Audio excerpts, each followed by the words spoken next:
In a year marked with milestones that just never seem to end on any of our channels, we welcome you exclusively to the Jeff Meacham Network coverage, along with our many affiliates at the Cassidy Studios, J. Hibbert Studios, FGW, Simple Man Studios. We're all over the friggin' place today.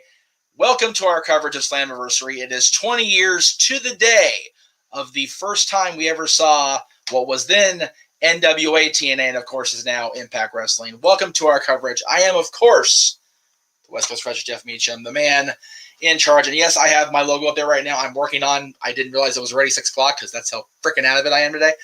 I know we're early, as I say. As I always say, things are fluid around here. Things just kind of keep going as they go.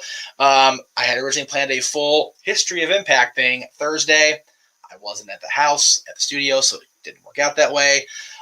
We were going to go do a full big hour-long history of this company. Everybody knows the history of Impact, I think, at this point. I think it's been pretty commonly told ad nauseum, I believe, is the proper terminology over the years. So I'm not going to get too deep into it like the graphic said, but I do want to bring in somebody that's already waiting in the wings for us, and I don't even have a background. That's how freaking avid I am. Casey, it's good to have you here, my friend. I can't wait to have you on the call with our main man, Noah Foster, as well as James. And, of course, we'll have JJ on later during open mic night. And whoever else wants to open mic night, by the way, is more than welcome. Interesting night ahead of us between 20 years of Impact Wrestling as well as, I guess there was some news in wrestling this week. A little bit. Yeah, not all of it good. But, No, not at all, unfortunately. But it's just one of those things that, I've said my piece. JJ has had his piece on the Nerdy Q review. I know James wants to talk about the old man. I know Noah hasn't said much of anything about anything in the news this week. And I don't know if you've had your 2 cents in, but I definitely want to hear everybody's opinions on that. But we have other topics to cover besides Yes. And honestly, news. So, but yes, honestly, I could give a crap about the old man. There's only 2 guys from that company that I want to talk about. Very good. Well, we'll definitely get to that after the SLAMMIVERSARY. And yes, CJ. Well, actually, no. Nobody watches TNA anymore because TNA doesn't exist anymore. I'm just wearing the shirt because it's historical. People do, however, watch Impact Wrestling. Impact. That's right. So we will definitely be. And again, CJ, if you're not gonna drop the 40, I don't blame you, for the record. That's a lot of money, but you can always listen to us talk about it, and we're gonna be talking about everything tonight on the. If I may recommend, this is what Noah and I do. Instead of dropping 40 for the single show, you can drop 8 monthly and get access to all Impact programming. There you go. On the Impact Wrestling YouTube channel. This is very true. No additional charge. No charge. Let's see. There you go. So yes, yeah. If I would actually remember that month to month, that I would actually do it. I just keep forgetting to do that. So I will definitely look into that for. Well, I mean, autopay is a thing. So it is a thing. I just always forget to do it in the first place. I'm not set up for it right now. So get on that. Yes, and yes, you'll notice I'm not in my usual work corner. I'm over here in bed because I've been asked to be on bed rest after I took a nasty little blow to the head, as you guys know, about a month ago, and I've just not been letting myself get the rest. So here I am. You should probably rest up. well. Okay. So the green room has me curious because not only do we have it looks like the right room waiting for us, but it's a different man in the suit. So we'll look at this. Well, and Noah's bouncing. He's not going to stick around for this shit. Okay. Very good. Noah's like, I'm not doing this. I refuse. I stand my ground. I'll see you guys for Forbidden Door. Right. Good to see you, Paul. How are you, Paul? Good to see you, man. The WCW, excuse me. WCW Encyclopedia. How are you, good Not only WCW, but also Impact Wrestling, which is why he's on early, because we're going to go over the history of the company as briefly as... Why is this not working? There we go. Thank you. I need to hear my peoples. I need to hear my peoples. Why are we not? Okay, I'm still getting used to this. There we go. And there was sound. There we go. Okay. Also, is that a Paradise Kitty hat? It is a Paradise Kitty hat. There you go. That is badass.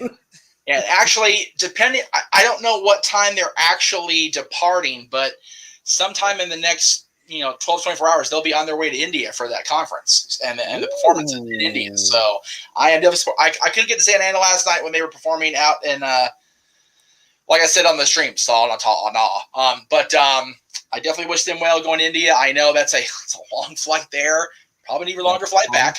And it's summer, so it's hotter than getting over there right now. I went clothes shopping with Jenna for this trip, and she was like, light as possible, but not where I'm not covered up, because that is a thing over there. I'm like, you're shopping in California with those criteria. You ain't gonna find much there, honey. It's not, So, but we made it work, as we always do, with the kiddies. So again, girls, good luck, Godspeed, and be safe over there. I know it's, again, flying right now in general is knocking futz. So, but I do want to talk about Impact Wrestling. I do want to talk about TNA, and I do want to talk about everything that goes along with it, because for the record, and I know you guys have heard me say this over the years, and many times with Aaron over the years, we are majorly indebted to Impact Wrestling. And people go, well, Aaron doesn't even cover it. Well, that's Aaron's choice. He runs his channel, I run mine. But we are forever indebted to Impact, because they were the first company to really give us the opportunity to cover them, to interview their people, to really get in depth into talking to people. I mean, we had Jeff Jarrett on our first year. Yeah, I think Wade was telling us about this during our interview with him. Yeah, Jeff came on. I think Jeff came on right after the match with Raven, or maybe even promoting that match with Raven, the big one they had in early 2003. Dusty came on the show to promote that match and end up making fun of me going to my tutoring job, little kids, if you will, which my co-host ran with the entire rest of the time. Nice. Kids. You're going to play little kids for the time me I can dream. And I'm like, I had a job, Dust. Like, seriously. He and I, of course, talked to whatever. But yeah. Good old. We had a lot of people on. We had Daphne on during that run. We had a lot of people that went through the early doors of TNA. One of our first ever guests was Shane Douglas, who was a huge part of the early days of TNA and Impact Wrestling. It was just so many people that came through. We went to Turning Point 2004 at the whim of Impact letting us, go there. Yes, we paid. Aaron paid for us to actually go to. Orlando and everything, but we didn't have to pay for Impact Zone tickets. We didn't have to pay for the pay-per-view, and we got like full access. We were backstage. We went to their after party at Fridays, and there's drunken evidence of that will never see the light of day again, as far as I'm concerned. Plus, I don't have the files myself right now, so I can't actually just show them. But lot of cool stuff in the early days, and of course, without Impact Wrestling, we wouldn't have had, once again, global or national exposure to the 10 pounds of gold, NWA championship and the Tag Team championship. So we also would not have had AJ Styles. I was going to say people talk about the pillars of AEW, AJ Styles, Christopher Daniels, Samoa Joe, those three people, the X Division was TNA. And, in many ways still is today.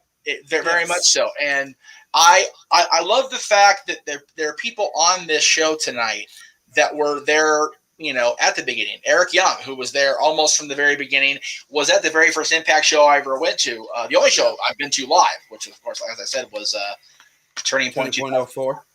Was he part of Team Canada back then, or was he still doing his own thing? Oh yeah, oh yeah. He and Bobby Roode became the two-time World Tag Team champions that night, defeating the Conan and I think it was the Conan Ron Killings version of 3 Live Crew. Also, James is in the chat. Hi. Yes, James. James with no beard is still throwing me off. I'm just going to throw it out there again. No beard, and short hair. Is me with the beard throwing you guys off? No, because it's like my screen's so dark, I can't see that you have a little beard. So that's probably good for my psyche. Full beard, so. Yeah, right. But yeah, Eric Young's on this card. Mickey James is going to be there as a guest referee. You've got Chris Sabin, part of that Honor No More match. Frankie Kazarian, Alex Shelley, Nick Aldis, who was a major part of the post AJ Styles era of TNA and Impact Wrestling. Yep. Magnus. Magnus, absolutely. Eddie Edwards, who has up until very recently been the heart and soul of the company. Ty Valkyrie's back in the company. Madison Rain, who's been there almost from the very beginning. Rosemary, who is very much a TNA Impact original. Moose, Sammy Callahan, Rich Swann, who, yes, got his major exposure first in the WWE Cruiserweight division, but, has made a name for himself in Impact Wrestling. So there's a lot. Say what you will about the WWE Cruiserweight division. First ever Cruiserweight Classic was a banger. Dude, man, you're mentioning all this stuff, by the way. I legitimately. So I know.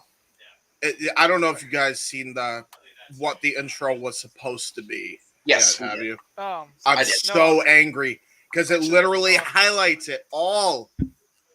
Fuck you, Viacom. God damn it, man. Why? 12 minutes, we're good. Okay, 12 minutes, we're good. Almost here. Okay. Yeah. Are we live on YouTube right now? Or yes. Like 1 minute. We're on YouTube right now. We are live. I'm not kidding. Well, hi, YouTube. Big old live right here. There you go. Anyway, yes, we are live. But again, it's one of those. Paul, you've become kind of our non-WWE historian as of late. And so Noah's in this. Okay, what the hell is happening back there? We're gonna have a major echo if we pull this off. We'll try it anyway. I don't know about that, Jeff. But anyway, hello, gentlemen. Wow, Noah, your shot's vertical or sideways or something. Yeah, I'm just doing it from the back of the room. Just letting y'all know that Paul's here for the ride too, and we're just getting stuff set up. And I'm looking forward to this show, and it's good to see y'all. Very good. Dig in the hat, brother. We're in Nashville. Why not? Oh, yeah. Jesus. All right. I love how it just switched to my why not? OBS camera. Why is it switching to my OBS camera? I have no idea. Why is it doing? All right, well, fuck it. I'm using my OBS camera, I guess. All right. There. I have a plan. Hey, Noah, can you go downstairs to get it? See her now. There's a major echo, and I'm pretty sure it's from Noah. Sorry, brother. Like I said, I was just testing stuff out, so you guys keep telling me. Yeah, it's definitely. I can hear him back there. It's definitely him. Oh, Lord. Anyway, so Paul. No, it's going to get a pizza that's getting delivered. So. Hey, Paul, what are your? And JJ, I want to make JJ is here. Hey there, ho there. Thank you, Jay. And yes, this actually is out of the collection of JJ Williams. He donated to me a couple years ago. I'll be wearing the actual Impact Wrestling logo shirt once we go live at 8:00, or at 7:30 rather. But I wanted to wear this for the historical portion of the show. So we'll see if there, James, are we good on technology now? We're good to go. I don't know because it happened a couple times, at us. and I gotta make sure. I am so glad it's 8 o'clock yet. But so far, it's working. So far, it's working. Order the pay-per-view. So. There you go. Yes, order. Fun. Well, all right, we're gonna take James off camera until he gets freaking non-Blair Witch on us. Yeah, sorry about that. That's okay. Well, I mean, hey, at least we got to see his shirt, and believe it or not, CM Punk did actually have a few matches in Impact, if I'm not much mistaken. More than a few. More than a few, because he was a huge part of the feud between Douglas and Raven, because he was part of the Gathering. Yeah. And then actually, I believe he feuded with Raven after that. So. Yeah. And the Gatherings where we first saw Alexis Lurie on a major stage, which of course was no, she did on the first show though. So, that's true. Yeah, she was the first show. Well, was she Alexis Lurie. Was she part of the lingerie match the following week too, or was she just part of that first thing that Ed Ferrara freaking drooled over his nasty ass self? So I don't think I've ever seen. I haven't seen the lingerie match in so long. I assume she was because she was in that opening segment. Right. Right. So was Francine. Not much of her dress was there, but she was there. God bless Franny. Francine was in that match. Yes. Yes. Daphne was too. Daphne, well, yes. Much to Daph's chagrin, I found out later, of course. I mean, she was happy to be there and everything, but it's one of those, Yeah, not sure what's weirder. Not sure what's weirder, the cowboy or clean shave. Yeah, both. The answer is both. Yes, the answer is yes. Yeah, the answer is all of the above. Yes, it's bananas, and we're let James finish his meal. That way we can go ahead and get the history lesson going. Paul, what are your actually, Casey? You were here first. I'll be not rude. What are your earliest memories and your fondest memories of Impact, TNA, all the Global Force, whatever you want to call it? Honestly, Lockdown 06. Okay. That was the first thing I ever watched of TNA, and specifically the X Division Escape match. Oh, wow. There you go. That was my first ever exposure to TNA. Not a bad way to start. No, indeed. You got Chris Sabin, Shark Boy, Petey Williams, Elix Skipper, Puma, a.k.a. TJP, and I'm blanking on who else was. Oh, Chase Stevens, one half of the Naturals. God, Chase Stevens. Good Lord, that name out of the past. Good Lord. Unfortunately, I always remember Chase and Andy because of Candido, because we were both Candido when we were getting ready to interview both of them when he passed. That sucked. I'm not gonna lie. And the show we dedicated to Chris's memory was not the best choice because it ended up being a really bad episode of XMB. So that's your earliest. What's your favorite memory throughout the history, the last 20 years now? Honestly, it was through the fact that it was through TNA that I found out Sting was still wrestling. There you go. I heard Sting mentioned somewhere on Impact programming on TNA programming. I'm like, yes. Wait just a damn minute. Sting's still around? Right. Dude, I gotta check this. I gotta find this. Right. And it's so. It's so funny that here we are 20 years later, and we're still talking about him being in wrestling, coming back to it, and he's still going. Yeah, crazy, man. 64 to 5 years old, and he is still going. It's absolutely bananas that he's still doing his thing after all this time. I love it.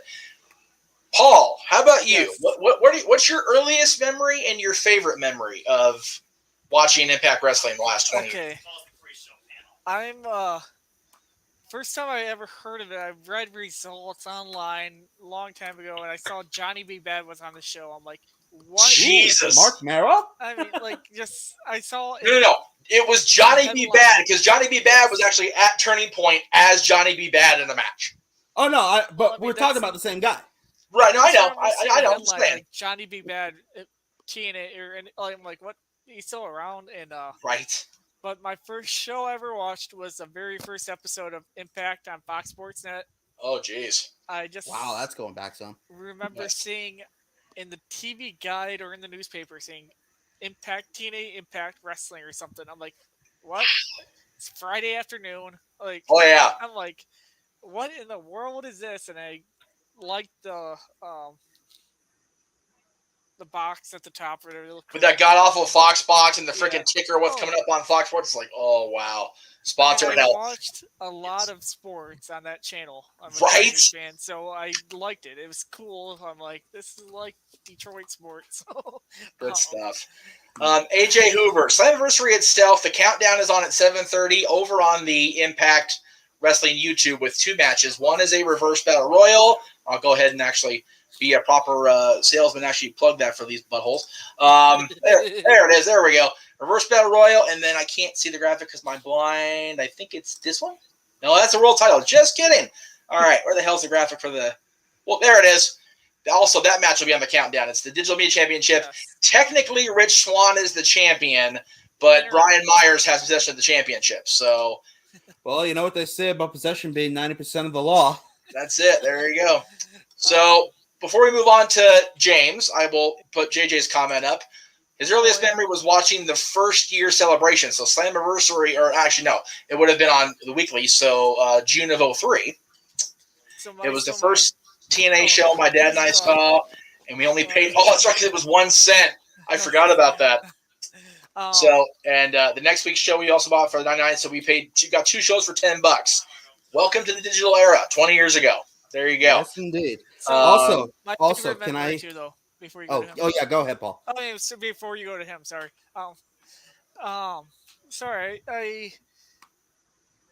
probably my first show I went to, my only TNA show I ever went to, Lockdown 08. Seeing Joe win the title. Nice. That That's was sweet. That was a good show. Probably my favorite moment. So Definitely. Long time coming for Samoa Joe, huh? So yeah, I got to see Joe win it live. that's awesome. James, earliest memory and favorite memory. Man, earliest memory I think for Impact was definitely when Kurt came to TNA. Oh wow. Because I heard somebody, one of my friends said it at school the day of that there were rumors circulating he was coming to TNA. Right. And the internet was just starting to like be popular when it came to wrestling. Right. Like it was at its infancy stage still, but it was like starting to grow. Yep. So I heard this and I'm like, that sounds interesting. Let me check it out. And I'm like, obviously they're gonna save it for the main event, so let me check this out and see what it's about. I was floored with the presentation. The ring was awesome. I still, if they can find a way to make the six-sided ring a lot less of a pain in the ass to bump on, I love that look. Oh my God! Right. The look is so awesome. It separated it from anything else wrestling-wise on TV. Love that. When Angle and Joe faced off for the first time, I was hooked from there. Oh. That was Lockdown 07, I believe you're talking about. No. No, that was when Joe and Kurt first got face to face. That was at either like Genesis or the week before of 2006. When when Kurt first debuted on Impact TV. Yeah. Kurt came down, did the whole entrance with the flag, coming out of the Rey Mysterio shoot. Came down there. Joe laid the 10 pounds of gold down, and Kurt just poof right upside his head. Yeah, laid him open with a headbutt. Yep. Amazing. Oh. I think a lot of people shit on Kurt Angle beating Joe. To this day, I think that was the right decision because who else was going to beat him? Seriously, at that stage, such a monster at that point. He was. He was TNA's legitimate monster as far as nobody could beat him. So and this isn't a company with Abyss. Yes. Right. The fact is, Joe had not been beaten. It was well over a year at that point.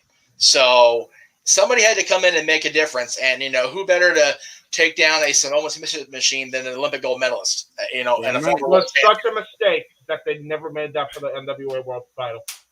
Well, but that wasn't entirely Impact's fault, and I say that because they had the grand plan to crown Kurt the champion at Sacrifice 07, and of course the NWA had other ideas because of the split. So I'll move on to Noah's memory here in just a second because I know he's still back there cutting promos and whatnot. But AJ remembers Toby Keith on the first show. Just watched that earlier. I remember Toby Keith and Jeff Jarrett beefing. Then I remember Toby Keith giving Jarrett a standing vertical suplex, and Scott Hall doing this shit was just hysterical. So funny, so good. Also, James, you might want to check your mic. Yeah, I might do that later. Yeah. Why does it sound shitty? Pretty crappy, yeah. I didn't notice it, but okay. Are you talking? Oh, I'll be real with you. The microphone is gonna be what it is because I had to switch to the Rock Band microphone because my studio mic cord decided to bust. Well, like I said, luckily we've got Noah doing the actual play-by-play, so the color analysts don't have to be perfect. But as long as I'm audible and don't. I was gonna say audible's the key. Audible is the key. Yeah. I can hear you. I can make out what you're saying. It just sounds like you're underwater. Right. That's it. Do I sound like a robot? No, I said it sounds like you're. I said it sounds like you're underwater. Yes. Yeah, it is what it is, Case. Just not No, I get that. I'm just saying. JJ's favorite memory is two. Number one is Elix Caper walking 6 sides of steel at Turning Point, which again, when you're sitting in the rafters of the impact zone and your best friend's next to you on one side, and SoCal Val's gripping your arm like she's gonna draw blood. She's so scared for her buddy Elix. It's a moment in time you'll never forget. Right. I'm literally looking at that spot right now. Even the whiskey doesn't drown that memory away. It was so intense to watch him do that. Even as far away as I was Dude, don't die. So you could put him Please, in for the the love of Hall. God, don't die. You seriously could put Elix Skipper in the Hall of Fame just for that spot alone. He You immortalized really himself with could. that. And it's one of those, our memories of that are different as far as Team No DQ because we went to the after party and he was understandably so that he got himself, and we all got pissed drunk. Let's not even front, except Aaron, because Aaron was better about that back then. But still lived on a diet of Diet Coke. Diet Pepsi. Hey, Diet Pepsi. Must be Diet Pepsi. Diet Coke is not Aaron's choice of. I agree. If it's gonna be Diet Cola, it's gonna be Diet Pepsi or at best Diet Shasta. At least back then. If you know, kids. If not, keep up with us. Anyway, so we go to Fridays for the after party. That's also the night we're giving out the No DQ year-end awards for best tag team, whatever. So Triple X had won the voting for best tag team, and they were going to split up as soon as we all left that night. That was it. No more Triple X. So we award the plaques to Elix because Chris had already gone back to the hotel. He was done with the night. He was beat up. So we're awarding the plaques to Skipper, and instead of him accepting the award, Petey Williams put his hand, like Elix had his hand, Petey put his hands through Elix's arms and was holding the plaques. Oh wait. So not only that, he accepts the award as Elix Skipper's voice. With Elix standing there just... And then everyone's like, chime in, yeah, just chiming in. And Petey starts singing his WCW. Y'all want to know what time it is? And Elix is going, yeah. The real music, we're going, oh, Tina's going to fire us. Tina's going to fire us for Christ, we're going to get the end of the show right here. Man. Such a fun night. It was so cool. I had no idea Petey Williams had such a sense of humor. Petey? Okay. I got to see Petey last year. Yeah. Petey's a hilarious dude. You get Petey off camera out of that freaking Team Canada mode in 04, dude, forget it. His other... you just piss yourself laughing all night? Pretty much. Actually... The memory that nobody has except myself, and I think either Aaron or our own co-host was with me at the time, we ran into Jackie Moore in the hotel. We just randomly were walking the hall. Oh, Jackie, because she was a referee at that point for Impact or TNA. So I took a horrible on my little DSLR piece of shit camera. Don't have the picture now. I couldn't tell you where it is. Save my ass, but yeah, I met Jackie that night. That was pretty cool. All right, maybe morning enough. Maybe controversial. His other favorite was the original debut of Jeff Hardy to face AJ at the anniversary. I believe that's correct. I think Jeff Hardy came in 05 to face AJ, which was again another one of those AJ Styles Jeff Hardy classics that just cannot be understated at all. And yeah, Jeff is a hot topic right now. Well, like I said, open mic night's a thing later. But James already had his piece about Jeff, as did I.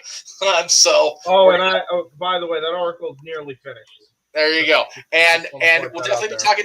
And James, you weren't in early on, but we'll definitely be talking about people will be given their chance to speak their piece on Vince later. So we'll definitely get to that at the end of the night. And JJ still says NWA TNA effed up by not making Monty Brown the champion. Yep, yes, I agree. Yes. I hope he's here tonight.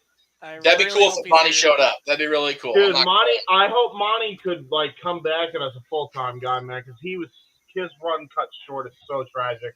It really is. He was made to be a star. He was one of my favorites in early days TNA. Yeah, I respect him too, all the more because he threw it all away just to take care of his family, and I respect the hell out of him for it. So now, for those who are confused, Monty Brown would later go on to be Marcus Corvon in WWE CW. Is that correct? Yes, he would be. If people remember Marcus Corvon more than Monty Brown, you're really paying attention then. Yeah, I remember his theme song. I don't. Oh, his theme song rules.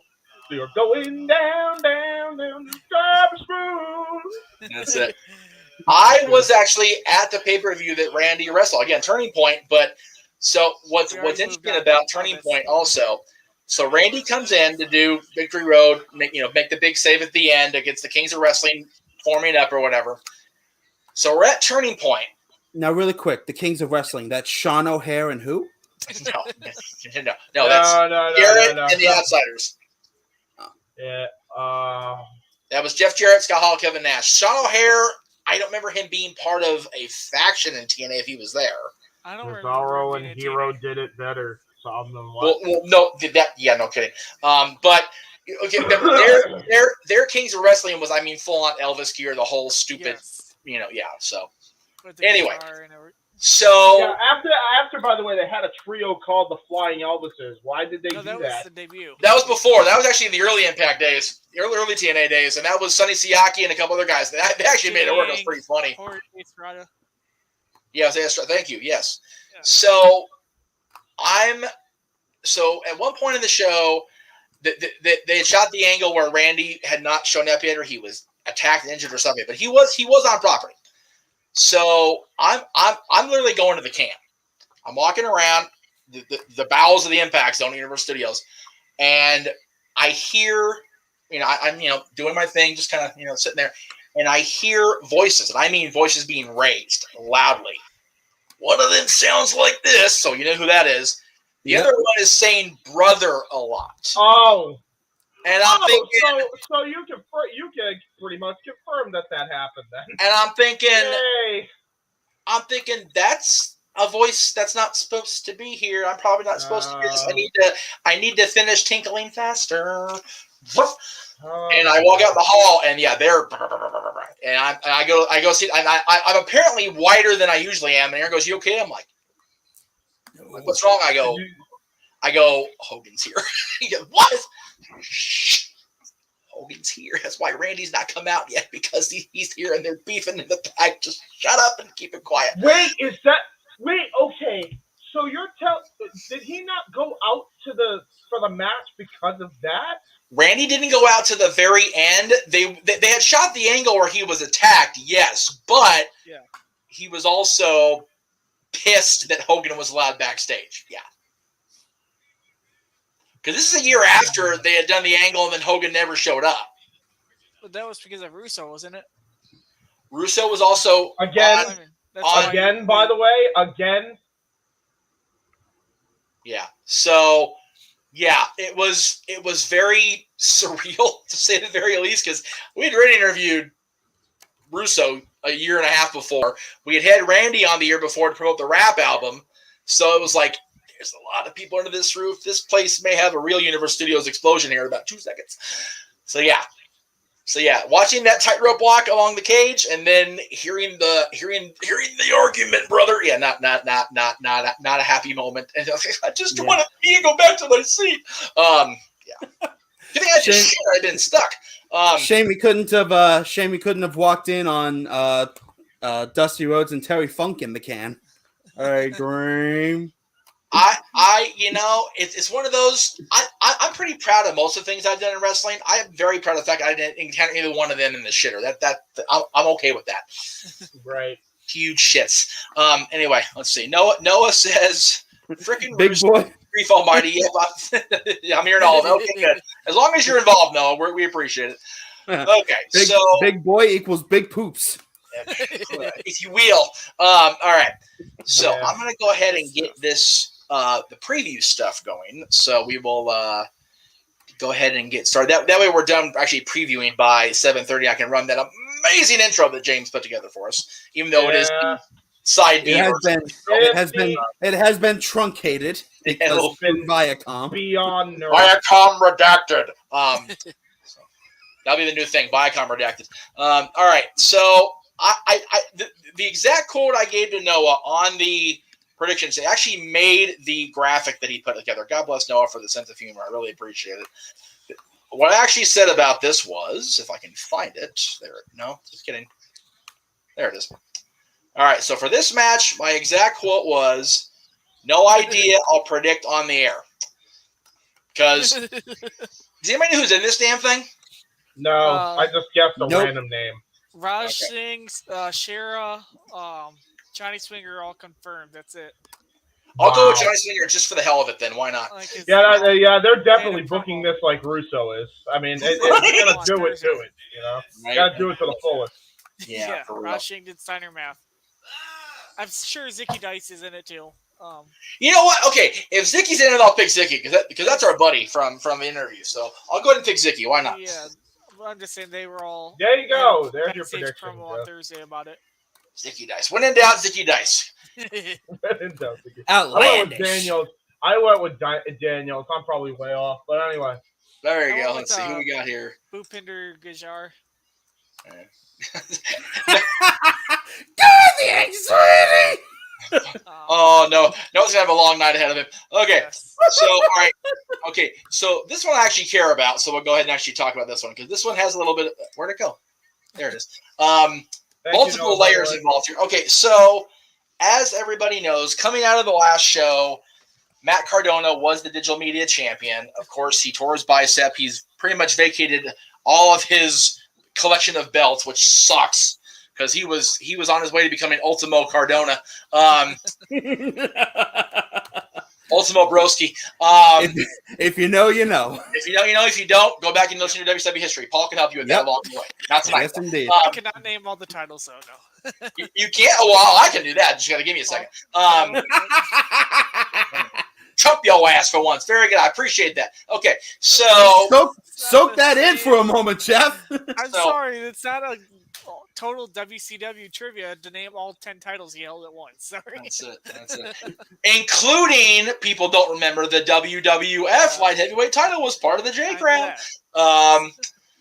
So Rich Swann, in the process of Cardona vacated all the championships, Rich Swann actually defeated him in the ring for it. So he was the champion, but of course Cardona, being Cardona as he do, attacked Rich after the match, and then I want to say it was a couple weeks ago now on social media, he pretty much gave the belt to Brian Myers, his best friend, awarded the championship to Brian, even though he's not the champion. And so now this is for, as the Cardonas are calling it, the undisputed digital media championship. Like the shit.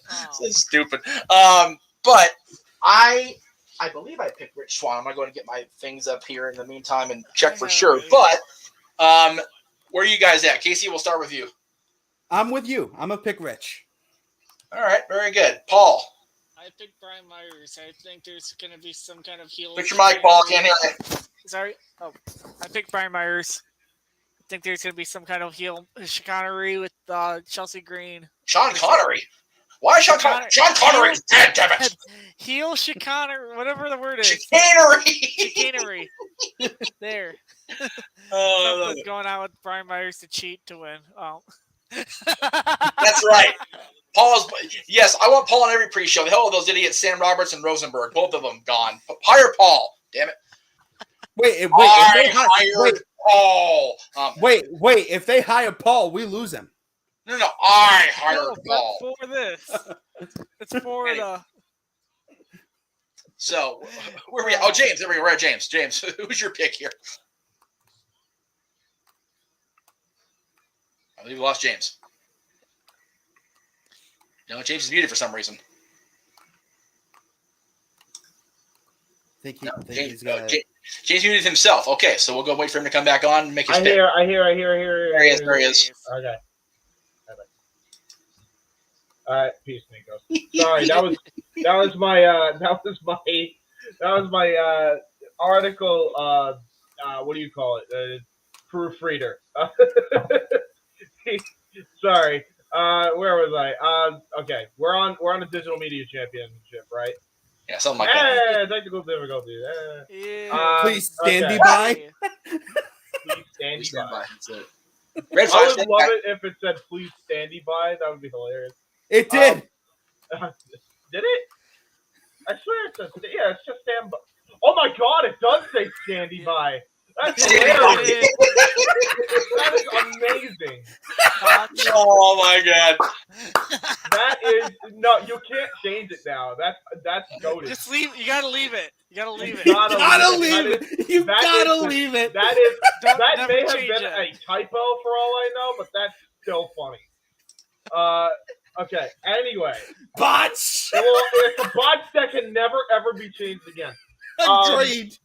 All right. We can make such an angle out of this. In honor of TNA's 20th anniversary. Okay. Let's try this again. Rich Swann. Rich Swann's my pick. And my Battle Royal pick is Daniel. There we go. Am I caught up yet? I think so. I guess I'm the only one picking Brian Myers, which is fine. I said Brian Myers. Jesus. Okay. What is wrong with us, Noah? Multiple things. What are you new? What is wrong with us? The answer is yes.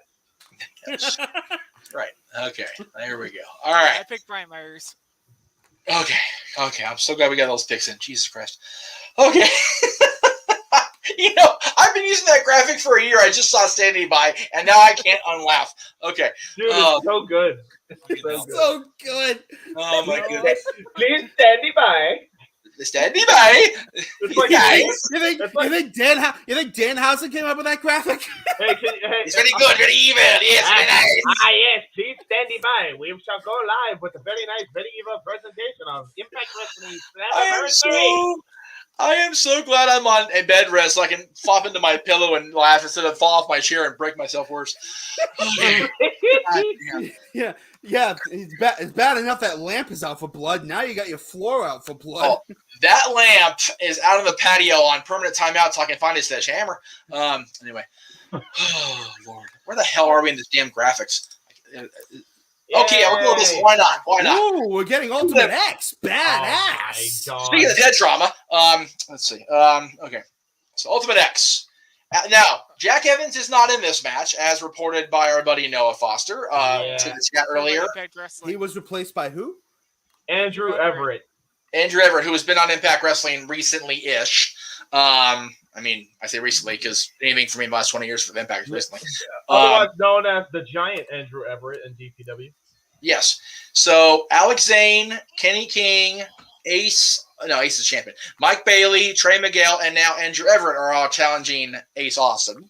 I went ahead and made my primary pick a retention by one Ace Austin.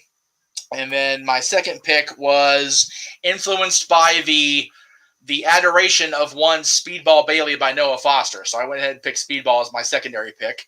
What say the rest of you? We will go ahead and start with we'll start with Kate. No, we'll start with Paul this time. Why not?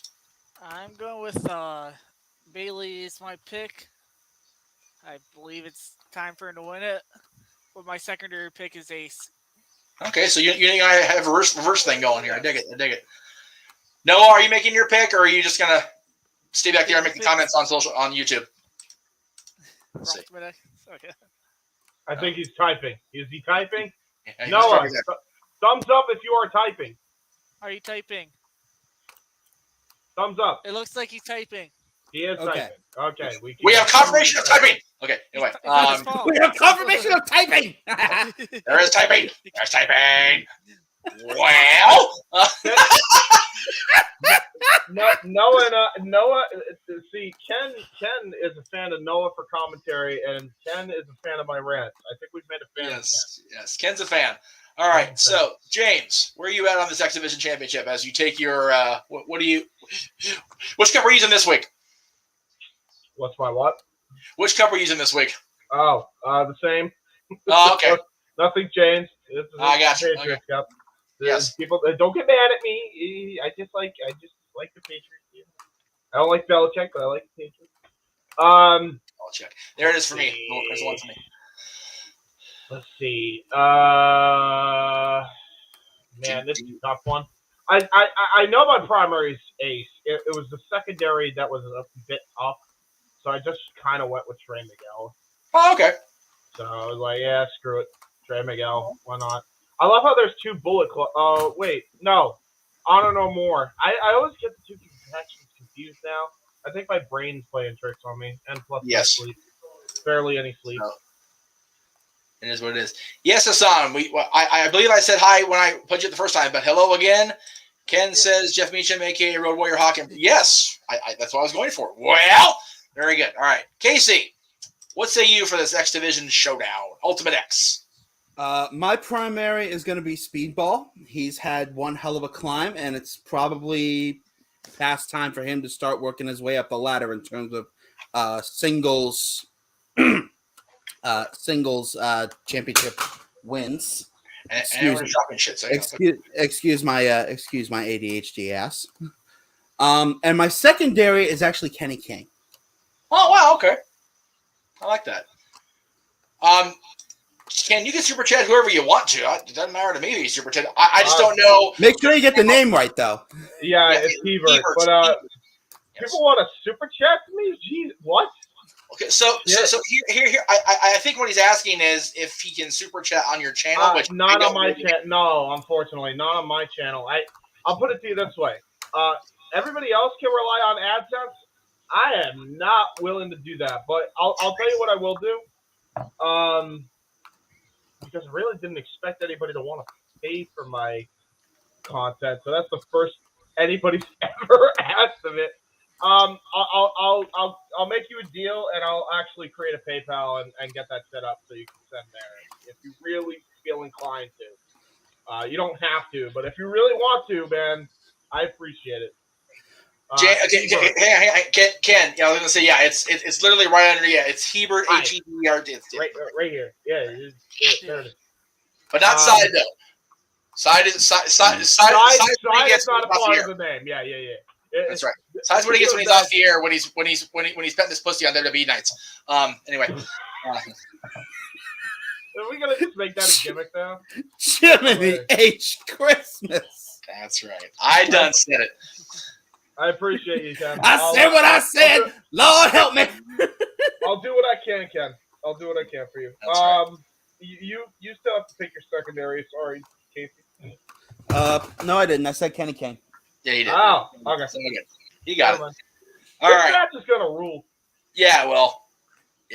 All right. This one's just gonna be destructive. However, this is gonna be my match of the night. Really? Okay, Casey, go ahead and start us off. Oh man, a Monsters Ball match. They're kind of a rare sight in today's Impact Wrestling. They used to be a lot more common in the TNA days. But oh my God, you talk about the most amazing car crash to ever happen in a wrestling ring. If you want blood, guts, and violence, the Monsters Ball is for you. That's it. No doubt about it. What is your pick in this match, however? My pick is Sammy because he has just recently made his return to Impact Wrestling, and he's got kind of the high rolling off of, if you guys remember, Under Siege last month. Yes. He's still got the momentum of the hype return and the Ohio River Valley crowd behind him. Very true. So you want to capitalize on that with a big win over a former Impact World Champion. Not to mention, especially if they book it right, you can use this to get both Moose and Sammy back in the title picture. I will explain why when we get down to the end of the predictions. All right, sounds good to me. I'm with Casey on the fact Sammy is winning. Okay. I also like the inspiration, by the way, of the DBZ type there, Moose. Good on you. I see that. There you go. Okay, just hang on a second. I'm trying to label these graphics so I can actually do this stuff proper without having to be a spaz about it. Before you begin anything, Paul, are you paying on your Fight TV or are you paying with Noah's Fight TV? Mine.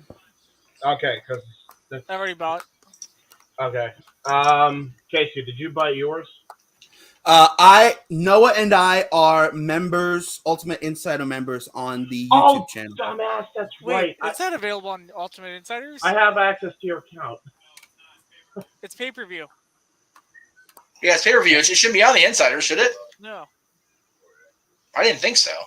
They've only done that once. It was for Bound for Glory. Okay, yeah. I'm on Noah's thing anyway, so I'm all set. Is it gonna be on? Is it gonna be on Insider? No, it shouldn't be. That's what I thought. It was like, what the hell? Because Bound for Glory, you could buy the pay-per-view through Ultimate Insiders, but at full price.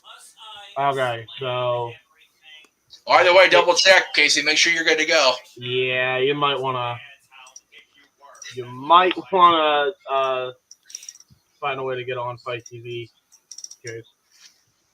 So okay, let me Yeah, I am a fan of Impact, and I just don't have the 40. I don't. Yeah, I don't. 53. Now 54. Oh. You use your Gmail to sign in, Paul, right?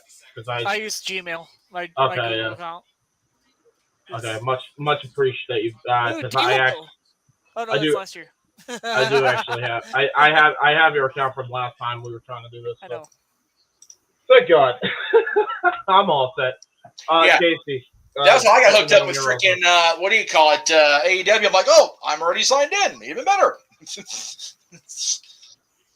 So thank you, whoever did that. Like I said, I appreciate it. All right. So as we decide where we're going to watch this stuff, let's move on to the.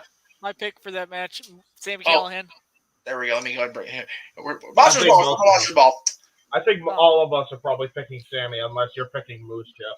I'm picking Sammy. I think I'm definitely picking Sammy. I just want to say something about our buddy Zach is here, so yes, sir.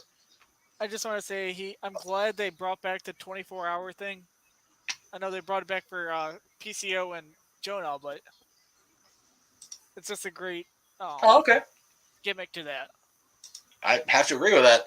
So let's see here. We'll go. Okay, I don't know why the Impact Knockouts tag title match did not make it to this graphic, so we'll go ahead and do the World Tag Team Men's match first, since I can't find the graphic to save my life for the women's.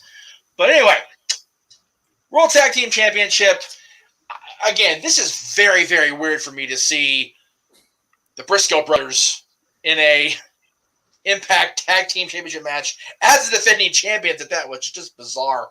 But they are defending against longtime Impact stalwarts, if you will, longtime Impact members. Of course, the Good Brothers, Doc and Carl. We'll go with James first on this one. Why the heck not? Man, you can't go against the Briscoes right now. They just won the tag titles at Under Siege.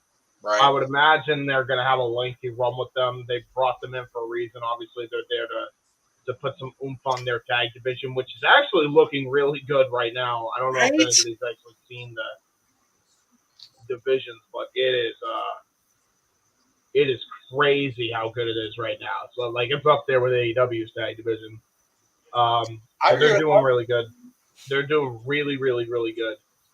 But the Briscoes have to be the leading force behind that tag division, especially if you're trying to get fans of the Briscoes involved. It was the smart decision to put the belt on them right away. So. I agree with that. Paul, what say you, sir? I feel it's too early for them to lose the titles. Definitely go with the Briscoes. The Good Brothers are rumored to be leaving soon, so it would not make sense to put the titles back on them. Briscoes can retain and maybe move on to facing OGK. So well, there you go. Honor No More versus Briscoes. Interesting choice there. I like that. Are the Good Brothers going to? New Japan? No, but OGK is part of Honor No More, so they can always stick around and challenge there. That is true. Yeah. All right, Mr. Gallagher, Casey, our encyclopedia. Y'all said it for me, Briscoes. There you go. And we'll check the chat. Oh, go ahead. Are you all set with Fight TV, Casey? I mean, I have my own cash. I can buy the pay-per-view if I need to. Yeah, you're probably going to have to. So I'm all set. But so Ken's picking Sami Callihan for Monsters Ball. Zach is picking Briscoes to retain, hopefully, a Motor City Machine Gun. I like to see the Briscoes and Motor City Machine Guns. That'd be pretty sick. I'm not going to lie. By the way, thank you for the 5. Right? Yeah, seriously. And yes, everybody, please share. Tell your friends to come in and join the chat room. We'll get the live reactions on there as best we can. As far as me, I'm actually picking the Good Brothers to regain the titles. I figure why not? All right. Just something different. Okay, I think I got that graphic fixed. I hope. Maybe. Es posible. We shall see.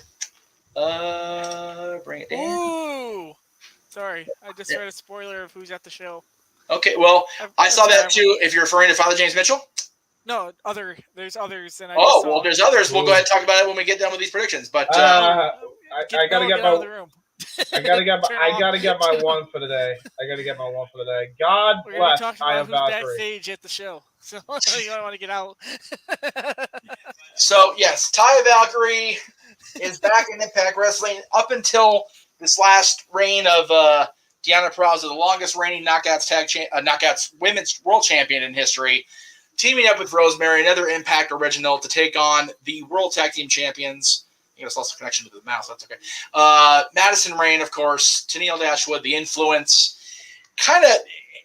It kind of seems like to me, and again, this is me being Mr. Conspiracy Theory guy, Impact kind of knew the writing on the wall was coming with Cassie and Jesse and kind of teamed up two other long-term tag team or women's wrestlers to kind of fill that void while the inspiration decided to bounce out of the business for the time being. So anyway, I'm picking a retention myself. I just think that it's the way to go. You don't, as much as I do love Taya and Rosemary, I don't think that a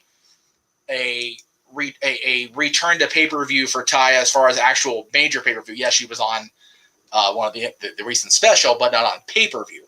So I think the Influence will retain, and we'll go to, as soon as he's done taking that sip, there we go. James, what say you, sir? I went with the Influence. I will not be disappointed, though, if they make Taya Valkyrie Miss Triple Crown belt holder. There you go. Because I don't think anybody. I don't think it's missed. I don't think people are aware, but I love Taya in the ring, and I also love Taya for a lot of different reasons, many of which are John Morrison's reasons. So I cannot comment. But yeah, God bless that woman. I wouldn't be. And Rosemary is awesome too. So I would not be against them winning the tag titles here. Plus, they actually have a history as a tag team, so it would actually kind of be cool, you know, bringing it back full circle. But I'm sticking with my gut pick and sticking with the Influence. Same reason for the Briscoes. It's too soon to take the titles off them. They just won them 2 months ago. So, well, yeah, whenever they beat Cassie and Jesse. Casey, I'm gonna pick the Influence personally. Okay, very good. Paul and Noah, if you're in the chat room, I'll get your comments as well. Let's see. I'm gonna go with the Influence. I could see Rosemary and Taya starting a feud over the AAA de Reina title. So there you go. I just think this is a one-night team up. One night reunion. There you go. I mean, because I could see Taya. Noah's saying no behind you. I could see Taya leaving. This could be her one last time with Impact for a little while. Oh, moving to AAA with that feud with Rosemary. So with what happened last night with Johnny Hardy making his debut and turning on Matt, you know, we could see Taya join up with her husband and AAA and see if they can cause more shenanigans together. We'll see how that plays out long term. My recommendation is, why do that? Just give Taya all the belts. Have her win the mixed tag team titles over there. Have her win the tag team titles here, and have her hold the MLW featherweight title, and have her hold the Reina de Reina title. She can have all the gold as far as I'm concerned. Why the hell not? That's right. Make her the new Ultimo Taya. Anyway. Ultimo Taya, yes. Ultimo Valkyrie. Anyway. Ultimo Valkyrie is awesome. That sounds good. She just came to me. There we go. All right, where are we at here? Yes. Queen of the Mountain. And I know there's two graphics for this that made up. I just combined it into one because I wanted to save time. Holy crap, you did that really good. It was a bitch. I'll tell you what. I'd imagine. It was a mucker father to pull it off, but I got it done. Of course, Queen of the Mountain. King of the Mountain is an Impact original. Of course, the original King of the Mountain, the Chosen One. Double J. That's J-double-F. I ain't spelling the rest because I'm just being sure I'm better than that. But Slapnuts has appeared. Yes. So this. Jesus Christ. Marky D reference. Love it. Gotta love it. This is the first Queen of the Mountain match in Impact history, and of course, these women have been making history all throughout their various careers. Of course, Deonna Purrazzo, the longest reigning Impact Knockouts World Champion ever. Chelsea Green, who, along with her husband and their family in the NWA, are just causing a path of destruction throughout the wrestling world. Jordynne Grace, who has been one of those trailblazer, trendsetter folks who either love Jordan or you hate her. It seems like you either love her for her for what she's done in the business, you hate her for still, for lack of a better term, pimping herself out there. Mia Yim, who we actually had signed for Wild back, she's been around a long time, and she's definitely got a axe to grind, something to prove after what can be considered at best a lackluster run with the E, no fault of her own. And then you got Tasha Steelz, who has been, for me, a surprise. I mean, she defeated Mickie James rather decisively, I feel, to become the Knockouts champion, and she's been going ever since. She is the champion. And again, Queen of the Mountain, King of the Mountain is not your usual ladder match. It is essentially a reverse ladder match. The person has to retrieve the championship title and take it up to the top of the mountain, if you will, the top of the ladder, and hang it from the rigging. The other caveat is you have to score a decision to be eligible to bring the championship to the promised land. So you have to score a pinfall or submission, and the person sustaining said pinfall or submission must sit in a penalty box, I believe, for a 5-minute time period. So there's a lot to unpack, a lot to peel from this onion, if you will. But I think at the end of the day, this is going to be the moment that Chelsea Green, who has been in and out of Impact for a lot of time now, off and on, and the fact that Matt's down, the fact that the Cardonas are back into a corner as far as needing to make an impact tonight. Brian Myers wins decisively, ultimately becomes the true champion, digital media side, and Chelsea Green becomes the Queen of the Mountain. That's how I see it happening. Paul, we'll go with you first, sir. I think she has a long reign ahead of her. I think Tasha's going to retain. Well, there you go. I mean, she's been champion a while now, but. Yeah, so all hail. Okay, and it's 2 minutes in the penalty box. I apologize for that. I know it was. I thought it was shorter, but I haven't seen a King of the Mountain match since 2004, so I apologize. It's been a long time, man. It has been a long time, and time. It's going to be something special. It's definitely the first, Noah. Thank you. And he says all hail the Virtuoso, so he is going with Paul's pick as far as the championship is concerned. No, Next with me. He went with the Diana. champ. I said Tasha. Oh, you said Diana. I'm sorry. I'm clearly not hearing. Tasha. Tasha's retaining. You're Tasha. saying. Well, no, because wait a minute. You said that she's the longest reigning, so it's going to be Tasha. She's not the longest reigning. I said I picked somebody who's going to. She's going to have a long reign. Is my point. It was. Okay. Wow, that came out. Wow. I'm looking at Noah's pick right now. He picked Jordan Grace. Wait, did he pick Jordan Grace? Where do you see that says Jordan Grace for your pick? I have Noah's all the picks right here in front of me. So Noah actually picked Jordan Grace. Noah in the predictions league that you set up, Jeff picked Jordan Grace. Okay. Noah, you can't slip it. You can't slip it. Botch. We are Botchamania here on the Jeff Meacham Prediction Show. It's okay, no big deal. Where's Matthew when you need him? Casey, save the day. Who are you picking for Queen of the Mountain? It's got to be Jordan Grace. Oh, okay. Well, all right. Wow, did everybody pick a different person except me? Yeah? So far, oh. James. Well, I'm picking with you. I'm going Chelsea Green. Here's the reason I say Chelsea Green. I'm just gonna address the elephant in the room. I appreciate they are trying with Tasha. It ain't working. Right. It just ain't. It is not getting a iota of a reaction compared to those other 4 women in the match. It's so sad too because they are trying. It is sad. The problem is though, Savannah Evans is more over than her. Yeah. I mean, that's just a fact. And by the way, I want Savannah Evans to actually break out because she's really good. By the way, I've seen a couple of her. Oh yeah, definitely. A couple of her DPW matches. If you haven't gone and watched them, go watch them. They're some of the best women's matches you'll see this year. But yeah, I gotta go with Chelsea because the division's great. It's the actual title that needs a shot in the arm, and you need to put it on a person that will make the championship. That is the issue. I think I like Tasha as a competitor, but to me, Tasha Steelz and Savannah Evans, for that matter, would be better utilized in a tag division that is in desperate need of tag team. True. So I say go with Chelsea here. You can't build a title for a champion. You have to have your champion build the title.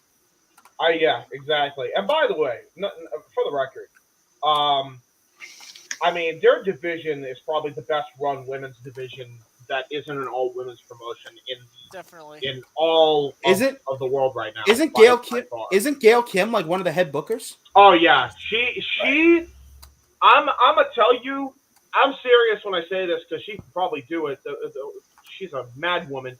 Make her the head of all divisions that have a tag division and a singles title. Make her in the NWA and AEW. Just make her the fucking main president of that. Oh, sorry. She's doing great here. I don't know what's going on right now. I've been no control. Eating all the pizza. It's all good. All right. Anyway, so all right, we're gonna move on. Where are we at here now? Okay. Honor No More. The gentlemen and ladies, if you count Maria, and although she won't be there tonight, I guess she's running her own thing tonight. But Eddie Edwards, the man who betrayed Impact Wrestling. God, the heart and soul was ripped out of Impact Wrestling. He teams, of course, with Mike Bennett, Matt Taven, Vincent, and PCO as they take on the originals of Impact Wrestling / TNA, Chris Sabin, Alex Shelley, Frankie Kazarian, our buddy from SoCal, the national treasure himself, Nick Aldis, and still there is a mystery component here. Who will be that fifth man in this match? And no, we are live, Alexis. We are live, if you will. We are live and in living color. Living color, baby. The pre-show is on. I was about to say, I love the name Alexis.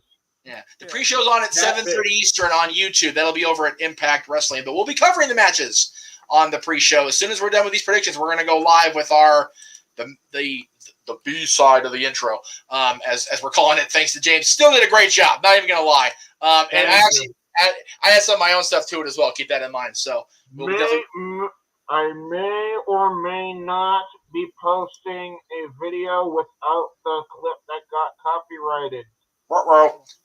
Check my channel. Maybe not.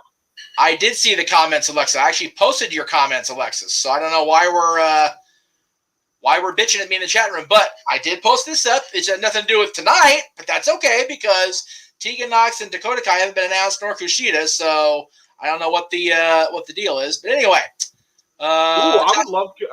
She's coming up with good matches though. She is, but again, it's one of those, don't poke the bear when he's on bed rest and trying to get through a show. Yeah, that is true. Yeah, he is not very well. He has not been completely well for a month. By the way, before we continue, Casey, Fight TV status. How you do? Fight TV ready to go. Okay, perfect. All right, everybody's good to go. Very good. All right, so again, first of all, who do you think is going to be this fifth man? Is what I want to know. Man. Who do you want to start? Are you going to start with one of us, or sorry? No, I mean, we'll go ahead now. Paul, you go ahead and go first. Okay. First of all, who do you think is going to be the fifth person? Second of all, do you see that person having a impact, or who's going to win this match? Okay, so it really. Are you going to Paul first? Yeah, sorry. Yes. I will say this: as much as I'd love it to be him, James Storm is filming a movie this weekend, so yeah.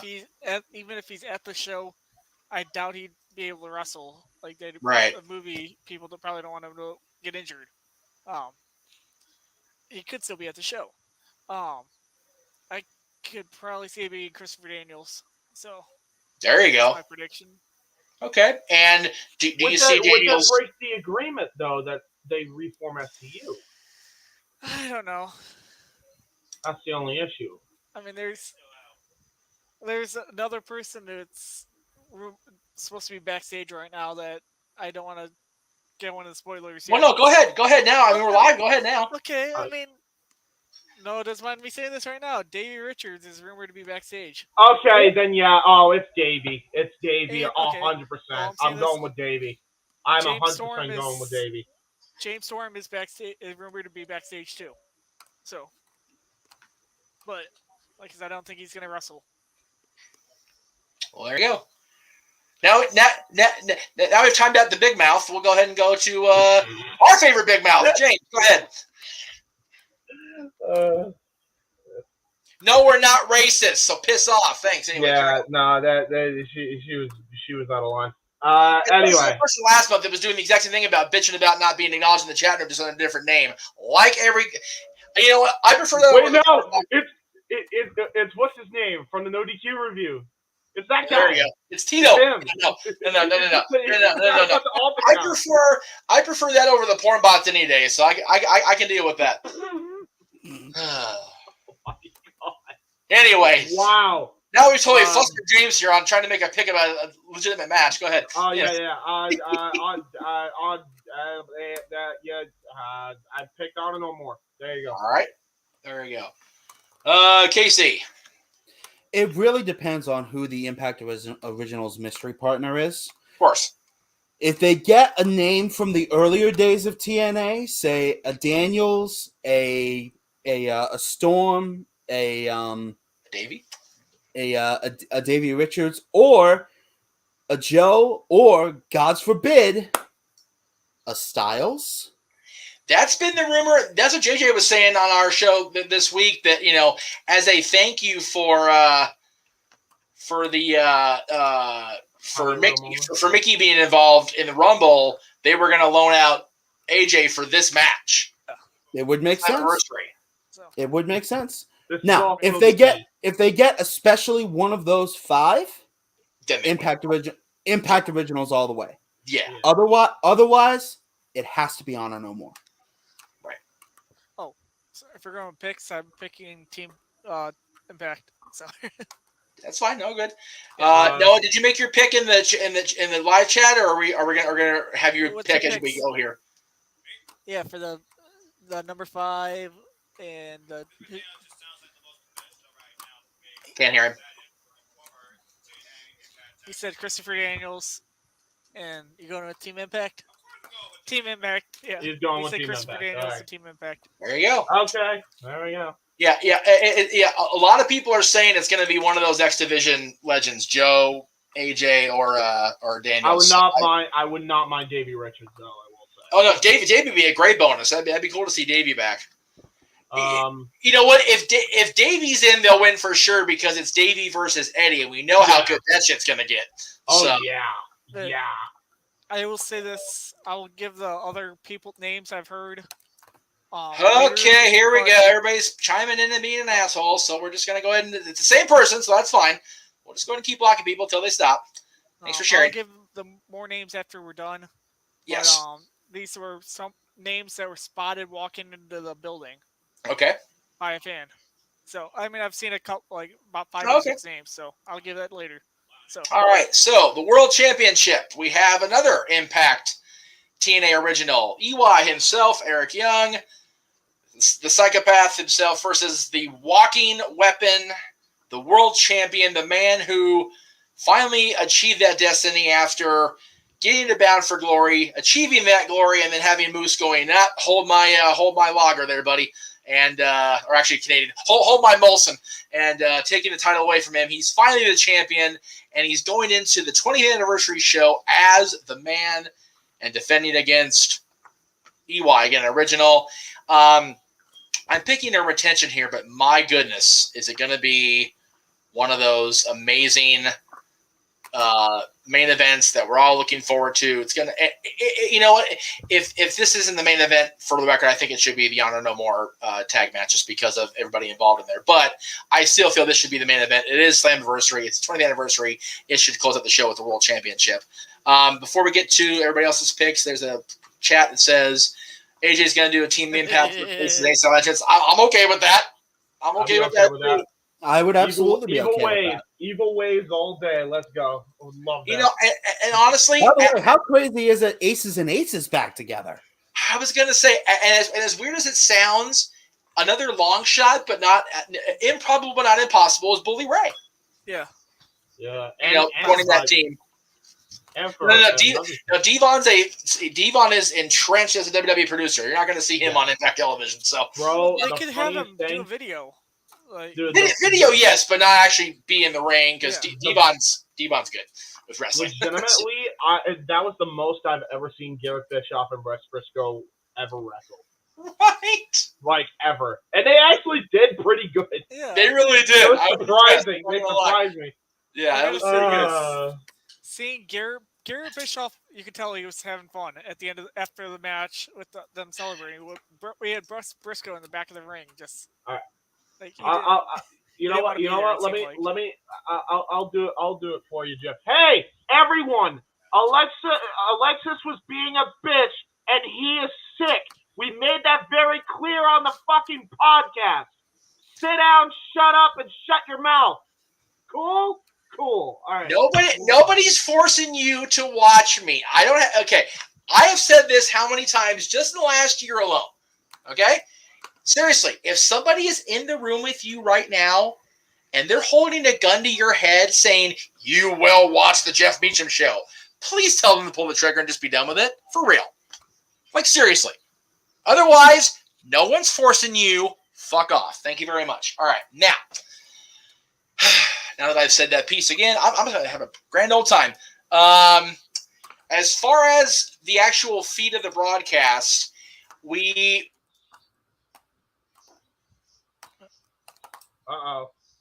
Jeff. Funds to go around. I get the wrong one there. There we go. I'm being forced to watch you. If I don't get milkshakes. Well, that's sad.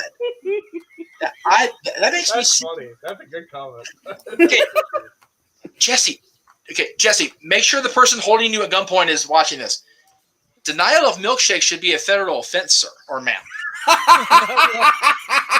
I can't make that law because I'm not the governor nor the president. So please let Jesse have his milkshake, please. Okay. Like, seriously. Please. This Throw a is little, getting throw a little crazy. malt in there, too. Chicken Dang. and McDonald's are like $1. Like, for real. Like, Oh wow. I'm so sad at that. This is getting crazy right now. dude, just find a Shake Shack. You'll be good. Wow. Yeah. Wow. All right, yeah. Okay, so now we know it's somebody that needs to just Yeah, they're making Open like a life, bunch thanks. of alt. Yeah, they're making a bunch of alt accounts.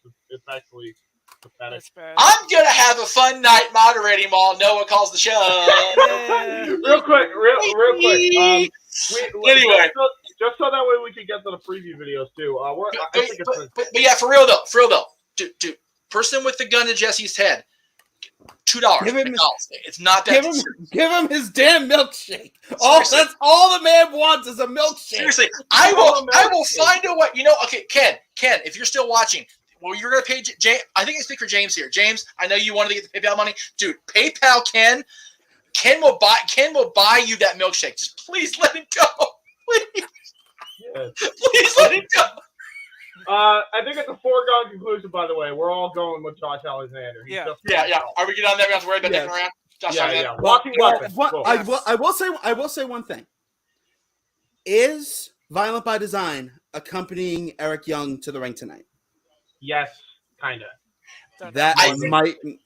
I think to the stage. I think EY will do the right thing, and They should go with old NWA title rules. there you go. Right? Okay. So, Jesse's starting a GoFundMe for all of us to have milkshakes. Yeah. So Can I get so the it spoilers real appears quick? the person that held him at gunpoint actually let him go. Go to that GoFundMe, get the man his milkshake. See, we make a positive impact on our community. we got. Listen, we got to go to the preview on a high note. You can't get any higher than that. No. Let's go. That's So can I good. get All right. quick spoilers really quick? Oh yeah, spoilers real quick, Paul. Go Okay, ahead, sir. like I said, this is somebody who said they saw these people walk in the building. They said Davey Richards, James Storm, Chase Stevens, Oh wow. Scott Hudson. Oh shit. There's another one, and then Fightful is reporting that Slash is backstage. Okay. It's from the Disciples of New Church. There's another name I'm blanking on, but Okay. Cool. So yeah. So All there right, you go. folks, we are going to go to a brief timeout here as far as commentary and audio and whatnot. And That laugh. So that's fun, guys. Where JJ will be on during open mic night, and yes, oh my God, if we've got the people in the chat room doing that for now, open mic night, it's gonna be a long night. Anyway, so I'm getting out. I'm gonna let Noah jump in. Yeah, right, go for it. Let's go for it. Again, we're gonna go to a brief little timeout here, and then we'll be ready to go, guys. So stand by for SLAMMIVERSARY. Okay.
It's out of my hands,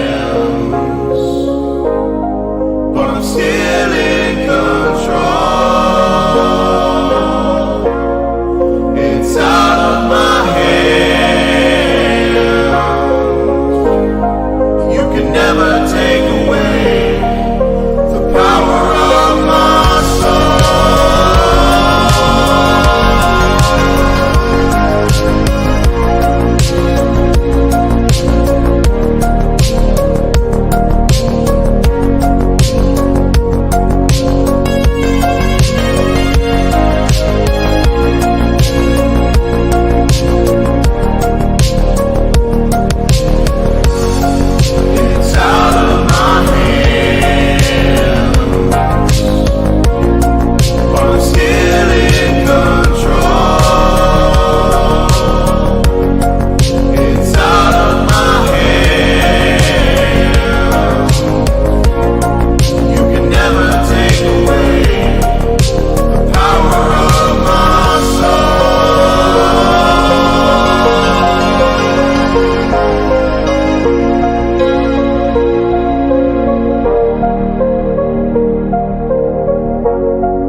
a man with a PhD in boogie looks to put this thief in his place.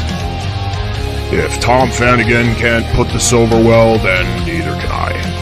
The Knockouts division makes history once again in the first ever Queen of the Mountain match, and a special enforcer that specializes in hardcore country. The men without honor look to continue their invasion of Impact Wrestling, but not without a fight from the original guard. Influencing Mogul look to defend their titles against a beautiful disaster of a team. The No Limits X Division on Showcase once again in their trademark match, The Ultimate X. Two destructive paths collide in a war of attrition fit for monsters. Two of the greatest tag teams in the world clash for the World's Tag Team Championships. And the main event for the Impact World's Heavyweight Championship sees the world-class Maniac taking on the Walking Weapon. The Jeff Meacham Network and affiliates presents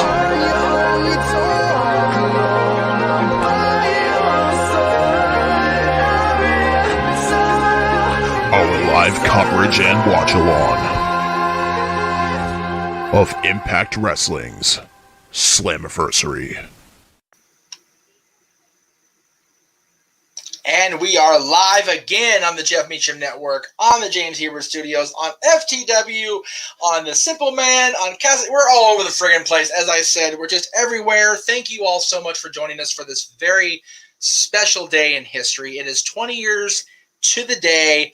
Not quite the day, because it wasn't on a Wednesday back then. But 20 years ago tonight was the debut of NWA Total Nonstop Action, and we are live to cover it for you tonight. Live from Nashville, Tennessee. I'm not in Tennessee. I wish I was. Actually, no, they're in Nashville. Noah, help me out here. I'm killing my own damn self here. Let me bring everybody back into the audio because I'm watching the freaking intro that James did so well for us. Jeff Meacham.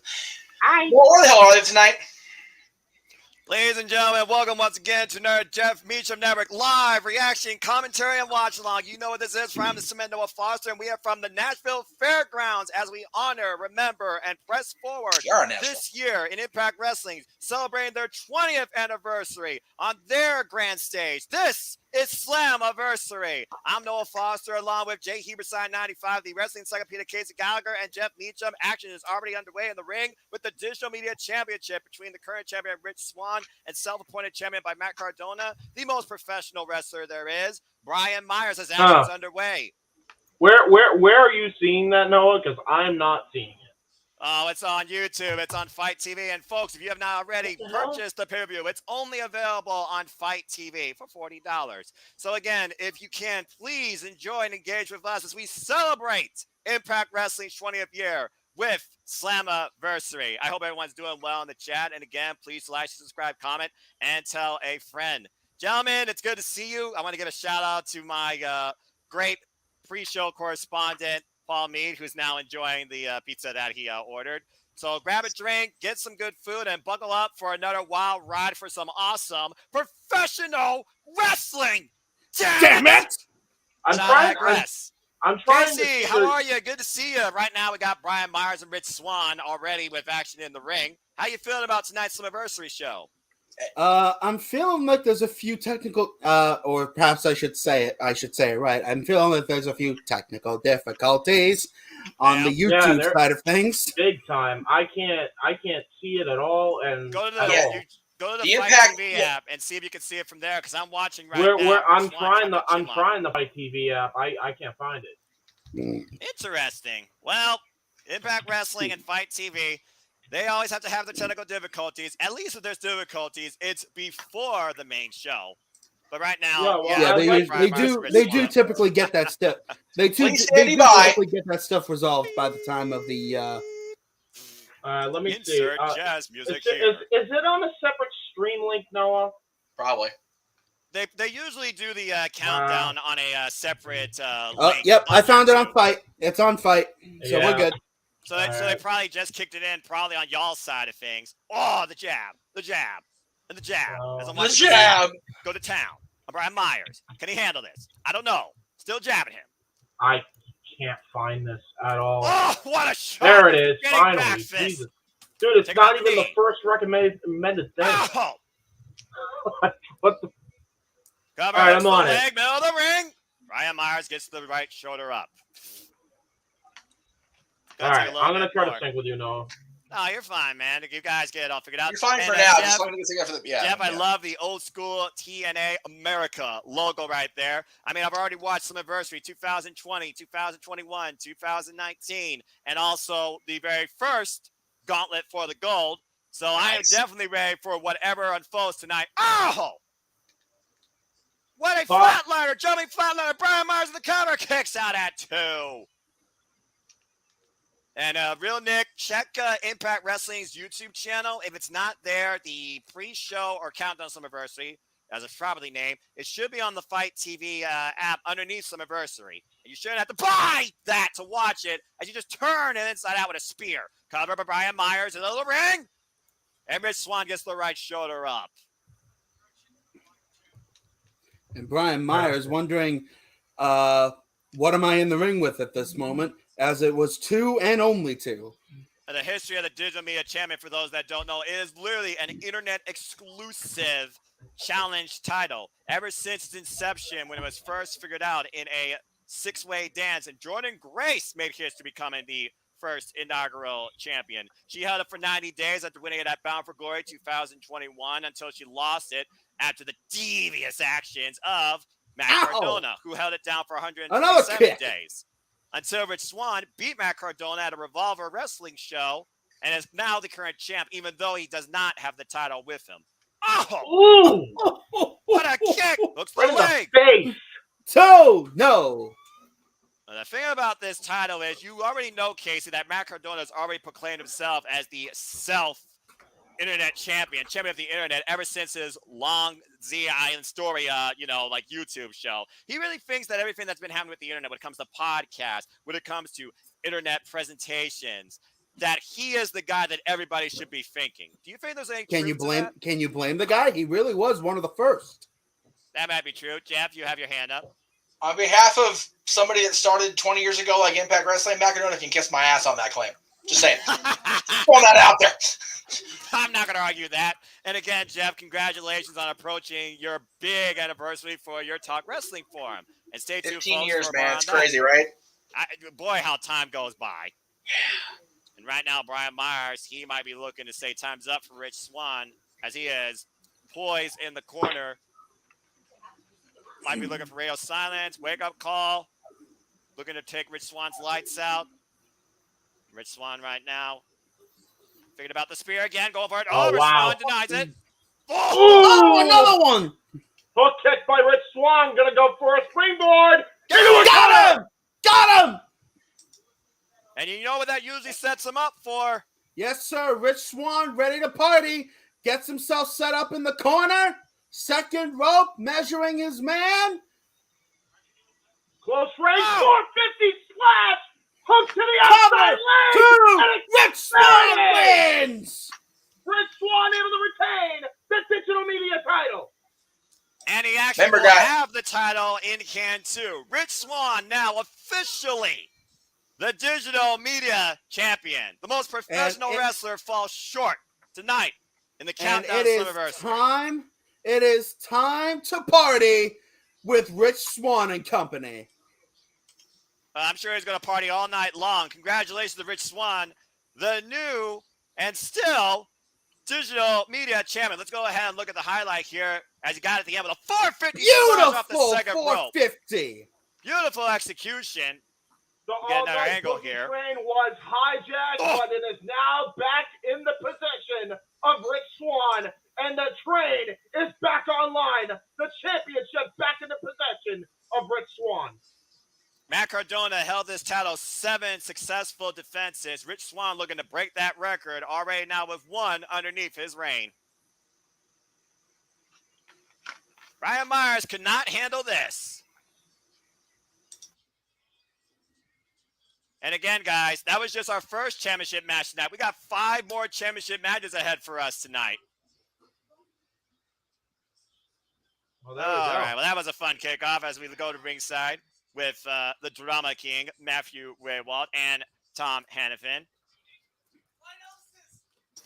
Flying Elvis sign. If the Flying Elvis show up tonight, I'm walking out of this room. I don't blame you.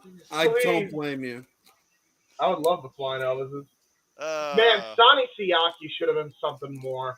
Yeah, I agree, dude. Sonny was so underappreciated in his time in Impact. All because they wanted to make him the next Rock when he wanted to be the first Siaki. Yep. Another guy we had on the early days of No DQ Media, and just great guest, great guy, man. Never thought I'd see the day when Impact would have alternate commentary that wasn't Spanish. Right? Yeah, we got the French commentary team here. Hey, there's WCW hat. And as we look towards Ultimate X, guys, and unfortunately, Jack Evans suffered an injury that took him out of the match. Andrew Everett has taken his place. That sucks. I said that the Monsters Ball was going to be my match of the night. This is probably the dark horse here. Oh, well, yeah. Yeah. And, of course, we have the Knockouts for the Tag Team Championships on the line as the Influence defend the gold against the Unlikely Allies. Once again, La Güera Loca and the Demon Assassin Rosemary. Well, again, you know, any of the original TNA matches, Ultimate X, Monsters Ball, Monsters Ball, baby. Let's go. And you got 10-man tag talking about originals. The Impact Originals look to defend the turf they lay the foundation for as Honor No More looks to bury what was the past and take control of the future. In 10-man tag team action, who will the Impact Originals have on their side to fill out their side tonight? We will find out soon enough, gentlemen, but let's not forget the Queen of the Mountain. First time ever. Mickey James is a special guest referee. Tasha Steele defends against the Hot Mess, the Virtuosa, Jordan Grace, and Mia Yim. And them boys look to defend the Impact World Tag Team Championships against the Good Brothers, who were able to steal the titles and win them last year. Can they do it again this year? And in the main event here tonight, Impact Wrestling's 20th anniversary caps off with the world-class Maniac taking on the Walking Weapon, Josh Alexander the champion, Eric Young the challenger. It all happens tonight. It looks like we're going to get some. Speaking of the Walking Weapon, he's great. Reflection. He's phenomenal. No pun intended. Well, again, speaking of phenomenal, James, incredible creative work with that intro, my friend. That was great stuff. Thank you. Great stuff. And by the way, again, might be posting stuff about the original in a link on my channel. Maybe. Did anybody actually see that as well before we went on the air? I did. That, dude, I wish that somehow got through. That's the only thing that got claimed, man. I love that intro so much. It's such a shame. You should be proud of the work that you put in, as we all should be proud to be standing together here on this forum for you, Jeff Meacham, to celebrate and enjoy 20 years of Impact Wrestling, TNA, NWA TNA, whatever you want to call it. The fact that some thought this company wasn't going to survive for 2 weeks, this company wasn't going to survive for 2 months. Here we are 20 years later with still the one true alternative that's always been here in this industry in a better light more than ever. Shout out to those in the chat. Dwayne, good to see you. Kyle, what's up?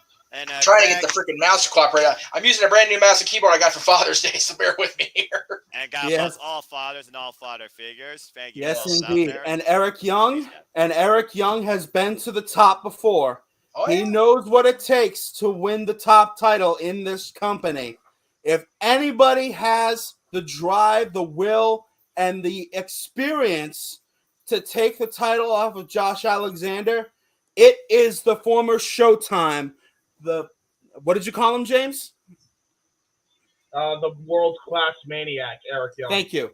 The world-class maniac, Eric Young. Eric Young, he is a TNA Impact Wrestling original with 13 different titles underneath his Impact Wrestling career. And the only thing he looks forward to now is not the history he's made, but reclaiming the world that he believes doesn't belong to them. It belongs to us. For the only thing that matters to him now is literally himself at the top with the title, with his family by his side, violent by design. Again, pardon for those of you who missed the pre-show, pardon my position in the studio and my appearance here. I've been ordered onto bed rest due to illness and my ongoing concussion issues. So I'm just chilling for the day. You know what, brother? That's all you need to do. And again, Jeff, we're just happy to see you. I appreciate that. I really do. And Craig, is anyone else having issues with the pay-per-view? So far, no, as they're just talking. Off and on, there have been a few people. So again, it's right now the pre-show as well. So we'll see how this all plays out when we hit 8 o'clock Eastern Standard Time. Yes. But before that, there's still one more match as we go back into the Impact Zone. Yes. Again, the future hangs in the balance. The main event tonight at SLAMMIVERSARY.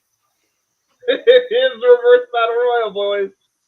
Oh boy, here we go. And it looks like we already know who our first entrant is as the field comes out. I'm going to get a drink. Dave's already drinking. He's here to hell with this.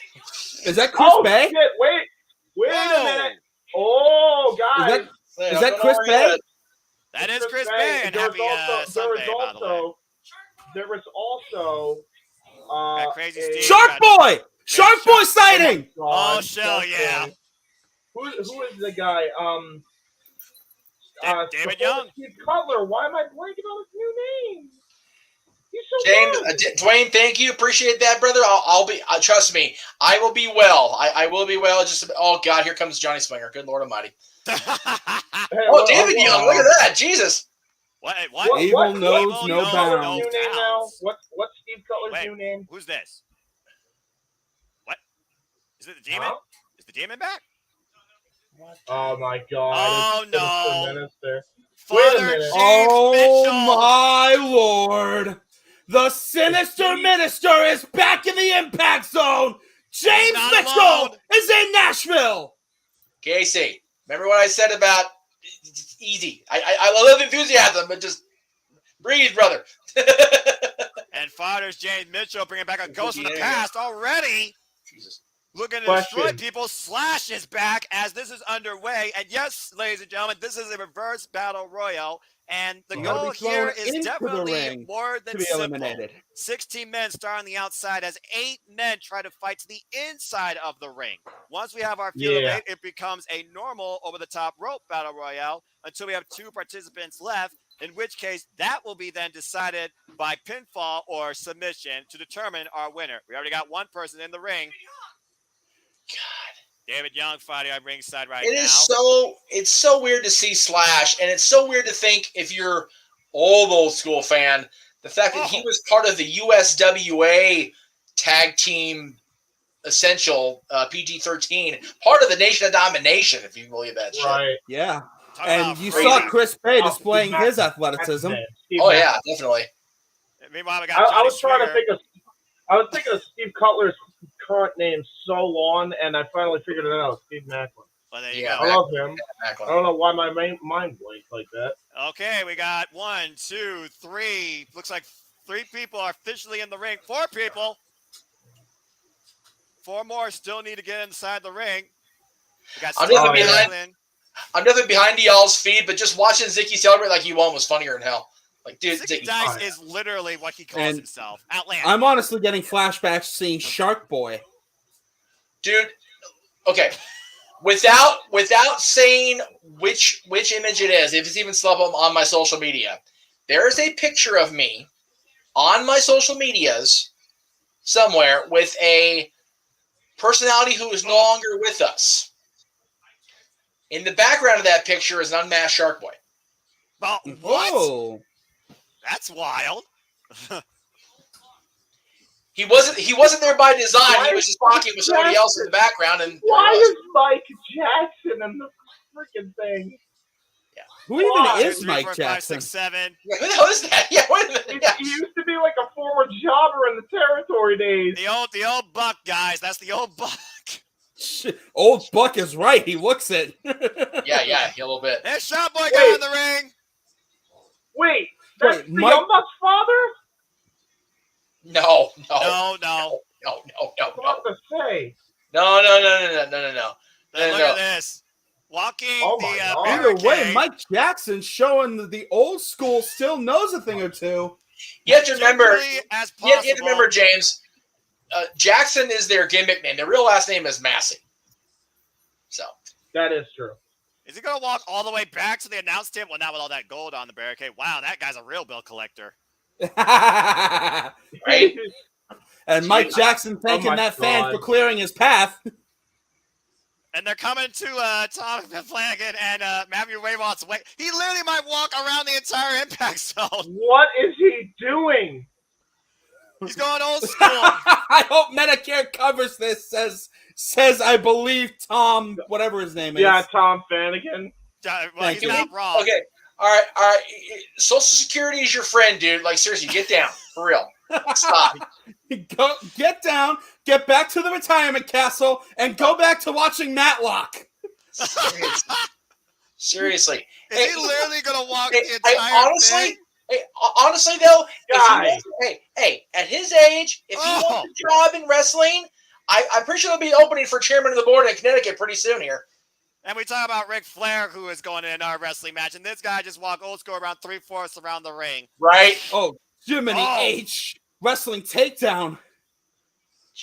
I think we have 7 people in the ring, actually. We still need one more participant. It's going to be Mike Jackson. This does now. Now do it! Nope. Oh. All right, we got our 8 people, so now it becomes an over-the-top rope battle royal, and it is underway. And it looks like Chase Stevens going to town on our newest entrance. Why not? We got Johnny Swinger and Shock Boy in the other corner. And now we know why the reverse battle royal never worked. For those that want further information, please go and listen to Wrestling Up. You know what? It may have never worked. it may have never worked, but you know what? It's harmless, mindless fun. That's right. You know, the only thing this was missing was a Vince Russo cameo. I'm just saying. That might be the one. That might be the one thing we didn't need. Oh no, we didn't. Noah Foster showing the world he knows he has job security. Anyway, and there goes Chase Stevens. First one eliminated, I believe. Oh, that's sad. Down to 7. That's even down to sadder. 7 here. We got Shera and Macklin. We got Chris Bay. We got Johnny Swinger, David Young, Shark Boy. Shark Boy. Freaking David Young. God, I'm marking out the David Youngs there. It's tremendous. Of all the names I thought I was going to talk about tonight, David Young was not one of them I finally see on my screen. So how is David Young ain't looking so young though? How is Eric Young's little cousin? Well, he's still in the ring. I don't think so, but no. He's still fighting, yeah, you know. Man, there's a lot of Youngs in the wrestling. There are way too many Youngs in the wrestling business. None of whom are actually young anymore. Yeah, exactly. Eric Young, Young Bucks, David Young, none are young. It's all good, you know. None are young. A battle of the Youngs is something you hope to one day see that you never will. Oh, babe, nice flip out of the corner. Incorrect. The answer to that question is the winner is Mark Young. Fair enough. As Chris Bay goes over the For top. once in his damn life, the man an elbow by Macklin. When the oldest guy in this room is younger than anybody named Young in wrestling, we got issues. Although, you know what? Actually, I take that back. I'm pretty sure Matt and Jackson are the same age. Pretty sure. Okay. Yeah, you might be right there. If not, they're pretty close. And Macklin and Bay both over the top rope on the apron. Matt Jackson. And now Chris Bay, ducks the clothesline. Going for the German. Hold on for your life. Macklin holding on with everything possible. Okay, no. Matt Jackson's an 85 baby, so I'm officially older than anybody named Young in wrestling talk right now. So there you go. Well, there you go, Jeff. The more you have come to know. Oh, wait. Okay, I'm sorry. Okay. Both Young Bucks are younger than me, is what I was trying to say. My brain botched it there. So yeah. Botch. It's all good. We're gonna look. Right now, we're just having fun. Chris Bay with a car! Oh, my God. Not appropriate. And Macklin and Bay both eliminated after an attempted art of finesse off the apron. Takes both men to the floor. That was brutal. Watch this. Holy hell. Oh. Dude. Dwayne, I know I'm laying your chat here. Only in tights, Dwayne. Only in the tights. That's probably the most accurate statement here. Yeah. And right now, we got Gunther, undefeated Gunther, set over the top and eliminated! Oh, no, it's going to be Mahabali Shera. And Shera set over the top and eliminated as well! Wait, no! Oh, no, it's going to be Shark Boy. We're down to 3 baby! Come on! Is this actually going to happen? Give some respect to the Finn. Never count out the Finn. When was the last time Johnny Swinger won something in Impact Wrestling? When's the last time Shark Boy won something in Impact Wrestling? Fair What's point. the won something ever? Johnny Swinger, ECW Tag Team Champion, 1997, woohoo, or whatever. You're shitting me. No. If y'all want to see Shark Boy win the Reverse Battle Royal, give me a shell, yeah. Shell, yeah. David Young was on the very first TNA show. He's gonna win this friggin' thing. What an homage to 20 years. Oh! Cab driver slam! Cab driver slam! What a throwback! Wait, Swinger! Oh, wait a minute! Johnny Swinger just Oh, well. Johnny Swinger just eliminated David Young! He eliminated the cab driver! It's not No, Sad guys, he can't win like that. Remember, the final two is determined by pinfall or submission. Oh, that's right. I forgot about that. Okay, cool. Woo! Swinger even forgot that. So it's down to Swinger and Shark Boy. We are in a one-on-one match right now. Yes, folks, you heard me right. Neon-looking asshole out. That's probably a fair statement, James. The sad thing is, there's less. The sad thing is, James, there's less neon on his outfit than there is black. Yeah, I know. Now. And right now, Swinger, I think, is taking too much time jaw-jacking the crowd. Who wears a singlet like that when they have Zubaz tights underneath? A guy that works somewhere called the Dungeon. So here's what I'm wondering. Wait a minute, Okay. hold on. Wait a minute! Shark Stunner! Shark Stunner! Cover! Cross the leg! Shark Boy wins the Reverse Battle Royale! Oh, shell yeah! Oh, shell yeah! What Now a that moment. crazy, all right. So now the craziness is over. I have a question. So this is arguably Impact's biggest show ever, right? Yes. So the going theory in the wrestling history world is that WrestleMania 17 was their biggest show ever, right? Yeah. I wonder if they saw the Gimmick Battle Royal and went, we can top Let's that. do that. Yeah, pretty much. That's what this is. This was a Gimmick Battle Royal in and of itself. The Battle Royal itself is a gimmick, and the winner's a freaking gimmick. Well, what's not going to be a gimmick is what's ahead next, gentlemen, as we're going to Yes. open the Ultimate Indeed. X for the X Division Championship. The We are inevitable Ace 30 Austin with a seconds. field. We Then we are got the 30 knockouts for seconds to tag team stroke titles. time, gentlemen. Again, And again, you you know- the card, guys. Casey, And yes, and again, the graphic we have is not up to date because they didn't add what's his name? Help me out there, guys. Andrew Everett. Thank you. Everett. Yes, You're they didn't add Everett to it, so I don't have him in the graphic, but it's not Jack, unfortunately, for us longtime Jack Evans friends. But it is what it is. Yeah. TH2 for life. That's all I got to say about that. That's it. There you go. As right now, we're just running down the card once again. And guys, again, we are in for a fun, loaded night. Shenanigans aside, I'm sure we're going to get more of them tonight. But are you ready for SLAMMIVERSARY? Let's rock, boys. Do the thing. We are mere seconds I love away, going worldwide on pay-per-view from the Nashville Fairgrounds, celebrating 20 years. As the screen goes black, let's get into this thing right now. I'll tell you what, man. The Midwest is getting hot. We got this tonight in Nashville. We got Forbidden Door in Chicago. We've got SummerSlam in Nashville. We've got StarCast and Ric Flair's last match in Nashville. It's gonna be a hell of a time for y'all in the Midwest. I dig it. I'm sorry about that, Craig. And again, folks, SLAMMIVERSARY is only available on pay-per-view via the Fight Network app. But if you are an Ultimate Insider, Yeah, I'm sorry, guys. I can't. Yeah. we will eventually put it on there for the Ultimate Insiders on YouTube. So if you can't watch tonight, I do hope you do find a way to celebrate 20 years of Impact Wrestling within the short run. Yes. Ooh, Jeff Jarrett. I knew they were going to open up with a video vignette of one of the founding fathers. Yeah. I'm gonna mute my TV so I can actually hear I want to hear the video. I totally get that. Yes, I'm. Hey, yo. Oh, I should have worn a bow tie. I actually don't own a bow tie. There's the Flying Elvises. Bob Ryder. Wow. Yep.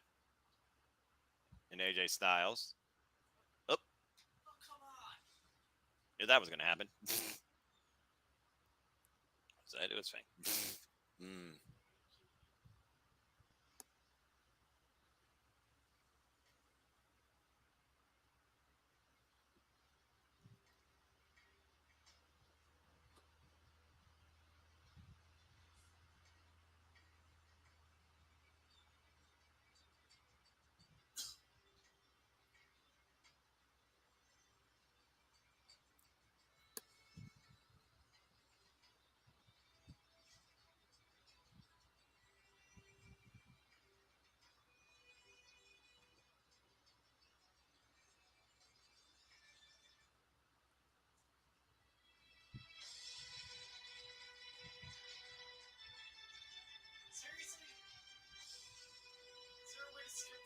I don't think so. Sacrifice.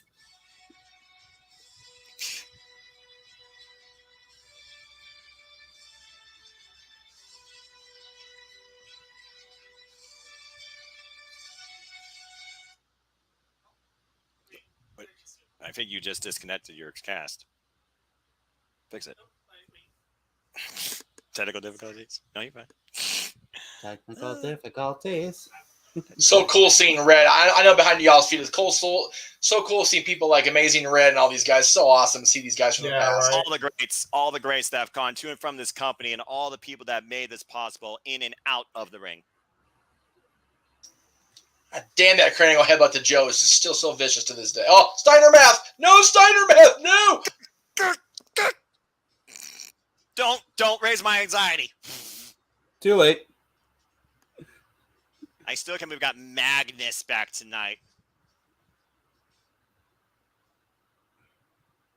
Jeff Jarrett, TNA, Dixie Carter, Impact Wrestling, Mick Foley, Scott D'Amore. It's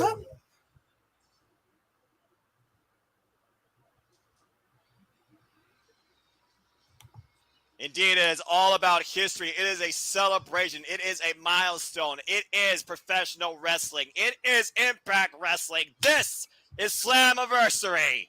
It's Sunday night, gentlemen, and you know what that means. Oh, yeah.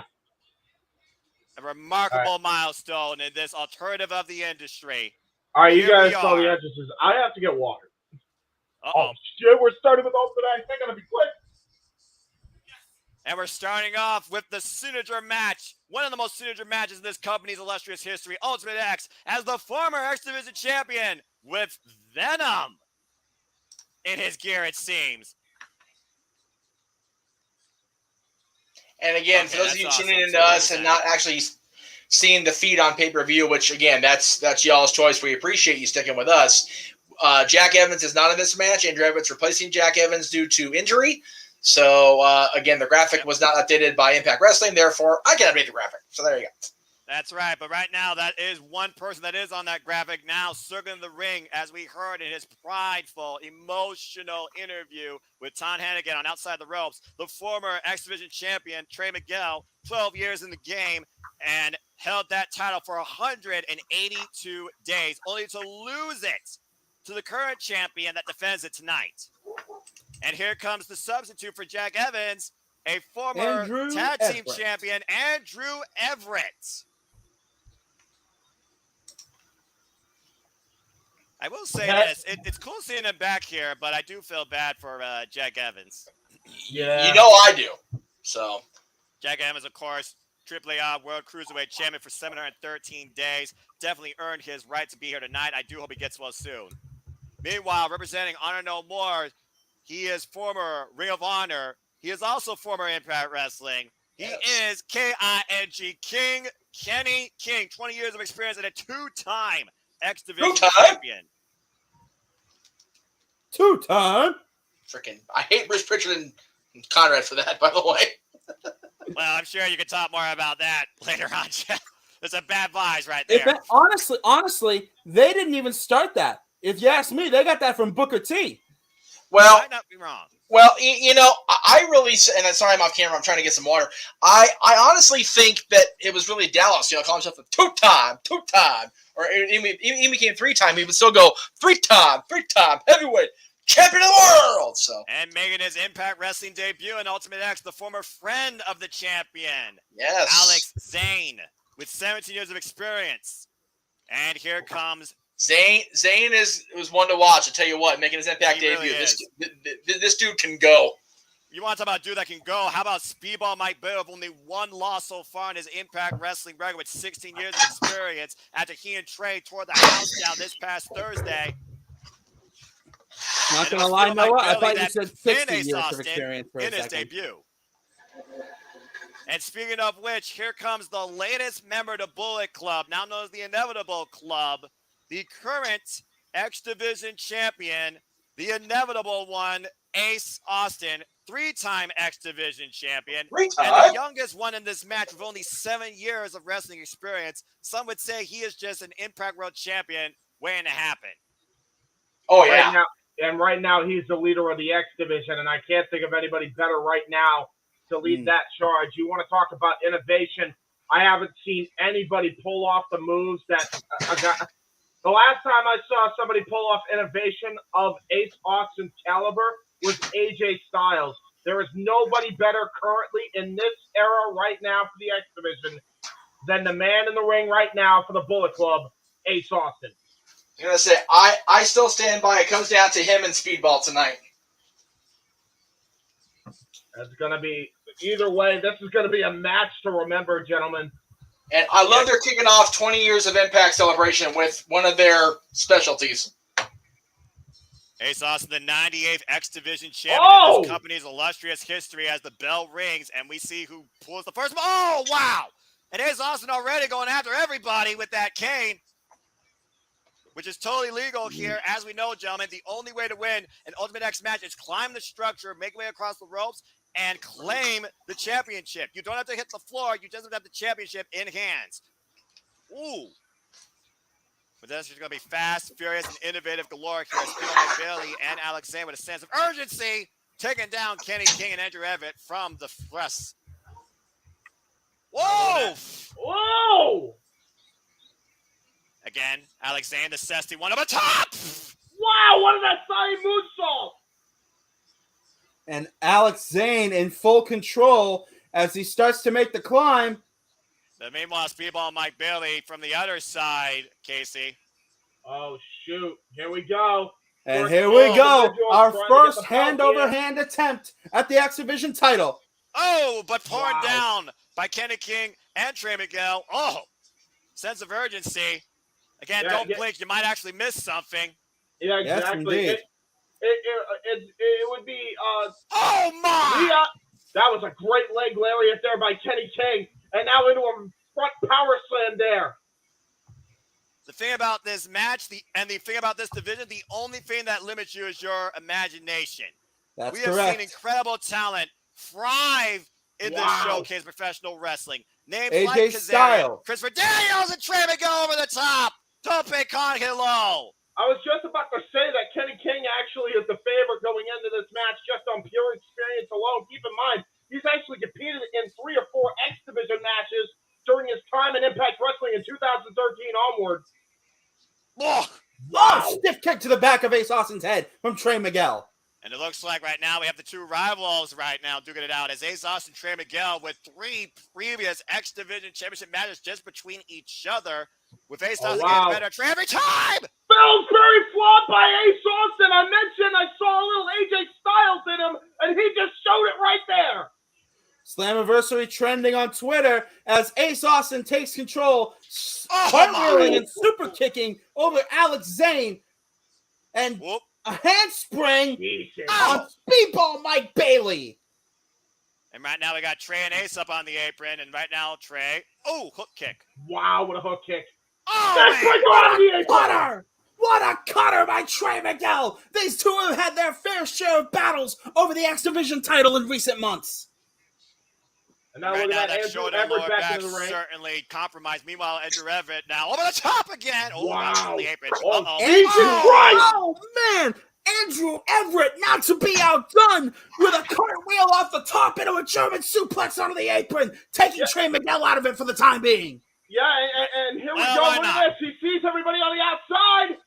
Push through by Andrew Everett.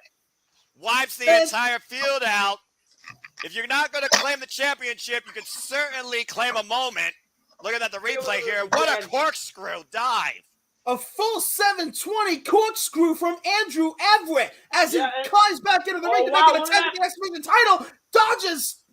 Is that Speedball? That is Mike Speedball. Bailey tried to cut him off the pass. Alex Zane, though, look at that. He's trying to run up there. Oh, look at this. God! Hurricane Rana! And a suplex! Falls on top of Andrew Everett's head. Good Lord! Alex Zane, of course, that hybrid style and a diehard love for Taco Bell. That's why he is known as the Zesty One, as Trey Miguel makes his way across the ropes. But Alex Zane cutting him off at the pass. Uh-oh. Oh, I thought he was going for a powerbomb. Just literally catches him, lifts him up. Meanwhile, Kenny King, he's perched. Oh, man! Oh! Powerbomb! Blockbuster combination by King and Zane! Jumping crane kick by Alex Zane. Ooh.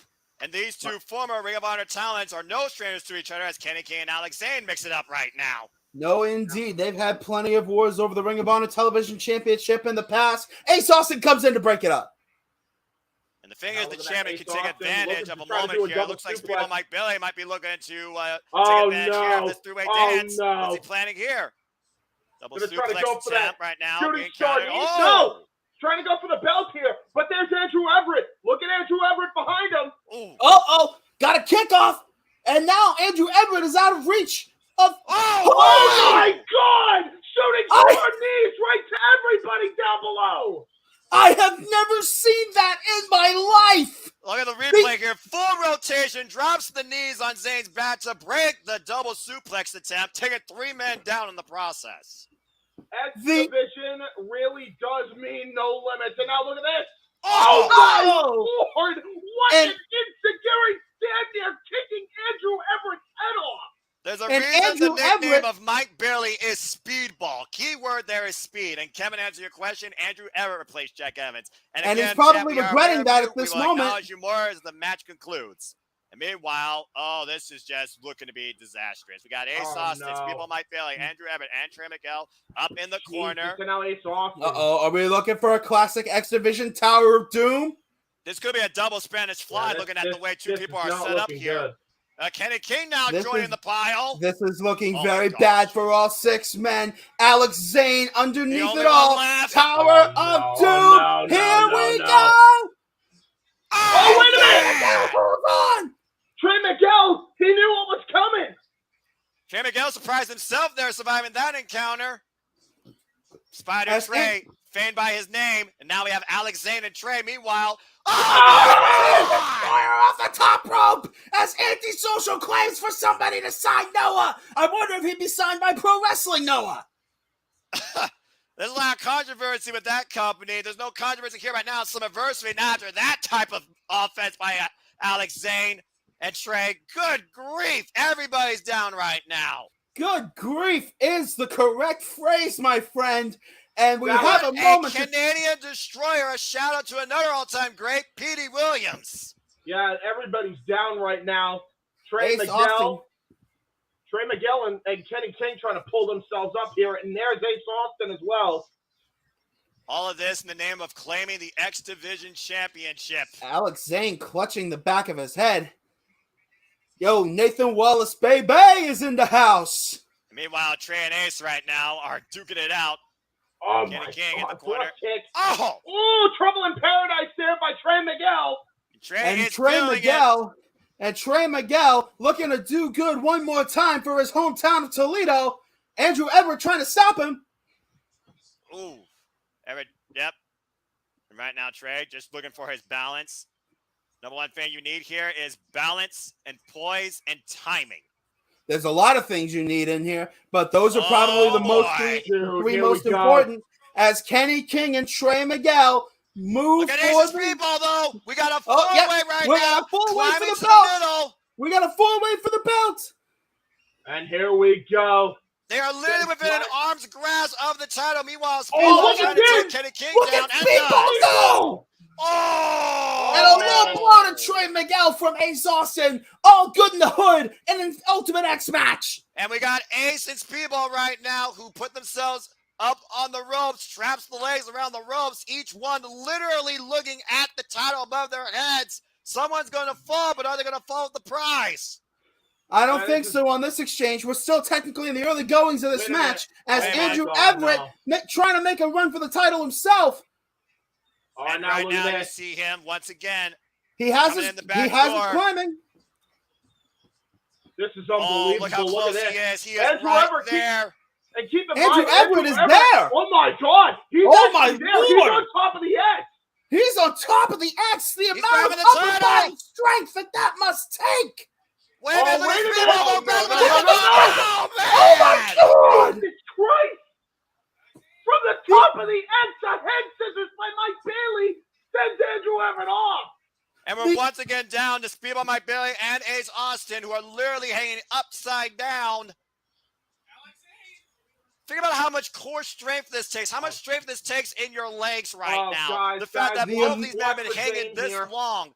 The amount of conditioning that this must take to be able to pull all this off as Alex Zane makes to catch up to Ace Austin, gets a couple of feet in the face for his troubles, and a third.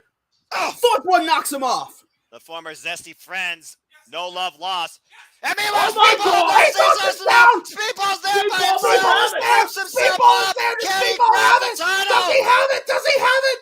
Does he have it? He's got to unhook it! He's got to unhook it! Come on! Speedball is there! He's having trouble! Speedball is champion! New X Division champion! Wow.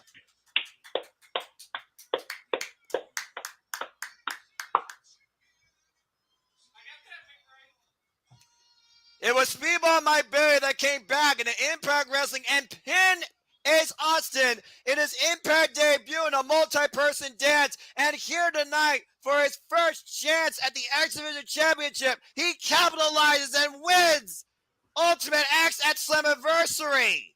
My God, the balance, the coordination, the core strength that Mike Bailey displayed in this match is unbelievable! Yeah, this was a star-making performance from Mike Bailey, no doubt about it. And somebody in the crowd proudly proclaiming Mike Bailey as Ham and Egger Magazine's Man of the Year.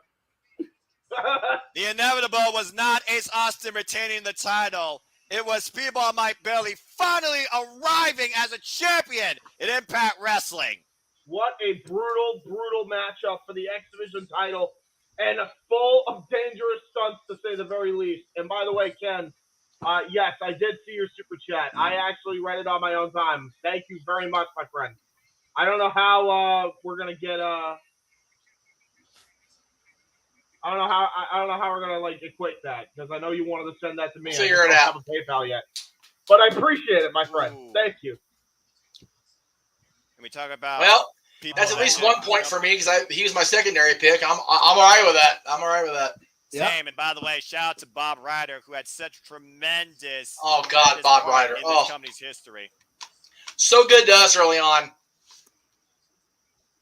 With no DQ getting TNA people. So instrumental in us having the contacts we did, having the connections and the access we did. Right. Yeah, thank you very much. Amazing, solid dude, for real. R.I.P. Bob Ryder.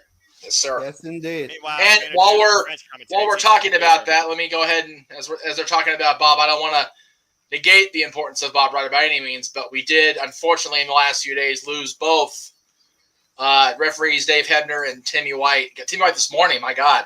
A really sad Father's Day for Clan White. Yeah. As I said on Facebook, those skits with Josh Matthews back in the day hit really different now. Well, it's one of those, I am very critical of Josh, and I feel rightfully so. I'm not going to lie, but he and everybody else that Tim ever came across adore Tim White, and it can be not argued. It's it's a matter of fact that he definitely helped Andre through the last few years of his life. So Timmy White, unfortunately, just a terrible loss to all of us in wrestling. And Dave Hebner, I met Dave. I only met him once. He actually was Spike Dudley's second. He had accompanied Spike Dudley to a signing at RVD's 5-Star Comics. There's a picture that day of Stat Boy as Little Mike Dudley with the Renegade, and Dave Hebner is giving JJ the old chokehold there. So it's it's a sad day, to be very sure. But we're here to celebrate the again. I still can't fathom 20 years of Impact Wrestling. It's still blowing me away. Fun fact about that picture. You go back to look at that picture. Now, if that's a video and the camera stays on instead of breaking away, you see JJ on top of Dave. Right, yeah, that's it. That's a good point. That's a good point. Yes, true statement. Yeah. It's one of those, that was the old RVD's 5-star comics at the Lakewood Mall, so you couldn't exactly get away with a whole lot with mall security there when they're in their big bad old guyness, like, yeah, okay, dude, sure. Anyway, I say we play a little game, by the way, while they do these in between segments. Okay. What Impact original would you have wanted to see fight a current Impact star? I'll get the obvious right out of the way. Would have loved to see the Walking Weapon take on the Olympic gold medalist. Yes, you want some originals? Look at this squad, guys.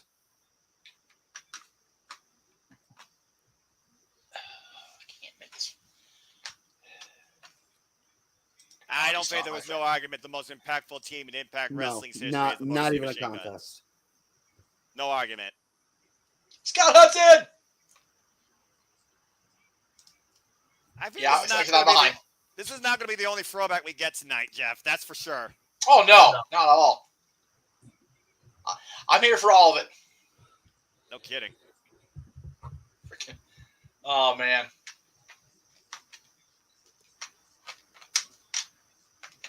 Dave Hebner, the legendary Good referee. point, Nate Wallace. Dave Hebner. Yep. Savage for the Intercontinental Championship at WrestleMania 3. Doggone right. Doggone right. It's funny though. A lot of times when you think of referee Dave Hebner post '88, you think of the double. Yeah. Good. No doubt. WrestleMania 6, great example. Everybody says it's Dave in the Ultimate Challenge. It's actually Earl, because Dave was already starting to. It's like Dave had a lot of health issues toward the end. I mean, toward the kind of 30 years ago. But back then, let's be honest here. He was having issues to the point. If you look at the picture that I had originally had of Dave, the picture they had of the two of them in the WrestleMania, I believe 2000, or maybe even the WrestleMania 17 program of them side by side, Earl in the referee shirt, Dave in the kind of the burgundy WWF top. He's a little bit bigger in the face. He was having issues with his weight going back and forth, so it was decided he would go off the road, which is partially why they did the twin referee angle in the first place. Because Dave had been with the company for a while. Earl, blown away. Earl was a referee at the Bunkhouse Stampede on January 24th for Crockett, and then at the main event February 5th for the WWF. Like, it was that quick that he transferred over. He's the one. Well, kayfabe. I bet people say kayfabe is dead. Right. I bet it could be AJ. What? Message from a legend. Who's this? Sting! It's Sting! There you go. It's Sting! You knew we had to hear from Sting tonight. Well, why not? He, as much as anybody, helped build this company from the ground up. Main Event Mafia, former TNA World Heavyweight Champion. Former 4-time world champion, if I'm not much mistaken. I believe you're correct. I believe it was 4 times. Double check that with Paul, will you? I think Paul's literally right now just reading. remember when he went like Joker Psycho Sting because everyone was like nervous because you should. Yep, I remember that. He's talking about the Joker Sting right now. Biss, Hogan, Kurt Angle, Bobby Roode, Jeff Jarrett, Samoa Joe, all these people, Sting got the honor to be in the ring with, and all of them grew from each other. It's here on showtime, Impact Wrestling folks! and TNA. And it was always showtime. Speaking of showtime, it looks like the Knockouts are going to take center stage here, as it looks like the Knockouts World Tag Team Championships are now on the line. Can the Influence once again overcome Kind of a Rosemary, mishmash of a tag team. this time but... with Taya Valkyrie? Lights go out, and that can only mean one thing. The world God has bless fallen to decay. Oh, shit. The Cleaver Colin Andrews in the chat. What up, buddy? Hey, Colin. brother. Good to see you, man. I got to It's order been a part of couple. the fun. Give me some prime cuts, big man. Seriously, follow his channel, folks. The Cleaver Colin Andrews. I've never heard Prime anybody cuts. say that before to Colin. That's good. How's it going? Well, I mean, he has been in the restaurant business for, what is it, like 15 years at this point? Something like Is that. Havoc, Yeah. by the way, is Havoc still employed by Impact? What's going on with this? Havoc currently is injured after being I see. smashed by Masha Slamovitz in a crazy record amount of time. But as far as this match goes, while we don't have to tell the tape anymore, it pretty much goes like this. After the Influence successfully defended their Impact Knockouts Tag Team Championships against the former Cassidy and Jessica McKay part of Impact Wrestling, the Inspiration, thank you again to the Inspiration for all they brought forward in women's tag team wrestling. Damn it. Basically, Decay wanted to put their names in the hat to challenge for these titles. So Havoc and Rosemary were out to prove a point. Havoc got smashed, though, by Masha Slamovitz. Rosemary, however, pinned one half of the Knockout Tag Team Champions. And since her release from prison, La Guerra Loca Taya Valkyrie has reunited with a former ally and friend in this unique set of circumstances. And now we have Taya Valkyrie and Rosemary challenging for the first time as a team the Impact Knockout Tag Team Championships. Of course, these titles being reincarnated since their first inception back in 2009, where it's held by the likes of Sarita and Taylor Wilde, the Beautiful People, TNT. I'm, of course, talking about Tessa and Tara. Not Tessa Blanchard, by the way. I'm talking about even Tessa Blanchard. Somebody in the crowd says Final Fantasy IX's ending is lame. Well, there you go. Video game talk all the time. Video game war memes. They will not die anytime soon. For the record, before you go further, Noah's statement of Taya's release from prison, he means WWE, y'all. Yep. And I'm not wrong, damn it. Let's be honest. Let's be honest. Frankie Monet was never going to get over. And for the record, I must say, now that she's in the ring, talk about getting over, though. How about the former Emelina, Tenille Dashwood, making it all about her as she enters Slammiversary as one half of the Knockout Tag Team Champions.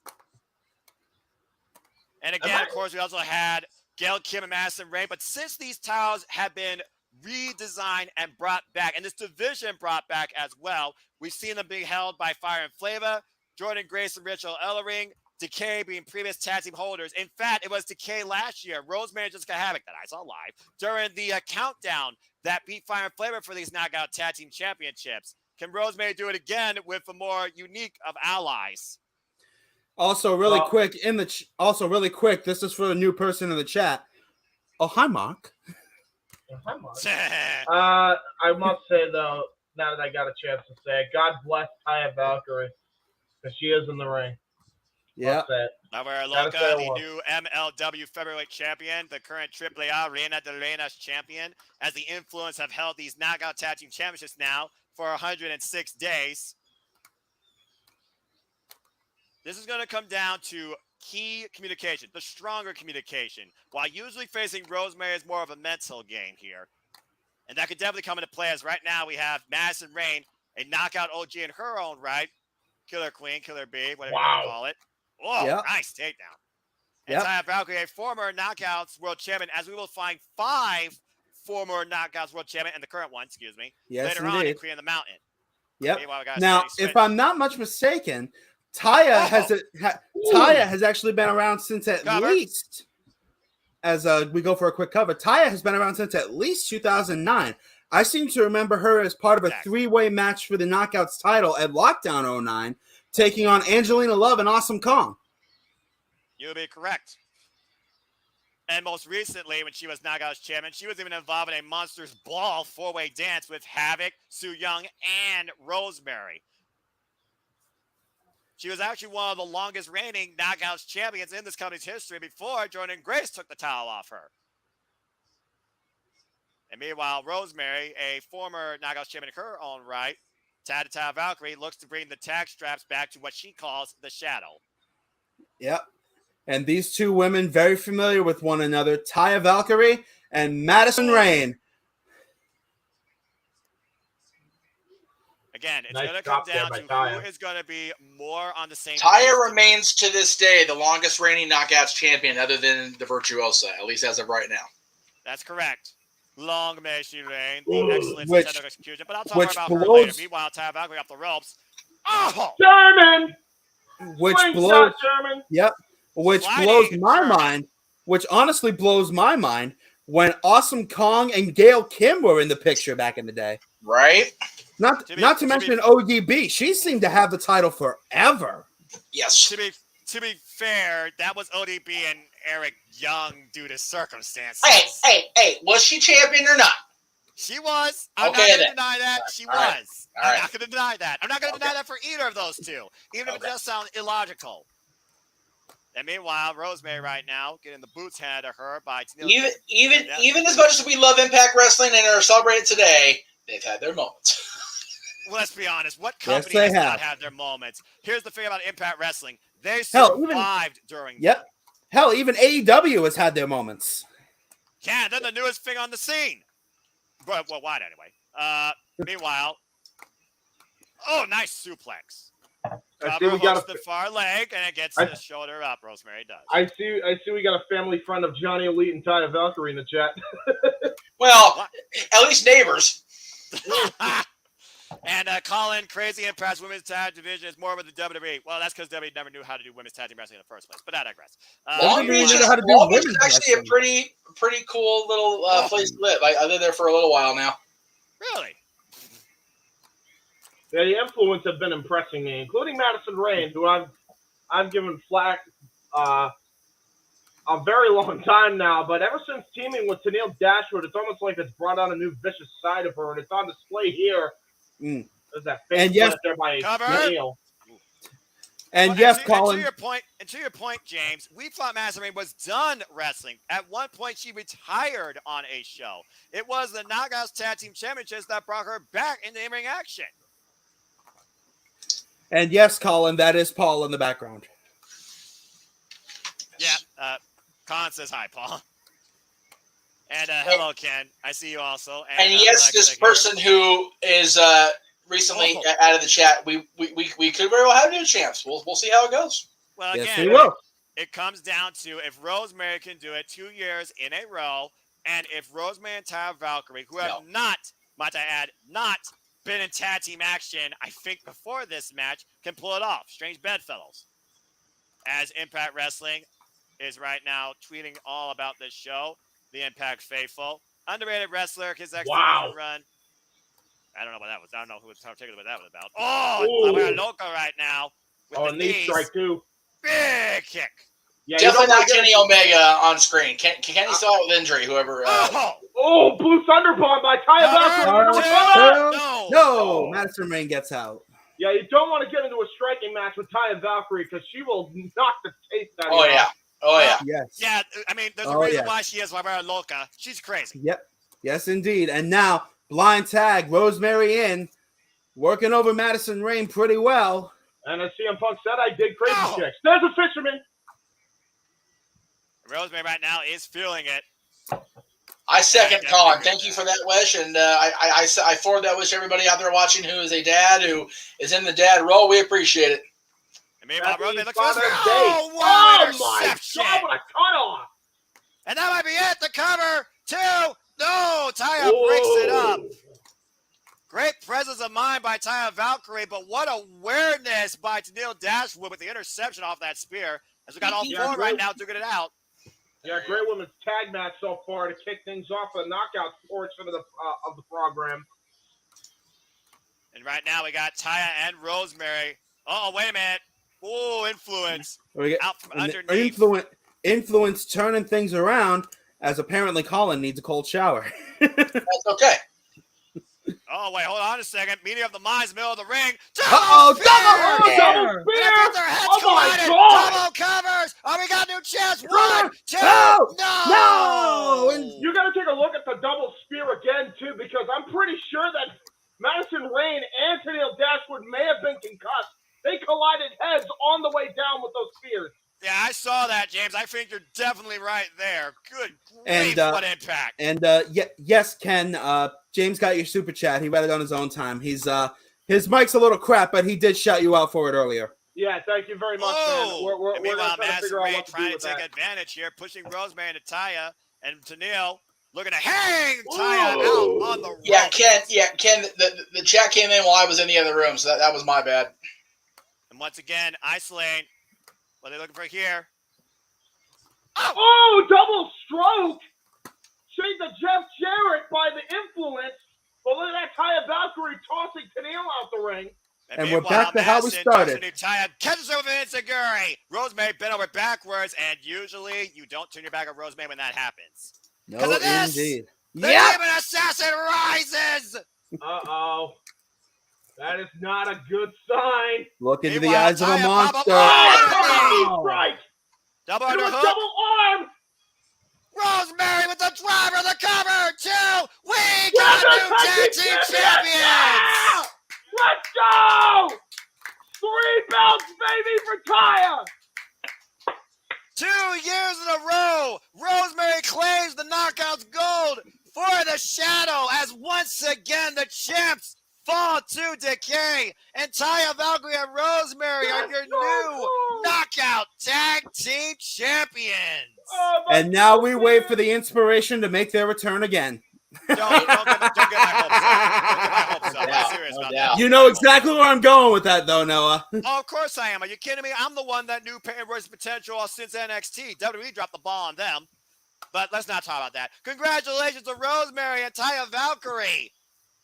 Rosemary now a 2-time Knockouts Tag Team Champion, and Taya Valkyrie adds another accolade to her Impact history. And speaking of history, Kurt Angle! I'm so happy Taya won. the guy that wanted to reignite and bring back life to professional wrestling. Intensity, integrity, intelligence, and Percocet.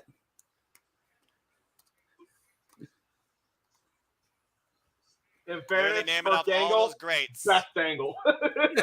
Perk Angle is best In the angle. ring, nobody better.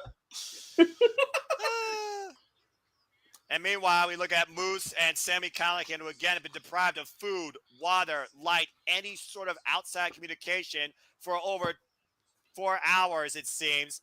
What happens to a man trapped with only themselves? I love it, man. I love these little skits that they did. Bro, I'm so happy. Taya Valkyrie has 3 fucking titles since she's come back, bro. I can't tell you how happy I am for her. And let's not, she got screwed, man. Let's put she this got in perspective. screwed when she was in WWE, and now she's got 3 freaking championships. Eat shit, Vince. Eat shit.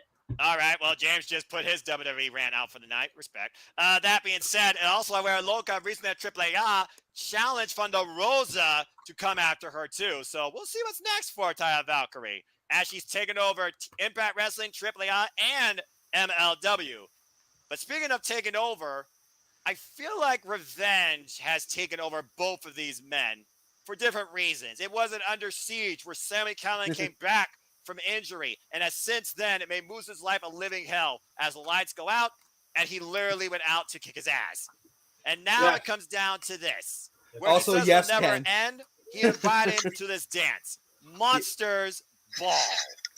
And yes, Ken, James is very much a mark for Taya Valkyrie. Listen, And man, as we all should be, damn it. And to be honest, can you really blame the guy? Yeah, not really, seriously. for both the looks and the ability. Damn right. She's the total package of what a knockout's supposed to be, man. So she's the female Lex Luger. Hey! No. You stop that. That's solid to you. He's out of line, but he's not wrong. No! He is wrong. You know why? Because Taya Valkyrie didn't look like a ham sandwich on freaking roids, all right? Damn. Jeez. Jesus Christ. I'm being honest. I'm being honest. Come in. No, she just looks like Vince got to her. I mean, what? Hey. Oh, In this matchup, there is no countouts, there is no disqualifications, anything goes. We are going to see a human car wreck here. The lives that have affected Abyss. That Ken is honestly probably a better comparison. Modern day Beth Phoenix. Okay, that's fair. James approves. James approves. I like that comparison. Oh wow. Oh boy. The lights. I am blinded. James, talk a little bit about Monsters Ball and the type of men it's affected, and the knockouts for that matter too, and what we're about to see. Sting did not show up. He just recorded a quick video. That's correct. Same with Kurt. Yep. Actually, Kurt did a freaking like cameo style selfie video. I'm about to say that was cameo style. As Kurt do. Hey, we got a cameo for Kurt from Kurt for Greg Cherry's big win. So there you go. It was not Father's Jane Mitchell that invited these two to this dance this time, but we are about to see hell unleashed. Jesus.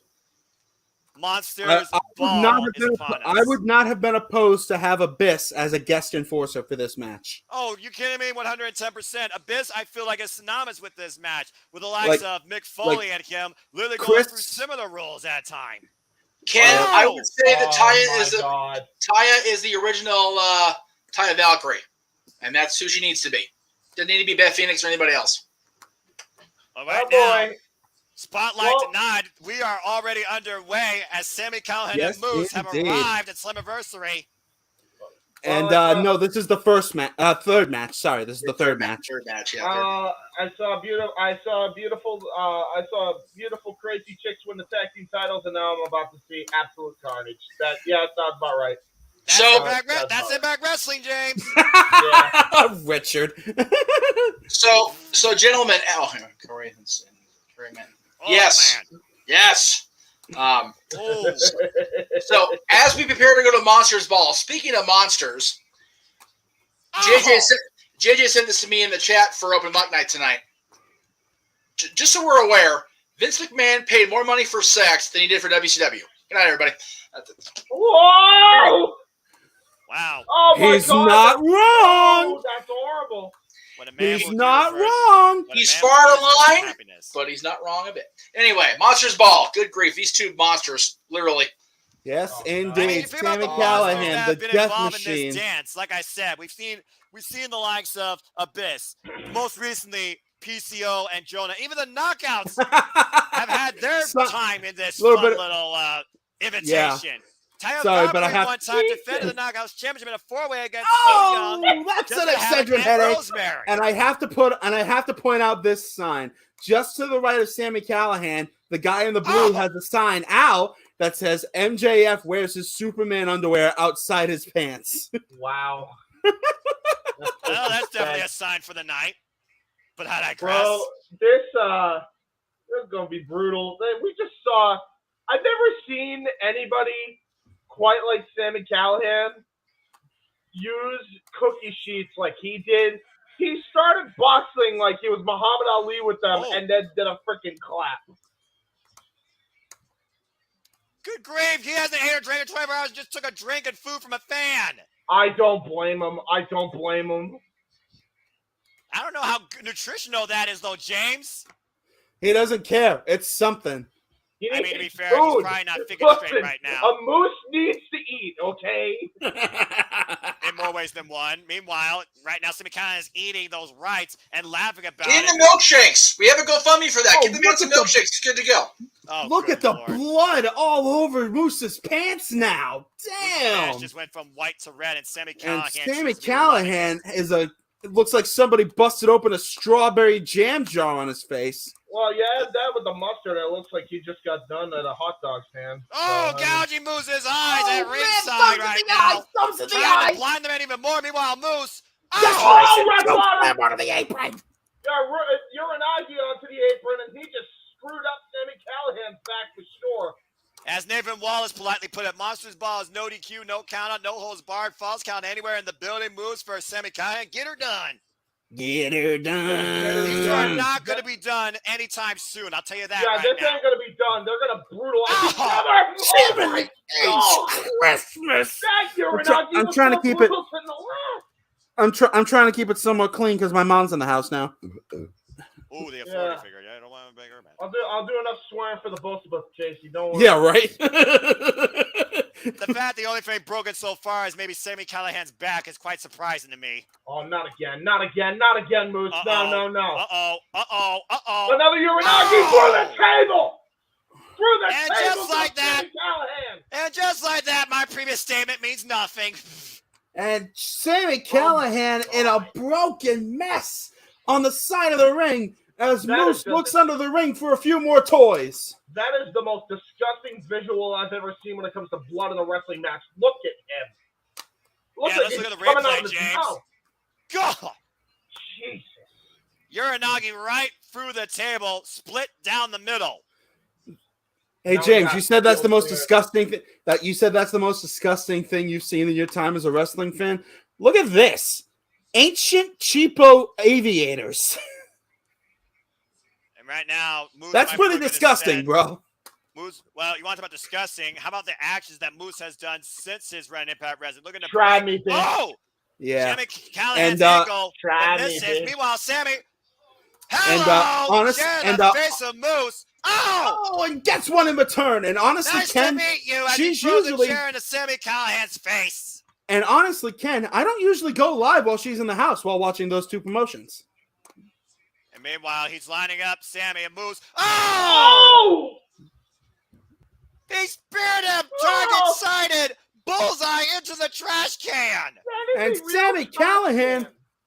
And Sami Callihan now has the opening he's been waiting for all match. Oh! And again! Oh my God. Ringing the ears of Moose off a plastic trash can with a steel chair in the middle. Record, that plastic may look flimsy. That shit hurts. Yeah, it does. Right now, Moose is literally... And now the blood stuck. rushing to Moose's head. As if Moose wasn't delirious enough. And now Sami goes looking for toys. Guys, this is the draw. This is the death machine. May I remind you? Oh no, is that what I think it is? Is that what I think it is? It's barbed wire. It's a barbed wire door! Whoa! Oh, no. What? Well, we know who stopped by at the GCW shop today. How many times has we seen the forbidden door broken into, but not with barbed wire attached to it? You sick bleep. You're gonna see it tonight, gentlemen. Terry Funk is smiling, guys. I don't know if Terry Funk has enough muscles left in his face to smile. Inside, you know he's smiling on this. Oh, on the inside? Absolutely. He's grinning like a madman. Outwardly, I don't know. You know what happened to his face muscles? They all got scratched by the barbed wire. Yeah, right? Are we talking about exploding barbed wire or regular barbed wire? Regular in his case. Yes. yes, thank you, James. Meanwhile, Moose puts on the brakes. Moose with an elbow counter. Uh-oh. That's right my backfire here. That's actually my backfire. Oh, no. She slipped on the top rope. And Sami Callihan taking advantage. Oh, wait a minute. Wait a minute. Rebound. Sami, oh, my God. Moose just went face first and ribs first right through that table. Off the top rope, James. And suddenly the death machine has been activated. Yeah, this is Sami Callihan in its element.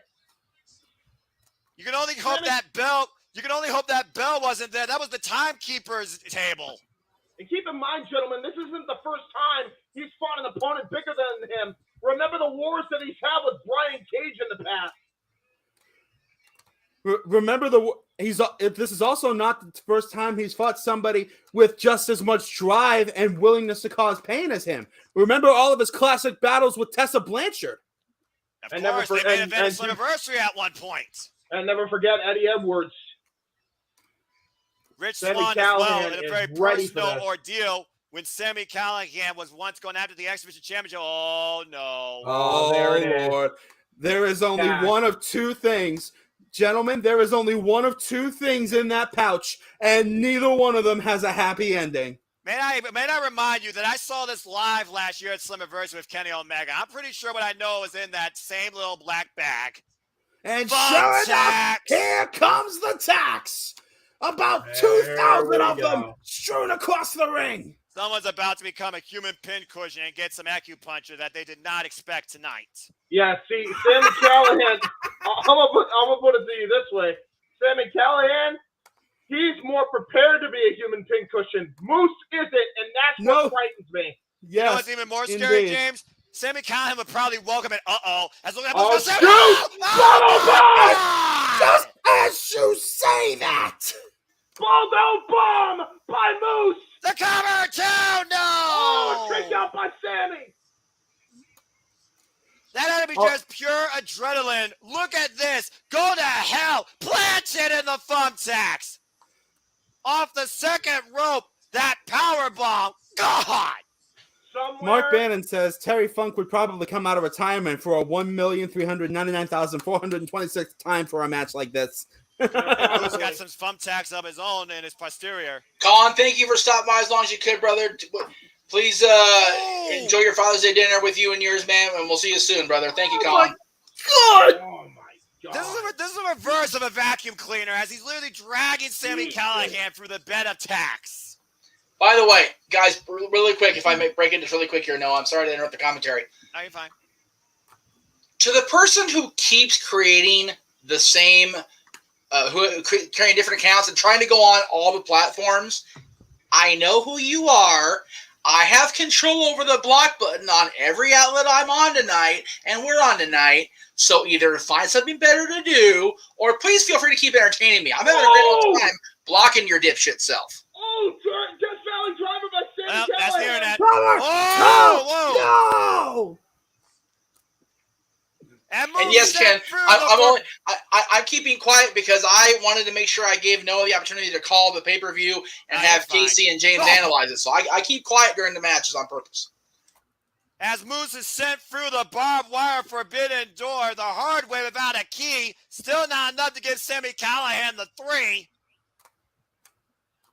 Now look at that. Oh, no. It looks like Sammy Callahan's got trash can lids. He might have the same idea he had with the cookie sheet. Or he wants to challenge Moose. Oh, God. Oh, boy. This is shades of James Storm and Bobby Roode. Oh, boy. Are we about to have a trash can lid duel? Yes, we are. Oh, gosh. God, almighty Christ. You can feel. You can James, you were talking about concussion earlier, maybe with Tennille Dashwood and Madison Rain. I think we're going to get a concussion here during this match. God! Yeah, they're going to get smooth brains from this for sure. You can feel their brains. Oh, God! You can feel their brains swelling inside of their skulls as both men are down and out. You can hear those trash can shots. Sounded like it was a gun going off from Route 66. That is the sickening thud of, oh my lord, steel on a human skull, prospectively on each man. Eat your heart out, Mick Foley. I don't think Mick Foley wants to eat his heart out. No, that's bad. Don't do that. Mick is perfectly comfortable doing the podcast with Conrad and not let these crazy people do shit like this now. Again, Sammy Callahan's not normal. Moose has proven tonight how inhuman he is. Again, these guys were trapped without food and water and light for a good number of hours, and they're still coming out, fighting each other like this. Almost 24 hours, I think. Wow! They were trapped without food, water, or light. And looks like Sammy Callahan's looking for the pile driver. Oh, my God! Pile driver in the tax! Pile driver in the tax! Cover! No! How did Moose pick out? How in the hell is Moose conscious? He got this should have been it. Ow! Non-package, I might add, on the thumbtacks, and still got a shoulder up. Yeah, look at Moose, man. His head became a human pincushion. He had to take tacks out of his head. The ironic thing is Moose is not bleeding as far as I could see. He will be as soon as a few of those He will be as soon as some of those hacks come out of him. Thumbs up, thumbs down. This might be it. Oh, low blow by Moose. Somewhere down around St. Petersburg, all good in the hood, in a Monsters Ball match. And there is no cup down there.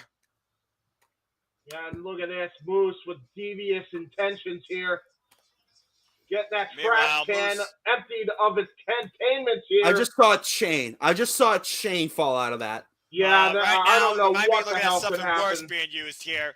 It looks like Moose wants to use the bottom of a trash can. Oh no. What is this? Oh, wait, wait a minute. Sammy's out. Sammy trying to go for a powerbomb. Last ride version, perhaps. Oh, wait a minute. Oh, cheeky Daniels, penalty kick. He's got him up in the powerbomb position. Oh, my God damn. Oh, my God. It's Christmas. And another pile driver head first on the chest. The cover. What? What? He kicked out of one. Are you shitting me? What on earth Even are you, crowd, Moose? listen to this crowd. Listen to Even them. Sammy can't believe it. Moose went in Oh here. my God. Oh my Lord. Oh my God, one by a bat. And if that didn't put him down, this should. This will one more time. Pile driver on the tracks. Jesus. The cover. One, Cover, two. Sammy Callahan Callahan wins has this his Monsters revenge. Ball. Holy hell, what a matchup. Moose usually said he is the guy to show you what pain really looks like. Tonight he experienced it, and Sammy Callahan finally put him down for the victory. This was absolutely insane. Let's take a look back at some of the highlights. This powerbomb on the corner on the base of a trash can on Moose's spine, caving on another human body. And Moose up at 1. Cactus driver and Moose kicked out at 1. That is inhuman. Until a Louisville slugger wrapped in barbed wire set him up for another pile driver that finally put Moose down. Let's just put this in perspective, gentlemen. Moose came in here, booed. The crowd was not on the favor of Moose. By the end of this, the entire crowd was cheering for chanting Moose. his name. Yeah. You don't have to like the man, but you got to respect the heart. Oh, yeah. And kicking out at 1 after getting power bombed onto a vertical aluminum garbage can. There is no give on that whatsoever. Oh my gosh. Seriously, I have never seen somebody take a power bomb to a trash can and the body bend more than the trash can. That was ungodly. That was the bottom of the trash can, the hardest part of a trash can. That was fugly, boys. Yeah, it was. JR would call that bowling shoe ugly, but that'd be an insult to bowling shoes. Yeah, I would say, all JR would cringe and say, "Good God Almighty!" Oh, here we go. Speaking of fugly, here we go with these yahoos. Yeah. Well, yahoos is the word. I think yahoos is a polite compliment when you're talking about them boys. The Briscoes, former 12-time Ring of Honor Tag Team Champions, and the current Impact Wrestling Tag Team Champions, taking them off of Violent by Design. The Good Brothers are trying to make it personal, though, literally going to the Briscoes' farm. Jeff isn't the only one that gets calls randomly. Noah, you've been covering the Indies for a long time as far as being a fan of all these different promotions. Did you ever think you would hear yourself say the phrase Briscoe Brothers Impact Wrestling Tag Team Champions? Absolutely not. Isn't that the craziest damn thing? Yeah, it is. This team since day one of Ring of Honor, who won these titles, the Ring of Honor Tag Team Championships, through dishonor multiple times. Now, currently, the Impact Tag Team Champions looking to beat the Good Brothers. And the thing, in their Impact Wrestling debut, and I do take this back, so I did botch this on my preview show, at Multiverse of Madness, it was the Good Brothers that beat the Briscoes in a non-title affair. Yeah, when you think about it, the fact that the Briscoe brothers are not only not part of Honor No More, but they're representing everything that is right about Impact Wrestling in the tag team division. It's like, Huh? What time period are we in? Seriously, what world do we live in where the freaking Briscoe brothers are the baby faces standing up for everything that is okay? What in the shit's going on? Yeah, against the Good Brothers.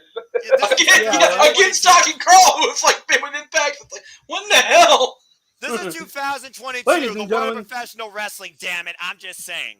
Seriously, Ladies and gentlemen, the following contest is set for one fall. And it is for the TNA Impact Wrestling Tag Team Championships. Honest to God, I'll tell you what. God. It's just bizarre that we're having this match in 2022. I swear, I don't think Vince Russo is booking. I'm pretty sure Rod Sterling's booking this show. Someone definitely Picture, if you will. There you go. Casey gets it. Casey understands as we the talk reference. about these tag team championships, the Briscoes coming as the 59th Impact TNA Tag Team Champions in this company's history. These titles held by the likes of Team 3D, LAX, the Hardys, of course, the most impactful, the Motor City Machine Guns, Beer Money, the Wolves, and even the North. The Good Brothers looking to try to become 3-time tag team champions. Last year, they Oh my God! You you just mentioned Blood Money. Wonder if it's Bobby Roode is the 5th guy. There you go. By the way, not Blood Money, Botch, Beer Money.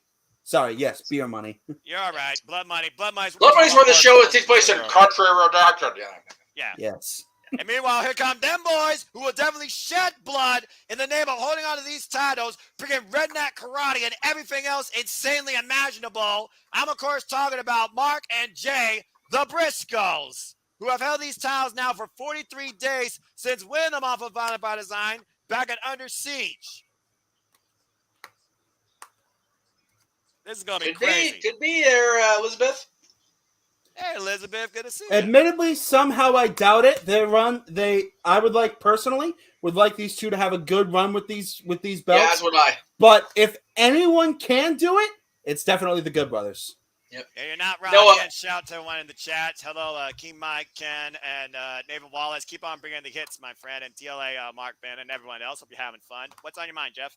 So you mentioned Team 3D being, part of the tag team championship history here. They were the first actual TNA tag team champions. Again, you talk about synergy, you talk about milestones. Again, 20 years of Impact Wrestling, 20 years I've been working and podcasting with No DQ. This is the 15th year of Talk Wrestling. It's also been 15 years since the official definitive split of the NWA and TNA Wrestling, which is why King of the Mountain in 2007's anniversary was for the TNA World Heavyweight Championship, which is why Team 3D were the first TNA World Tag Team Champions, not NWA Tag Team Champions. So just crazy how things are in synergy in this world.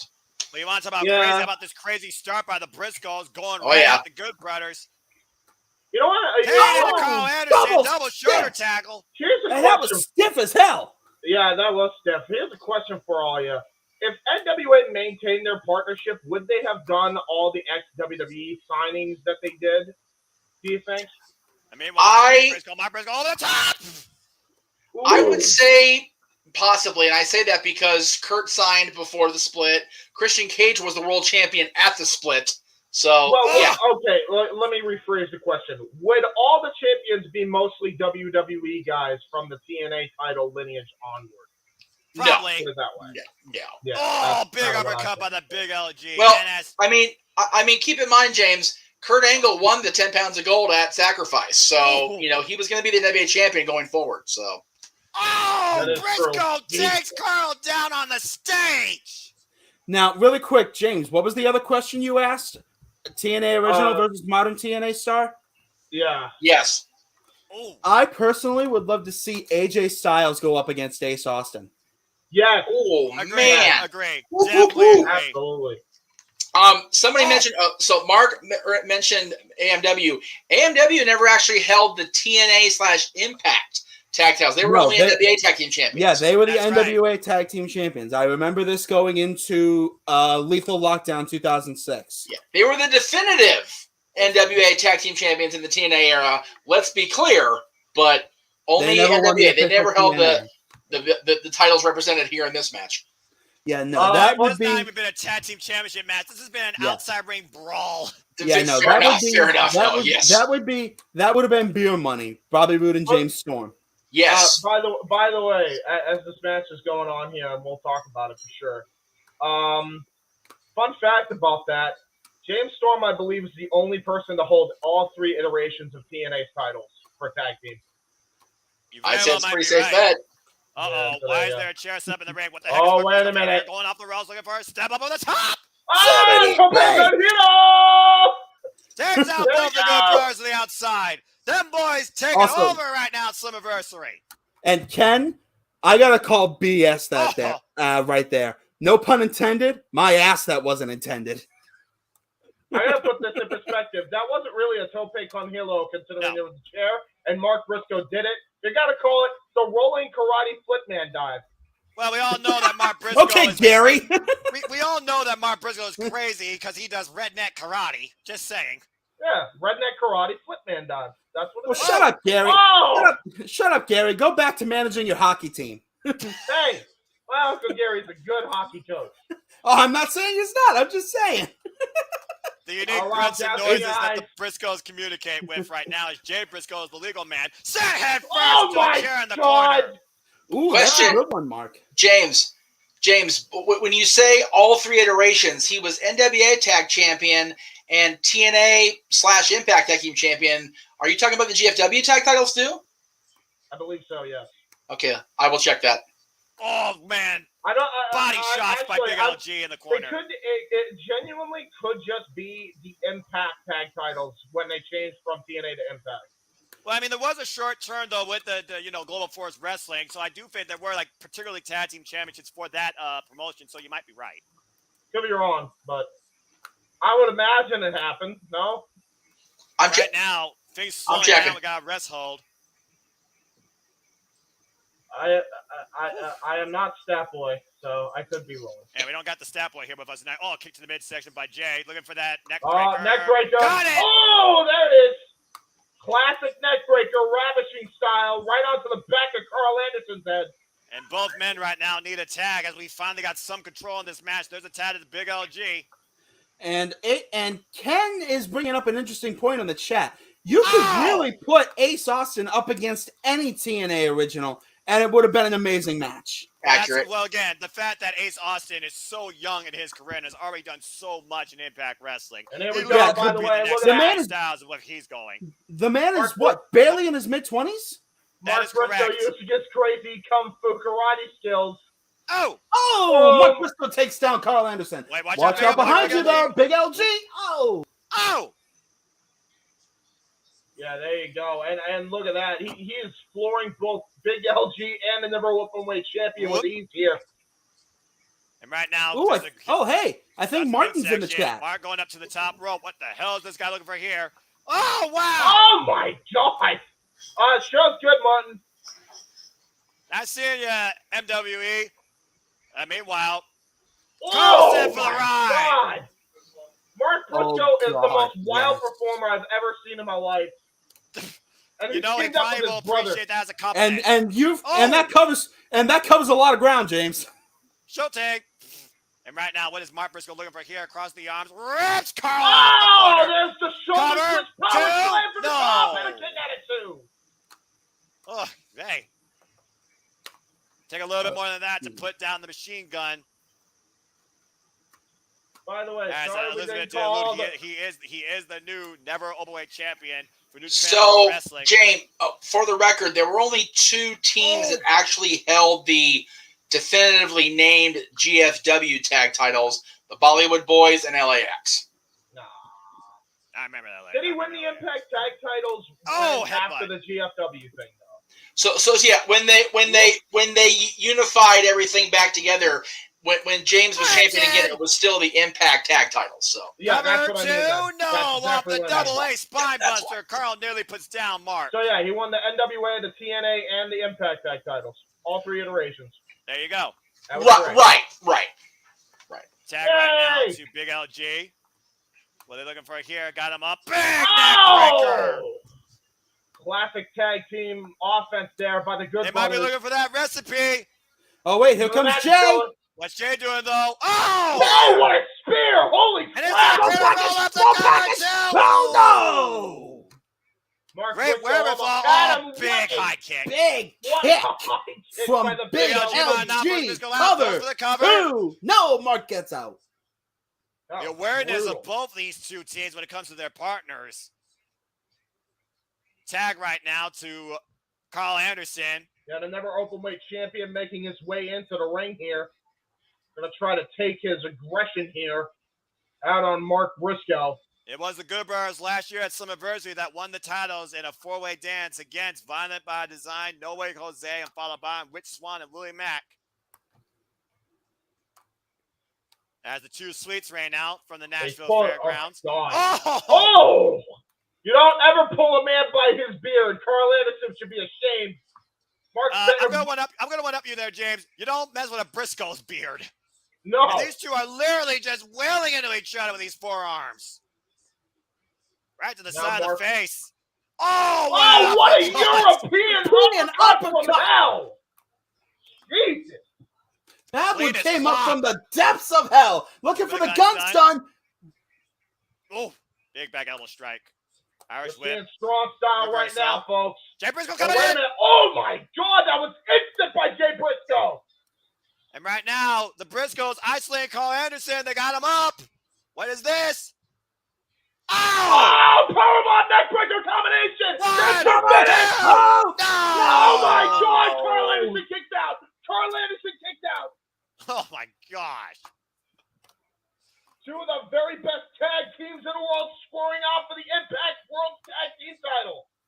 12-time Ring of Honor Tag Team Champions versus 7-time IWGP Tag Team Champions. Keep your eye on Big LG on the outside, though. Double underhook by Jay Briscoe. Now trying on to go Carl, for a double Carl underhook versus... driver here. It looks like. Oh, lariat! Rainmaker by Jay Briscoe. It's a short arm lariat. Reverse Rainmaker, it looked like. Well, we'll see more about the rain probably this Wednesday, but I digress. Meanwhile, up in the electric chair, might be looking for a doomsday device. Looking for the doomsday device here. Carl's fine bat, though, breaking the eyes. And meanwhile, Big LG, gun stun! Oh, Carl out of the air with a gun stun! But Jay Briscoe's the legal Briscoe, and now he's isolated. They might be looking for the finishing move here. Jay fighting. Wait a minute. Jay Briscoe fighting out of the Magic Killer. Fighting for everything he's worth right now to retain the Impact Tag title. It's a 2-on-1 still, though, James. Jay right now, look at double. Oh, what a Jay Briscoe is out cold.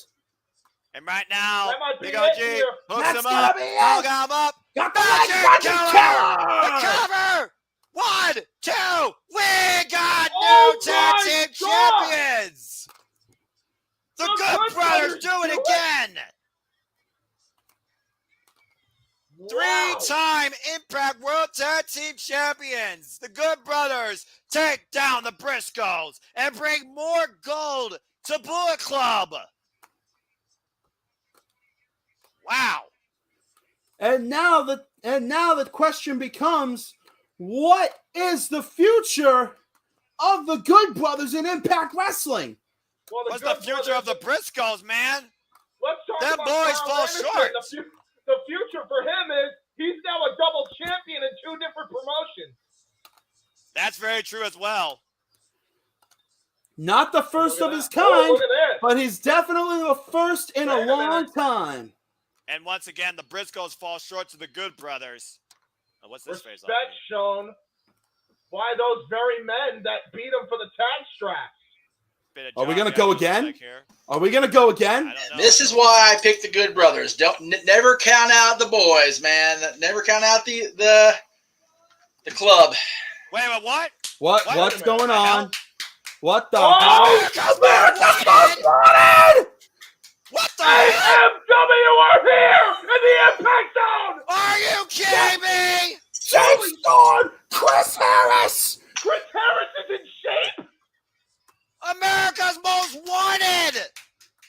Oh my God, no, you're kidding me, What the hell? I didn't expect this tonight! Do not tell me that Storm and Harris might be coming out of retirement tonight. The Wildcat Chris Harris and the Cowboy James Storm, America's Most Wanted, is back in the Impact Zone! I'm flashing back 16 years. We got a six-pack, though, in the hands of the Cowboy. What's this about? Them boys, the boys, Wow. and the Cowboy? What the? This is tag team royalty right here, man. It really is.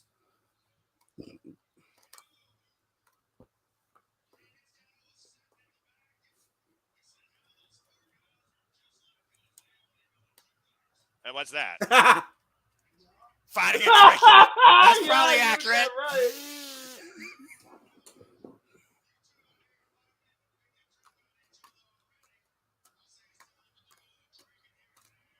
Oh, you did! You gotta be kidding me. You gotta be kidding me. Right. I don't even drink. All right, what the hell? Fudge it. The TNA chants start in the crowd. This is a throwback, to say the least. Is that a smart water? That's right. Because he's sober now. Oh, that's right.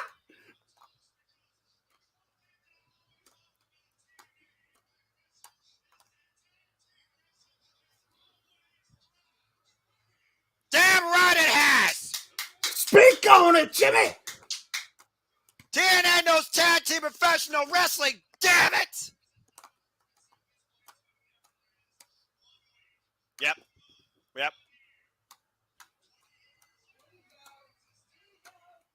God damn Yep. right. 20 years later.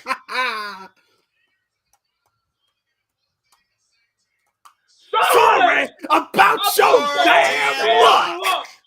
And I'll drink to that, as I'm also straight edge.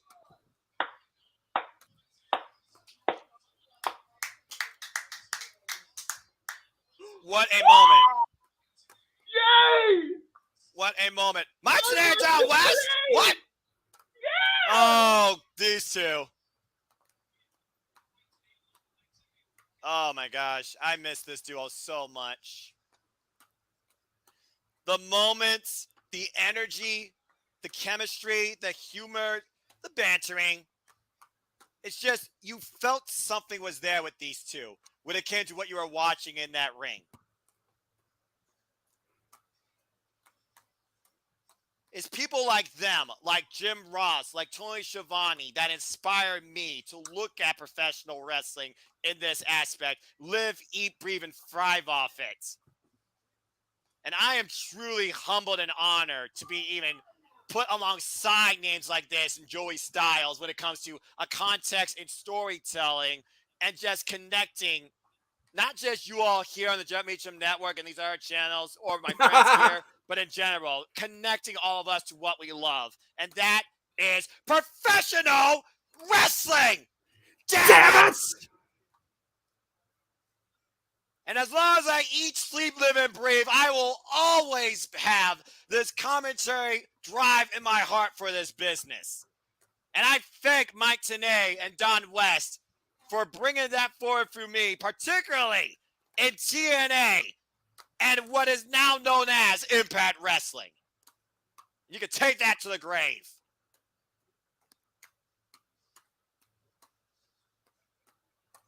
Thank you, Don West and Mike Tenay, the immortal voices of TNA.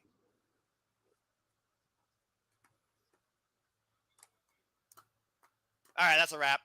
I miss that team to this day.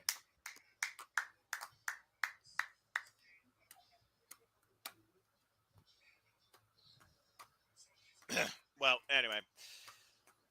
Yeah, I also agree about Gordon Sully, Ken.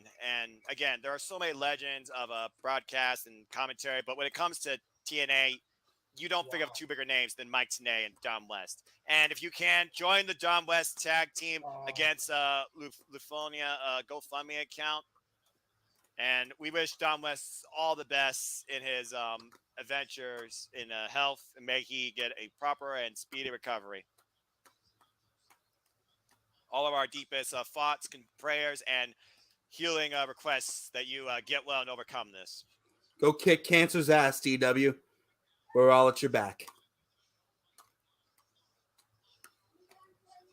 Well, as we talk about Sorry, the past, we got to look forward towards the future as the present right now is being challenged. It's time for the 10-man contest as Honor No More looks to bury the Impact Originals. And we're going to find out who Nick Aldis was talking about earlier, too. Here we go, guys. I think this is probably the one night of the year he would not mind people referring to him as Magnus. Right? You're probably right. Sorry, I was quiet during when you guys were talking. I'm so far behind on my feed that I wanted to hear what they said about Mike and Don. Again, you talk about people that were a huge influence on me, influence on the No DQ media brand. There is no West Coast professor without the professor anointing me.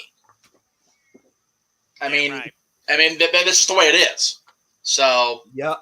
You know, and again, Don, you know, you've all heard about my familial struggles with the big C this year. So, DW, man, we are with you. We love you. As was said, go kick cancer's ass, and we will definitely be with you every step of the way, my friend. We miss you, Don. We do. Big time. Yeah, big time. Also, Martin, yes, this show did have a reverse battle royal. It was during the pre-show. So, yeah, you missed it. Yes. Yeah, we're just checking. Ladies and gentlemen, our next encounter. Ladies and gentlemen, our next encounter is a 10-man tag team match set for One fall. Well, as we look at what brought us to this in the first place. Specifically, Ken, he talked about how Mike Tenay dubbed him the West Coast Professor. Which is hilarious because Tenay is no stranger to the West Coast himself. He's a Vegas boy. Yeah, the reason. Okay, so he originally called me Professor Junior, right? Because I'm younger than him and whatever. But we also found out through the course of that, being a Vegas guy, he also had a column that featured in all the NHL programs around the league. But he was a Kings fan before they got the Knights. I don't know if he still watches hockey. I haven't talked to Mike. God, I haven't talked to Mike since Turning Point 04, so it's been almost 20 years there. But yeah, it's he's a hockey guy. He's a hockey columnist from way back, even before he got into WCW as a wrestling commentator. So he's Christy Hemme! Yay! Never mind. Christy Hemme trumps me as far as redheads on TV goes, so I'm good to go. Thank you. Woo! Uh-oh! Oh! Scott D'Amore! Oh, whoa! Can I just say this? Hemme doesn't look any different than when she was the ring announcer. And look at Scott D'Amore! Team Canada! I didn't see it because I'm not going to copyright it. Oh, hey, hold on. In honor Hey, of Canada's in the public domain. Shut up. Hold on. In honor of Casey Flynn. Oh, Canada. My home and native land. Jeff, put a Canadian flag up. Oh, he's commentating. Yay! Well, considering that Scott D'Amore has been a foundation of this company as well for 20 years, I couldn't think of a better guy to be part of this match. Oh, no! He's having Mike. Oh, there we go. Got it. There we go. We got it. This is going to be a hell of a match. This is going to be fun. I'm already loving this. All right, let's do it, guys. You ready? I remember seeing him and Simon Diamond bow up outside the Six Sides of Steel. Yeah, man. Still gorgeous as ever. Oh, Maria Kanellis is back. Uh-oh. That could be bad. And here comes Honor No More. Mansfield in the house. PCO, Vincent, the OGK, Matt Taven, and Mike, the Miracle. Oh, excuse me.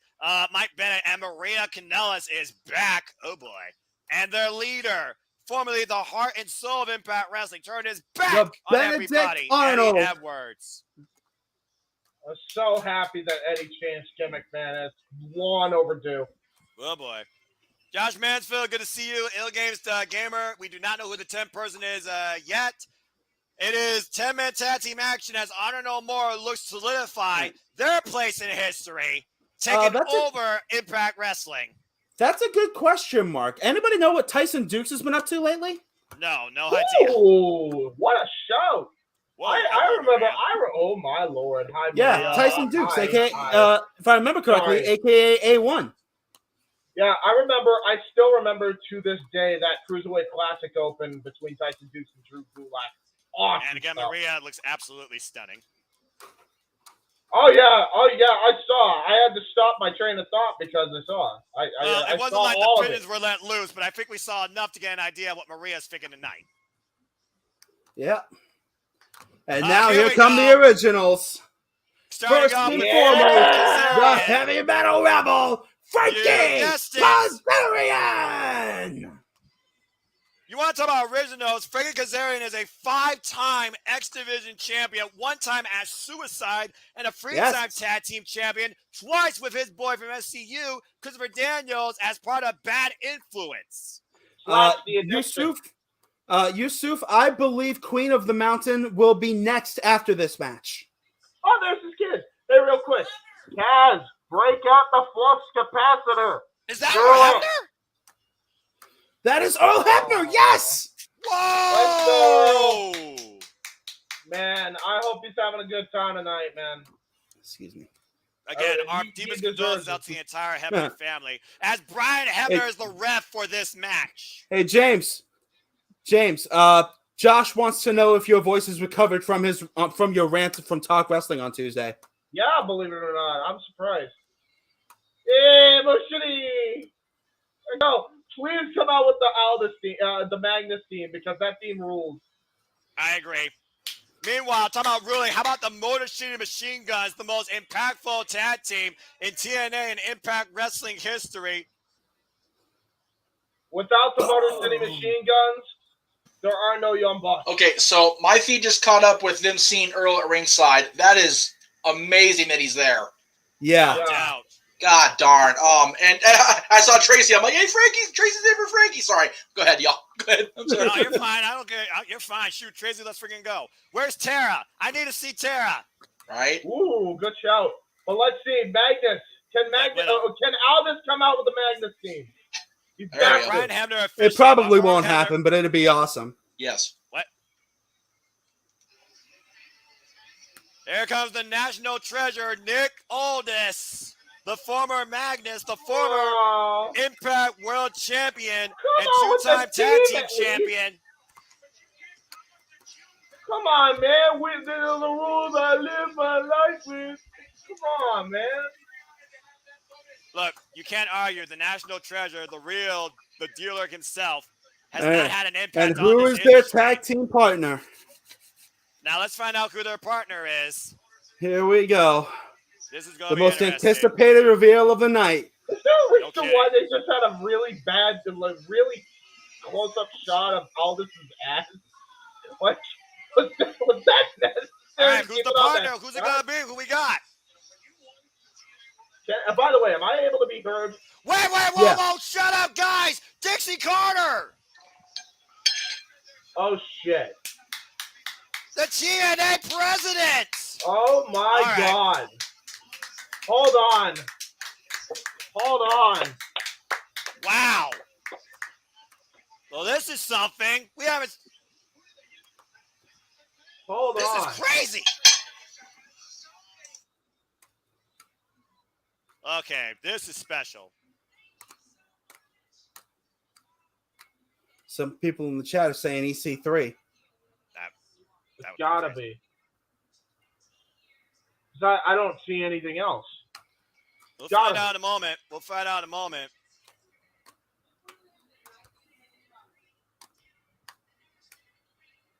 Yeah.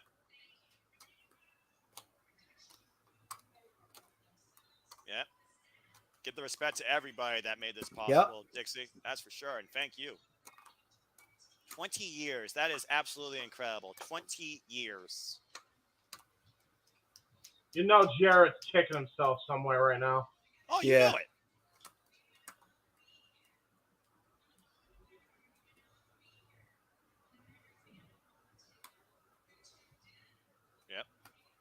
Yep. DVD.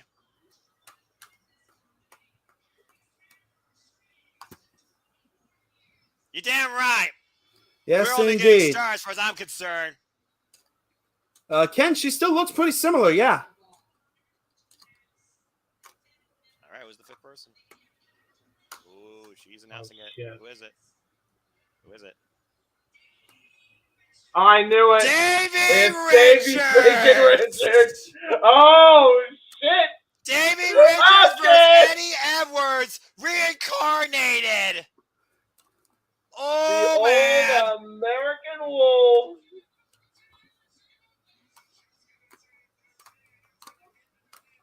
Coming out to the Wolves' theme. Davey Richards is back. Happening. You heard right, Ken. She does. The Wolves on opposite sides.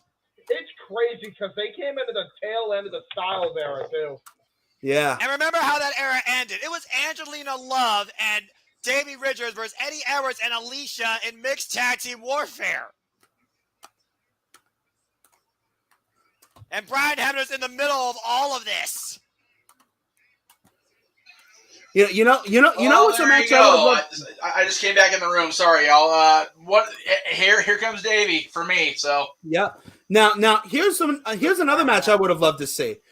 Oh shit! The American Wolves. The American Wolves versus Magnus and Desmond Wolf. I completely agree. I mean, There you go. we all know Desmond Wolf as Nigel McGuinness now. Yeah, Nick Aldis and Nigel McGuinness. Hell yes.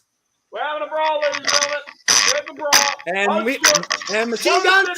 Oh shoot! It's the OGK versus Machine Gun. Oh boy! Yes. Tag team match waiting to happen. Matt Taven and Mike Bennett versus Chris Sabin and Alex Shelley. How's this for a throwback double kick? The then versus the And now. the hesitation drop kick. Yes. But it only got to be one-on-one, guys. We got to get one person on each side of the ring as legal. we must Good have luck control, this gentlemen. match. Oh. Even for a guy like Brian Hebner, good freaking luck. Oh. Whoa! Hey, yeah, Brian's having a tough day as it is, so good for him for getting in there and doing his job. Especially right. this being the last day, Jeff, him as a full-time ref. I mean, like, after tomorrow, he's done full-time reffing. And meanwhile, backslide, too! Oh, no. Get to the midsection by the Miracle. Oh, suplex. Beautiful suplex. I think Sabin might have heard himself on that just as much as he heard Matt Bennett and Mike Bennett. I think you're correct. And now Nick Aldis, the national treasure, coming in to fight Mike Bennett, representing. As you know, Jeff, we formerly saw Nick Aldis defend the 10 pounds of gold against Mike Bennett. Last year. Oh, no, wait. That was Trevor Murdoch. Sorry. Fudge. No. He's right. What was it? Bennett. Oh! It was actually Aldis against Bennett on one of the United Wrestling Network pay-per-views. Exactly. Oh, cool. Taz Okay, cool. Kazarian. So, achievements in ignorance. Nice. And now, Boston Strong Style tags out to the Horror King. Vincent, you might as well call him the propaganda machine with his type of originals he's had against the Oh, likes God. of Could you Blueprint, Matt imagine, Morgan. Anthony? And right now, Irish whip it to the corner for Kazarian taking advantage. Jeff, pull Nice Anthony. Russian leg sweep. Jeff, really quick, pull Anthony's comment up on Cover, stream. 2. Yes. Wouldn't surprise me a bit. Davey's a Ring of Honor guy too. Wouldn't surprise me a bit if that happened. Nah, it wouldn't surprise me a bit either, to be honest with you. We'll have to wait and see. It would also mean that another tag team is back in Impact Wrestling if they can Agreed. those titles. Yeah, Right their now, you tag got team is Kazarian and Eddie looking Edwards pretty fighting good. it out. Kazarian with the tag, though. Oh, And here we We go. were just talking about the Wolves, right? They're How many face to times- face. How many times have we seen this in Ring of Honor? Davey More Richards times and than I can Edwards. remember. And he tags in Matt Taven. The former Ring of Honor World Champion. Born to Reign versus the American Wolf. What's so crazy about this? This isn't even semi, man. We still got 2 World Championship matches to go. One of them being a TNA original with a twist, Queen of the Mountain. I know. Yeah. Oh, what a discus elbow into What a a pump boot. kick. Oh, Oh, nice triple team into a quadruple team maneuver here. Oh, boy. what on earth are they going over here? Uh-oh. Oh, my Oh. City Machine Gun special. Yeah, TLA Mark, I did say that you saw that. It's just I happened to step in and Yeah, Wendy's comment was brought up, but I did see that up there. So there you go. Yeah, that's my bad. kick. That's my bad. I missed that, Mark. That's my bad. Well, again, we're watching the match too. It's kind of hard to watch Right, and react at the same time with the chat. But we especially see your with chat. especially with a 10-man tag match going on. Yes. With high ability all up and down the lineup on both sides. And it's all breaking down, it seems. Right now, the TNA Originals taking control. Oh. Double suplex by the Martian Machine Guns to the Miracle, the former X Division champion. Here we go. Short leg drop. Another short leg drop. And all this with the elbow drop. What's Davey looking for here? PK, it looks like it's Davey Richards here. Davey's feeling He's calling something. for it. Go, boy. What's he going back here? Off the ropes. PK! And what's Kazarian going to do? Off the ropes. Leg drop. What a 5-on-1 onslaught by the TNA Originals to the Miracle. No, he might need a miracle right now. Just survive this match after that. And Honor No More regrouping on their side of the ring. And now look at that. Oof. Chris Sabin with the elbow strike. And now Alex Shelley launches him with the low blower. And now launching Davey Richards. Oh! Catches the foot from Matt Taven. God. And all this and then now. The clothesline. And Alex, wait, nope, it's out of the corner. Oh, wait a minute. Oh, and now here we go. Here's Honor No More. This is what they do best. Honor No More turning the tables. Cannonball by PCO. And right now the cover. Wait, you got the legs on the ropes. And he got caught. No, it wasn't, Maria. I don't care how beautiful you are, you're wrong. Meanwhile, Tad Vincent. Vinny Marcellia now tagged in. Is she though, Noah? Yes, she is. I'm unbiased, but I also know the rules of wrestling. That was not a 3. Oh, what? I'm not distracted by beauty alone. I already told you I look at wrestling. Oh, there's a and now. Flatliner. Flatliner cover too. Broken up. Broken up by Chris Sabin. Chris Sabin of Hell, Michigan. Vinny Marcellia of Warwick, Rhode Island. 8-time X Division champion, former Impact World champion, came into SLAMMIVERSARY last year with a victory over Moose. There's a lot of New Englanders in Honor No More, I'm noticing. You are right there, well, it's kind of interesting. Wait, wouldn't that mean they're wicked no more? No, that would turn their team name to... Sir, can you show some decorum? That would turn their team name to Honor No More. Oh, good. Honor No More. Yeah, there you go. Well, no wonder Nick wants to kick their ass. He those assholes ruined his tea. Let's go. Wait, is it tea time? Oh! No, it's time to get planted!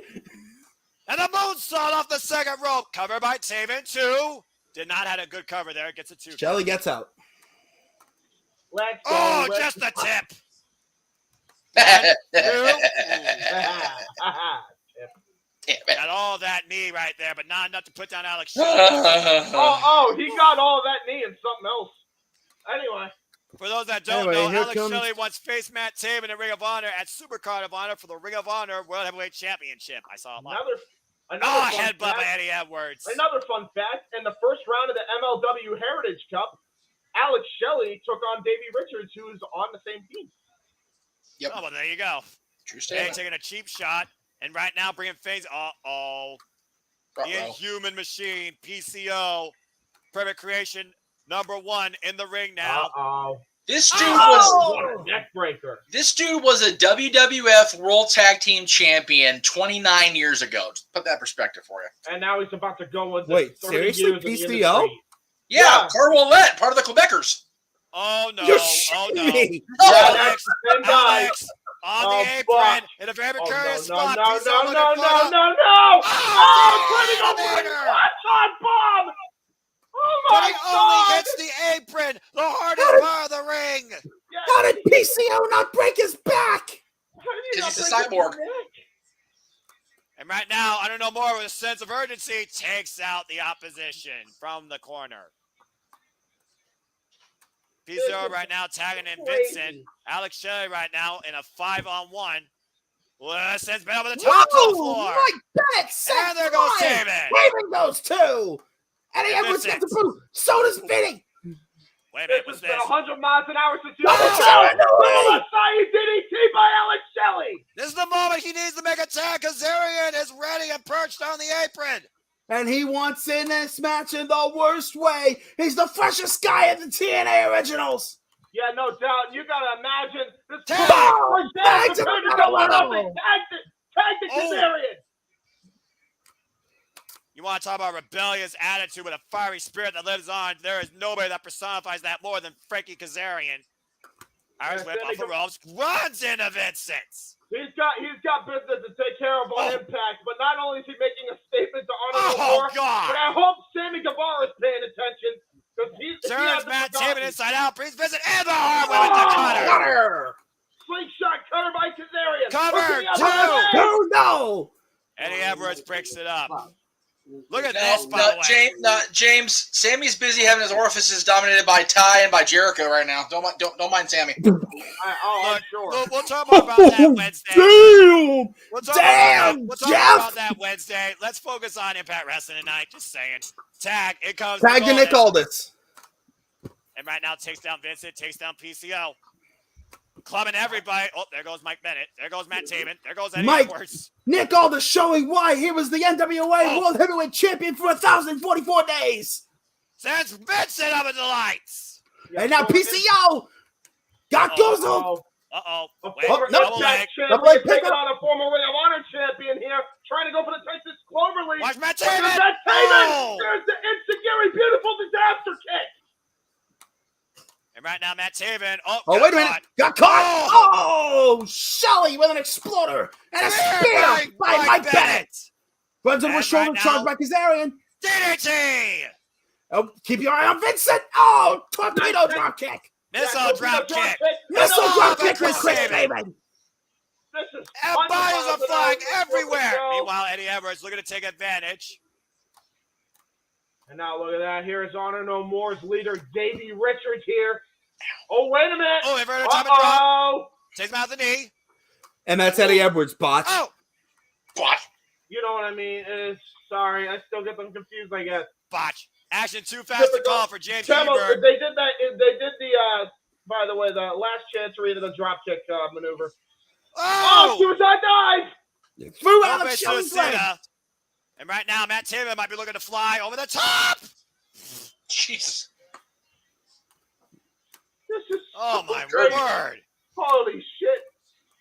Oh, look what we got in the ring. My God.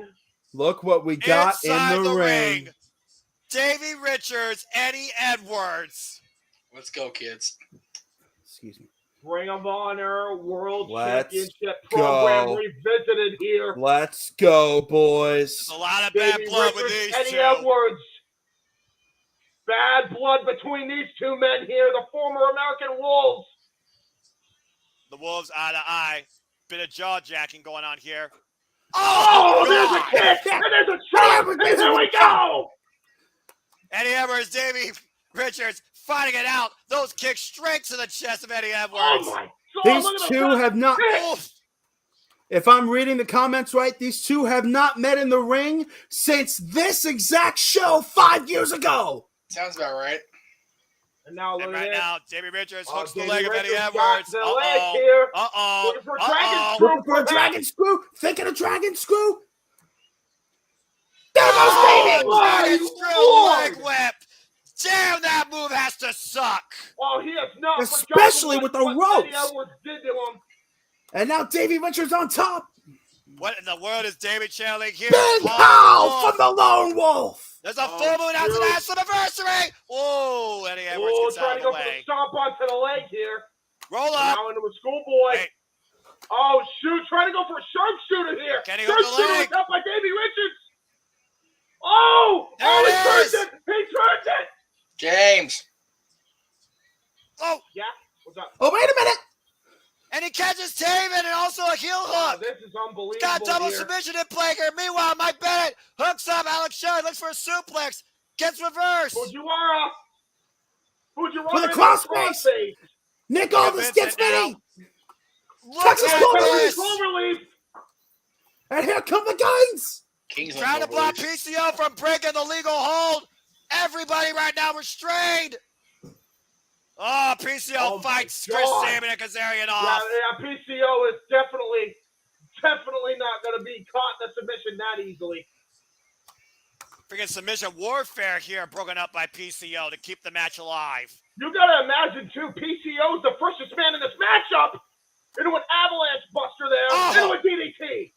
And right now, Matt Taven ascends to the top rope. Might be looking for big splash! And Vincent on the other side. Swanton bomb! And PCO in the cover. 1, 2, broken up by Chris Sabin. Yeah, Sabin able just to get in in time. there right in the nick of time. Oh my word. This is a battle for what Impact Wrestling has been and what Impact Wrestling is going to be. Oh, it's scoop slam by PCO to Nick Aldis. Oh no. This is absolute anarchy. PCO to the top rope. This can't be good here. This cannot end well. Nick Aldis out of the way. Moonsault misses. Crash and burn. Went for the PCO salt, got nothing but canvas. And here comes Sabin. Oh. And the guns.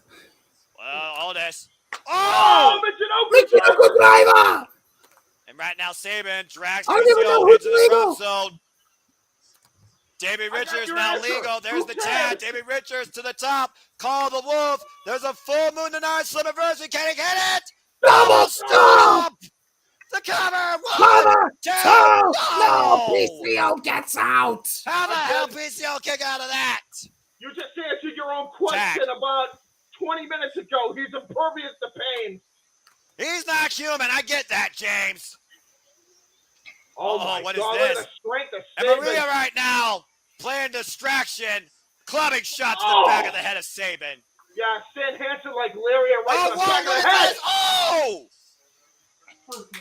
The original knockout just took down Maria. Tracy Brooks. Tracy Brooks. Uh-oh. PCO's got a hold of Tracy Brooks. This is not. No, you cannot. You cannot. No, Someone And here stop comes this. Jazz. Yeah, and Frankie wisely getting his wife out of the way. That's right. That is Frank Kazarian's wife. Oh, wow, man. That is another TNA original. That's a knockout original right there. Meanwhile, PCO, person in the second row, Frank Kazarian looking to capitalize. What the hell are we trying to get out of there? Oh, no. Oh, my God. This is not going to end well for either man. Oh, boy. This is going to be Frankie's bad trying to for go both. for the flex PCO looks capacitor to here. reverse it. Nope. Kazarian has God. him hooked. Oh, my God. PCO landed right on his head. Cover. No. Kenny King. Kenny King. Kenny King coming back into play. Oh, wait a minute. Who's this else coming out? D'Lo Brown. D'Lo Brown for the D'Lo Brown. Earl Hebner. And Earl Hebner now is on the outside. Wait a minute. Sky. Oh, my gosh. And D'Lo Brown is not a TNA original, but he is part of the Aces and Eights. D'Lo Brown, you still got it, bro. Meanwhile, Earl Hebner checking on his son, Brian Hebner. I've seen everything here tonight. Oh, shit. No way. No way. Go for the Sky High. D'Lo. Go for Sky High. D'Lo going to the top rope. Are you kidding me? Whoa, whoa, whoa, whoa, whoa. He's slipping, but he's not done. He's going to keep trying. Oh, D'Lo, don't kill yourself, bro. Now. Oh, my God. Sky High, and he got all of it. D'Lo Brown is back, man. Who the hell would have ever thought the Aces and Eights would help Impact in any form? Right. Oh, I'm going to see machine guns right now, taking down PCO. Double amount of Cadabra, a third, and a fourth. Double. And now here we go. It looks like they're going to go for a triple team move here. Kazarian What and the the hell is Guns this? Got him up on the shoulder. Wait. Oh, wait a minute. Here we go. The OGK coming into play. What the hell? For the record, guys, the Slam is the sky high. The frog splash is the low down. Oh, Yeah. right. Oh. Cradle shock from Saban. That works too. And that's the cradle shock of the cover. Hey, look, Earl cover. Hebner Oh, is there's taking Hebner. the ring. The pin. Wait a minute. Wait, what's underneath that shirt? Oh, he's Oh got my the red God. shirt on. He's got the red shirt on. God! It's a classic team. Hebner with the count. 1, 2, the champion win it! What a night! What a moment! What a clash for the ages! Celebrate 20 years! Tracy Brooks, Earl Hebner, Christy Hemme, Scott Demore, D'Lo Brown, a part of it all! The TNA Impact Originals win the night at SLAMMIVERSARY! What a lineup! Not only a referee shirt, a TNA Hall of Fame referee shirt. Yeah. Hell to the right on, man. That's fucking cool. Sorry. And Scott Demore joins him inside the ring. Tits. This is an absolute beautiful celebration of Impact Wrestling. And we're not even done. We're not even done. I know, right? God. We still got 2 matches Oh left. my God. Stu- On the Casey. point. Oh my God. Casey, Oh, no. That's a 2 moment. world title matches left. Yes. What a moment. What a That's moment. hard to see. What a That's moment. hard to see, you know. Oh my God. Them Can't- pointing up to the heavens. AJ Styles! Yes! He is here! We Wait, had to what? hear from him. Hang on.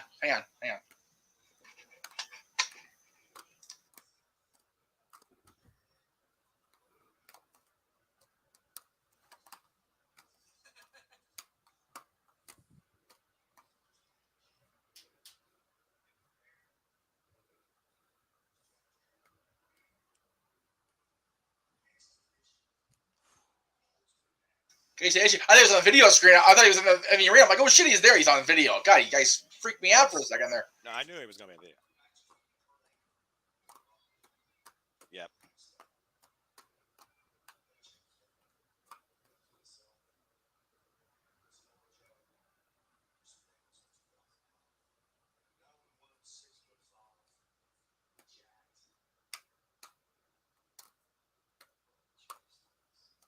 Yeah, He he did. stole the damn show that night. Damn right. Oh gosh.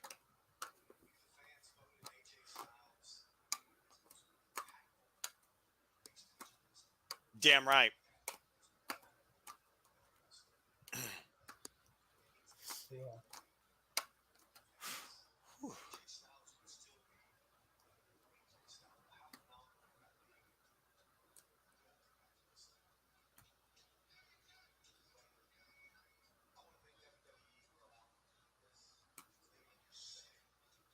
That's a first. Still not giving him no slack.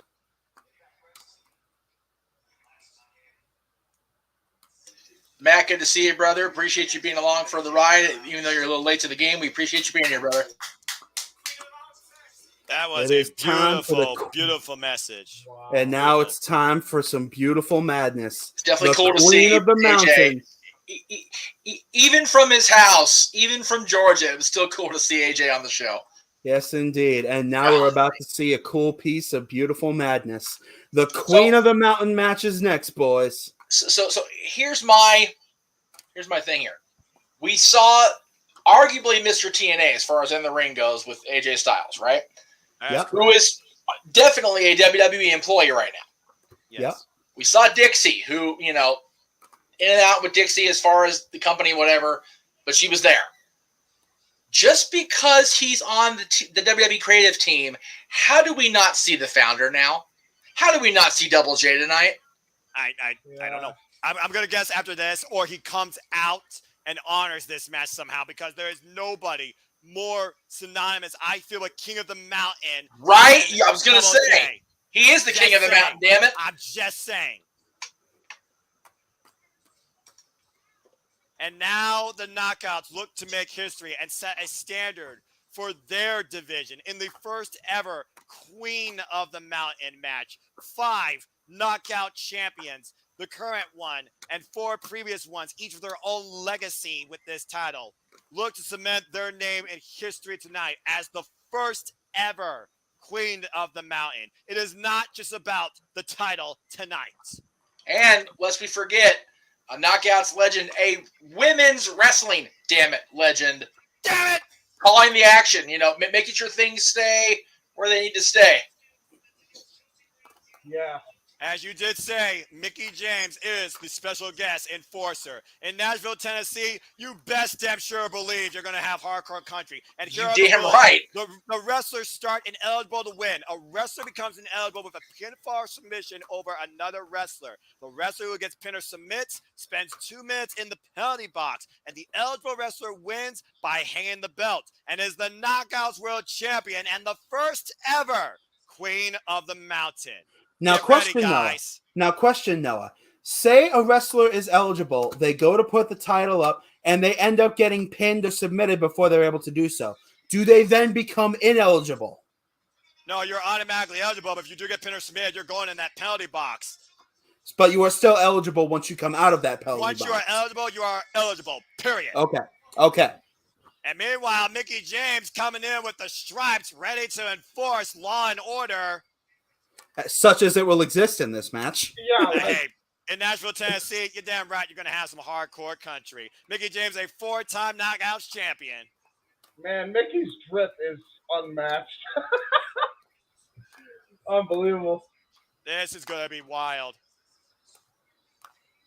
This Knockouts division. And now comes the challenges. First up, the excellence of technical execution. I would dare say the greatest knockout in the last 3 years of this company. The virtuosa Deonna Purrazzo, a 2-time Knockouts champion, winning it first back at SLAMMIVERSARY 18 against Jordynne Grace. She is also a former Impact Homecoming Queen with her king, the Drama King, Matthew Waywald, voted Knockout of the Year and Wrestler of the Year for the year 2020. And now she looks to further her legacy as the first ever Queen of the Mountain. I can't think of anyone with more class that could deserve such a title right now than the virtuosa Deonna Purrazzo. And of course, no love lost between her and Mickie James. Not at all. And here comes the hot mess. A hot mess as Chelsea Green comes out, the former Laura Van Ness, who beat Rosemary. Your next champion right here. We'll see. Who beat Rosemary for the Knockouts Championship, held it for 65 days until she lost it to Allie. Yeah, Laura Van Ness and Allie is a very, two of my very favorite prominent athletes in the feud. industry. By the way, Allie, who's currently injured, get well soon. By the way, guys, Chelsea Green, of course, who returned to Impact Wrestling back at last year's SLAMMIVERSARY. And there's definitely a big show of mutual respect between the virtuosa and the hot mess. They understand it comes down to them. There only can be one queen. We'll see how things play out tonight. And speaking of people who are hot and can go in the ring, here comes Jordynne Grace.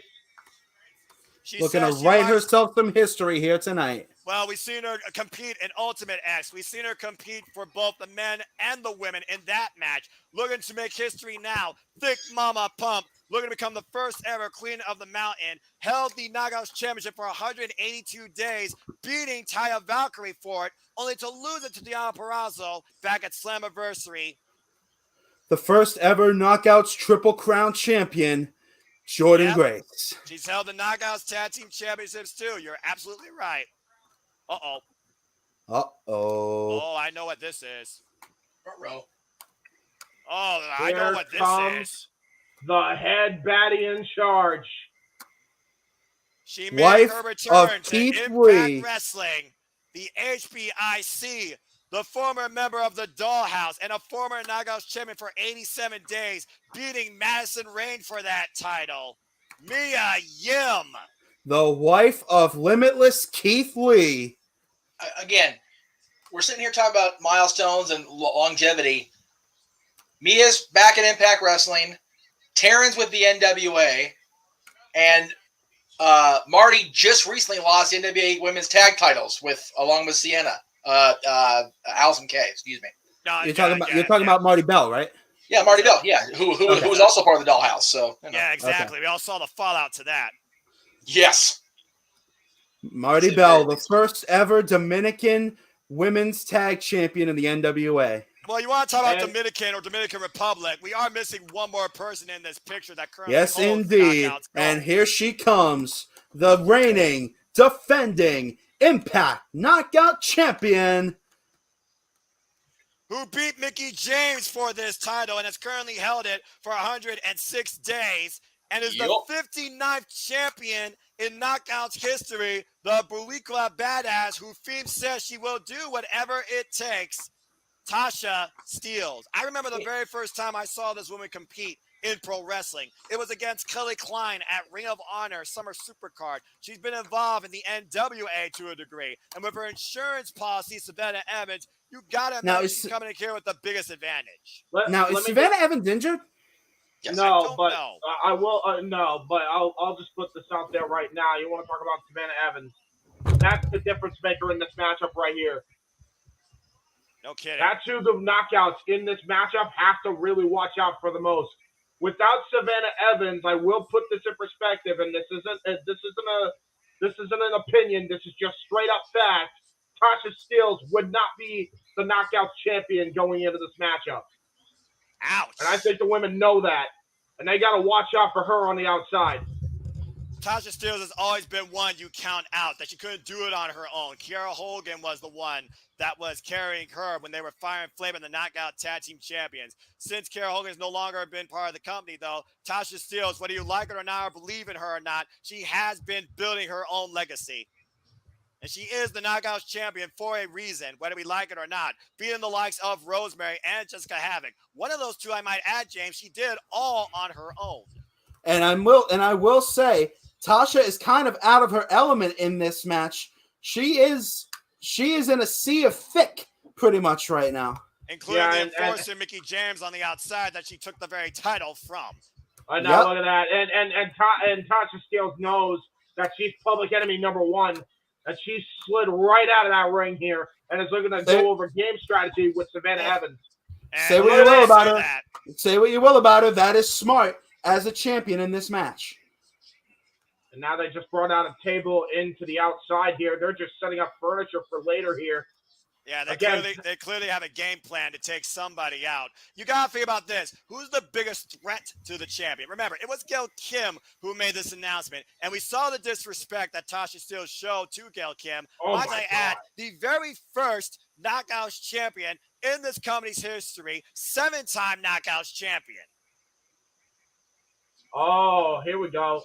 Mia Yim's trying to get involved. Oh! Drop kick there by Chelsea Green. The Virtuoso and the Hot Mess working together here. Oh, no. Oh, good grief. They are working together here. I'm not surprised, actually. No, indeed.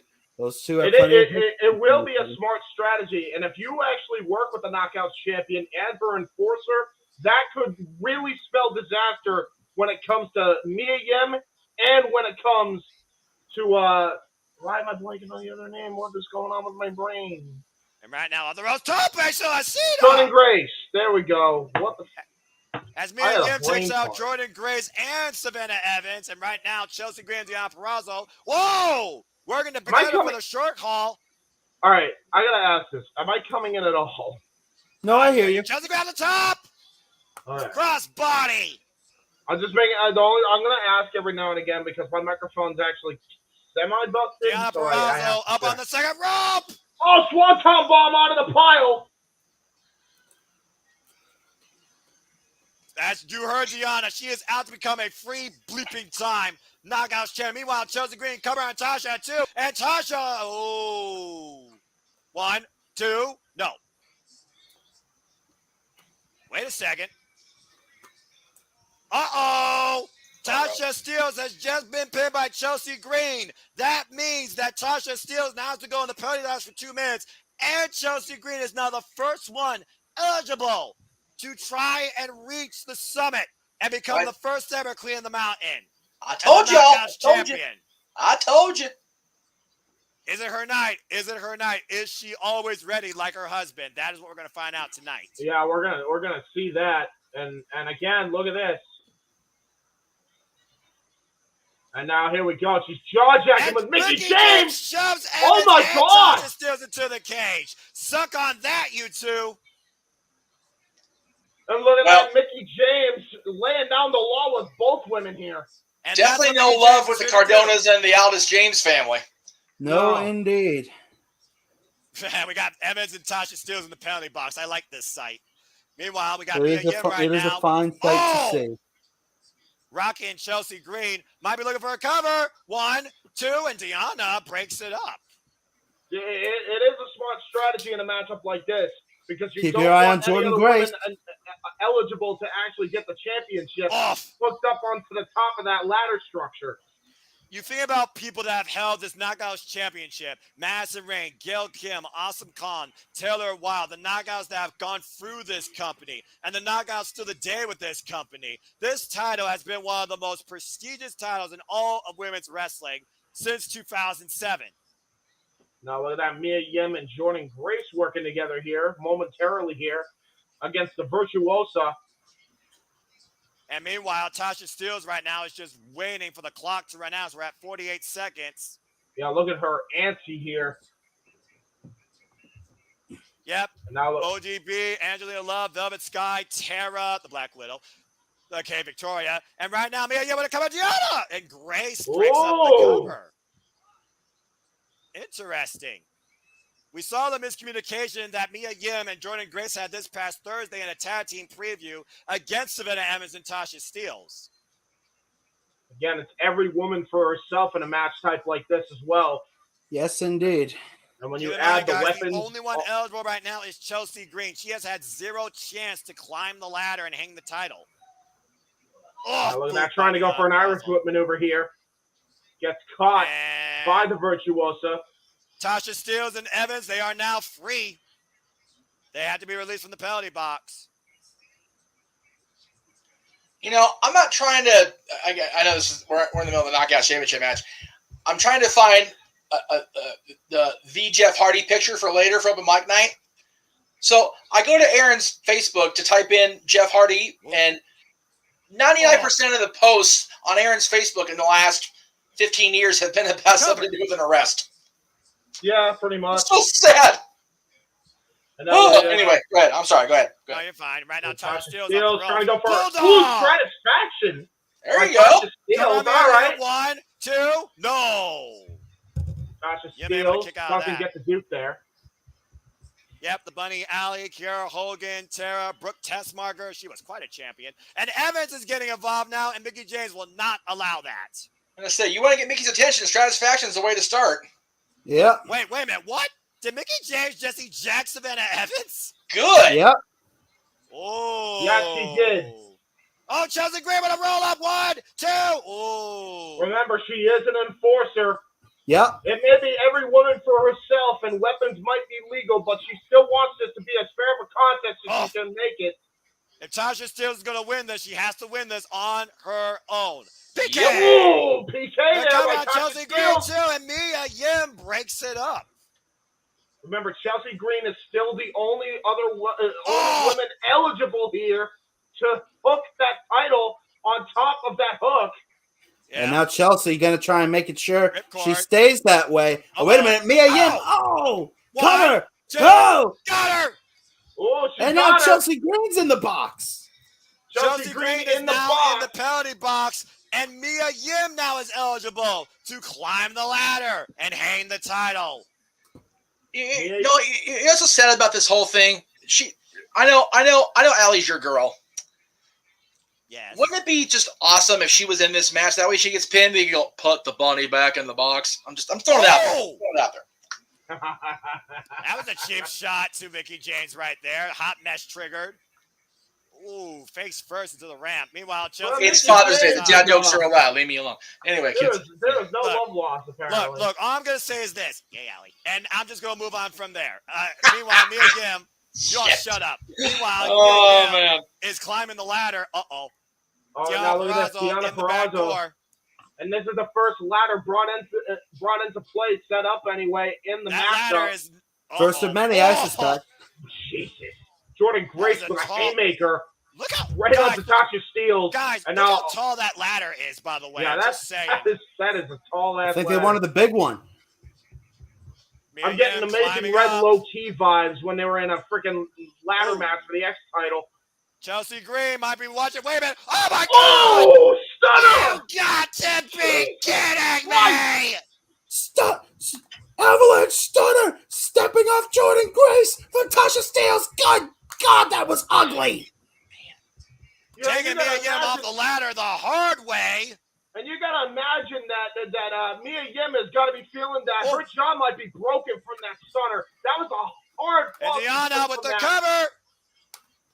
Deanna Purrazzo, Jordan Grace, her ally for the time being. Deanna I'd like to point out, Jordan Grace, and Tasha Steelz still ineligible, by the way.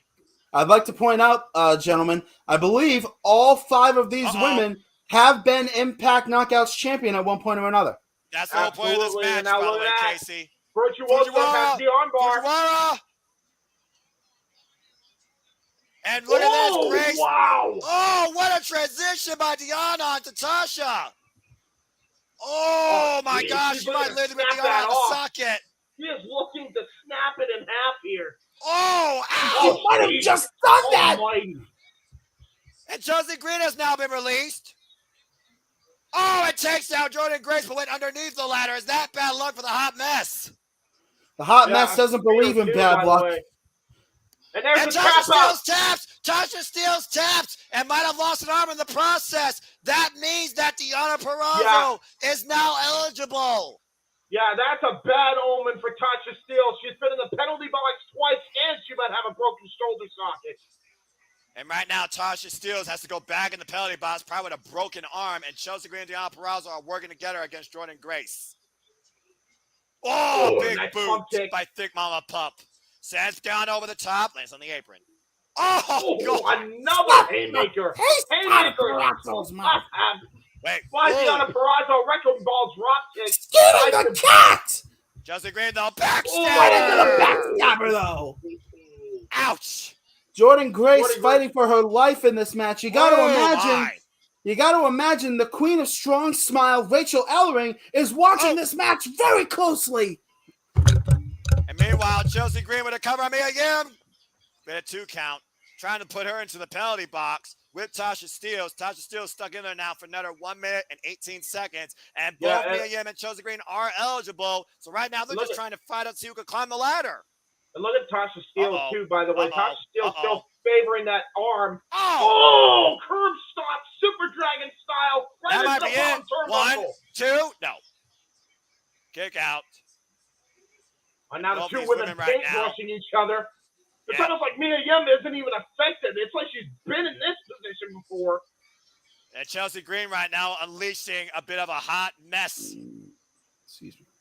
Is it her moment? Meanwhile, Tasha Steelz jaw-jacking Mickie James. I'm not sure how wise that is. Not wise at all. Oh, wait a minute. Chelsea Green. Green kicked out. Green kicked out. Yeah, and Green is not happy. And right now, Irish Whip, Mia Yim sent into the corner. Hard Irish Whip. That was very hard. Her back has got to be jaw-jacked right there. Or it's jacked up at the very least.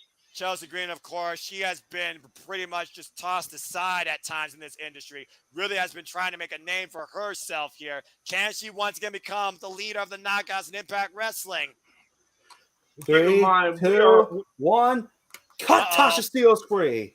And keep in mind, gentlemen, by the way, still ineligible. Drop toe face first into the ladder. Yeah, Tasha Steelz is not having a great luck here. Oh, my God. No. Oh, my God. Chelsea, watch your back. Oh, my God. Drop kick into the ladder. Woo! Jumping off the penalty box was Mia Yim to send Chelsea Green back first into that ladder, and now it looks like her back is jacked. I'm about to say, who got the worst of that? Dang! Find out soon enough, gentlemen. As Mia Yim tries to pull the ladder out. Make your back crack, make your liver quiver, if you will. Yeah, you said it right. Oh my God! No! Oh, Swanton bomb from the top of the ladder that was hanging off the ropes. Step up, Swanton bomb. Almost shades of Shelton Benjamin.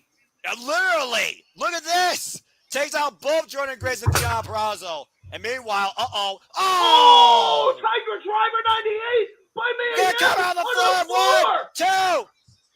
And Grace now has to go in the penalty box. And and correct me if I'm wrong, Noah, but I don't think Jordan Grace and or Tasha Steelz are eligible yet. And the thing is, Mia Yim was already eligible here. But now Jordan Grace has to go in the penalty box. It's basically Mia Yim eliminating her opposition, at least for 2 minutes, and one person, as Jordan Grace is helped to the penalty box by Mickie James. Great respect between these two women. Good grief. Yeah, there's a ton of respect between these two, that's for sure. And Grace now, if nothing else, Grace can use these 2 minutes to recover after the offense she suffered on the outside of the ring. And now Mia Yim looks to take advantage. Yeah, that's the blessing and the curse of the penalty box. You can, in fact, be losing time, but you also have time to rest. Yeah, exactly. So it might play the advantage. Meanwhile, Tasha Steelz. Oh, super kick by Tasha Steelz. And now Chelsea Green and Tasha Steelz finding it out. Oh, a headbutt. Vicious headbutt from Chelsea Green. Nobody wins in a headbutt except maybe Chelsea Green in this case. Well, Chelsea Green used to be more more bad. What the foul? Come on. I knew it. I knew these crazy bitches wouldn't be able to leave their hands off each other with a chick kick. I knew there was bad blood, but damn it, this is authority. You're supposed to be unbiased. I'm actually with you here, Noah. I understand that, Chelsea Green ain't exactly the most likable human being in the world, but for God's sake, come on.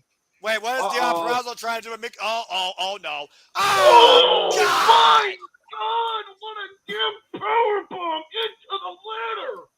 Cover the woman. That hurt my back. And Tasha Steelz now back up. Oh, rips Deonna Purrazzo down onto the ladder. Oh, my God, look at Jordan Grace. She's throwing a fit here, trying to break open the damn penalty box. Raymond, I did get your message on Twitter. I did a Phantasmic stream back in May. You can check it out. Oh, my God. A cradle shot flatliner into the ladder goes Tasha Steelz.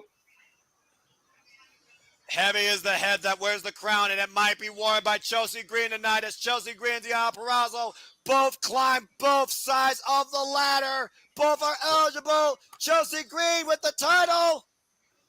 Remember, Jordan Grace, box has been Jordan Grace just got up. Oh, my God. Oh, my God. No. Mia Yim. Oh, no. Oh, my God. Look at the 2 tables. No. Oh, my God. Throw that table. Don't be freaking joking me.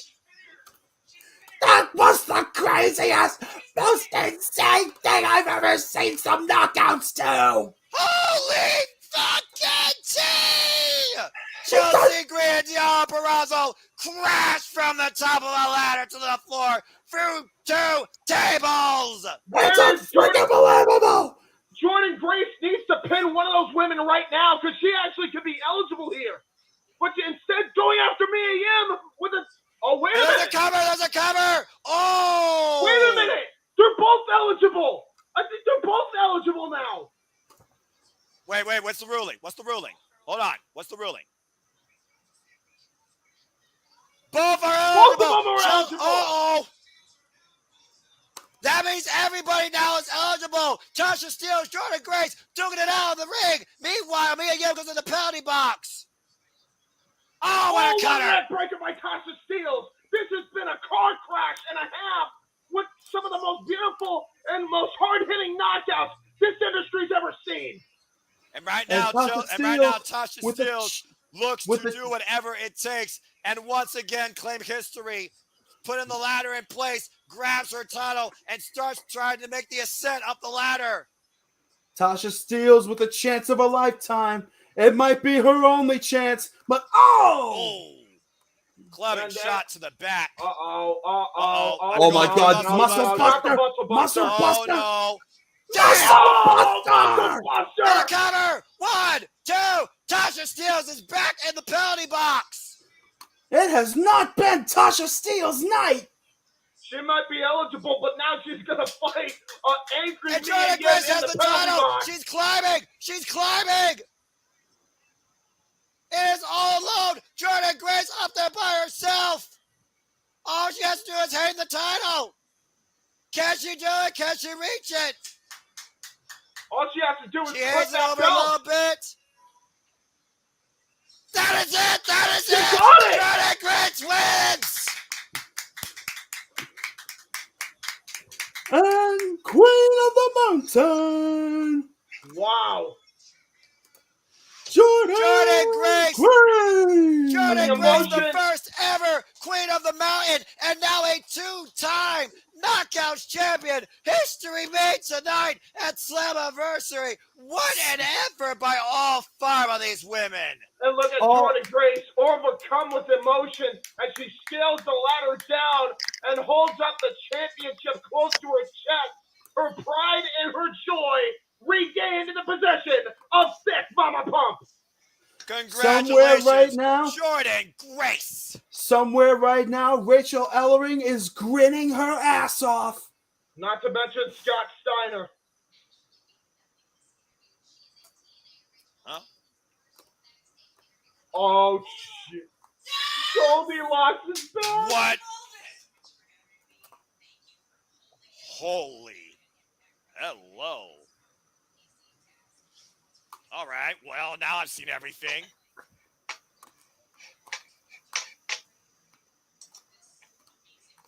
Oh, shoot.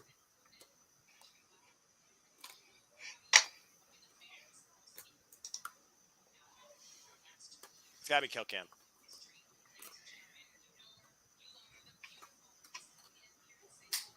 Gail Kim. Oh, yeah. And rightly so. Thank you, Gail Kim.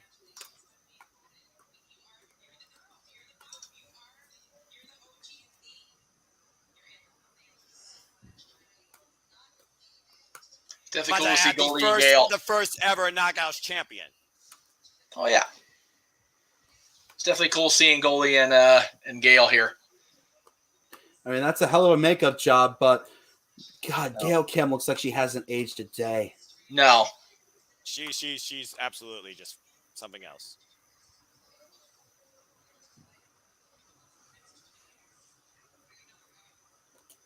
that was more me forwarding it to myself, so I had it at the ready to look at. LOL. But thank you for the reinforcement, JJ. That was beautiful, man. That was absolutely awesome. beautiful. Again, congratulations to the history Wrestling that has is been the Knockouts good. division, and also especially congratulations to the first ever Queen of the Mountain, the new Knockouts champion, Jordan Grace. Wrestling is forever. Shirt of the night, just behind Matt Raywald. Yeah, for Damn sure. right. And speaking of forever, wrestling never stops and goes on forever, as Impact Wrestling's next stop will be Against All Odds.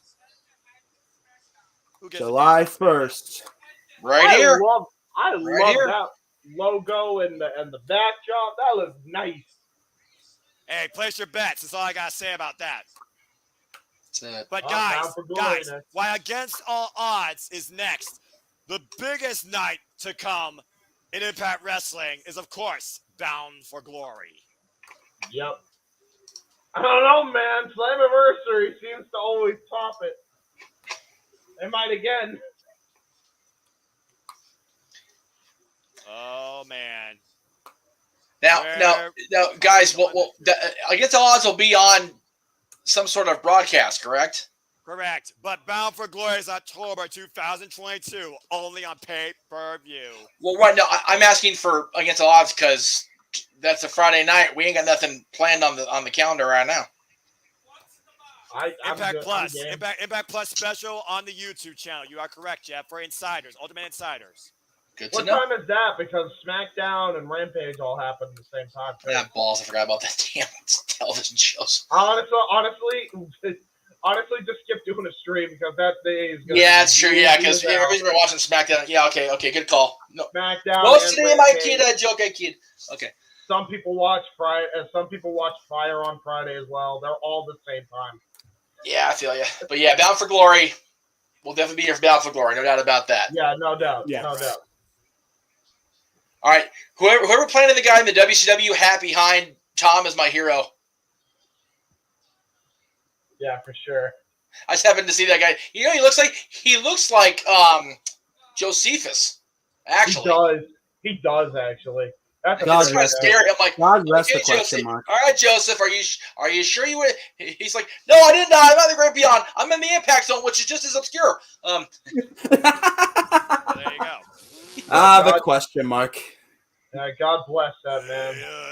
Just again, I didn't get to work with him, but I did get to go to a couple of shows when he was still part of the initial stages. And I actually was supposed to be at the show.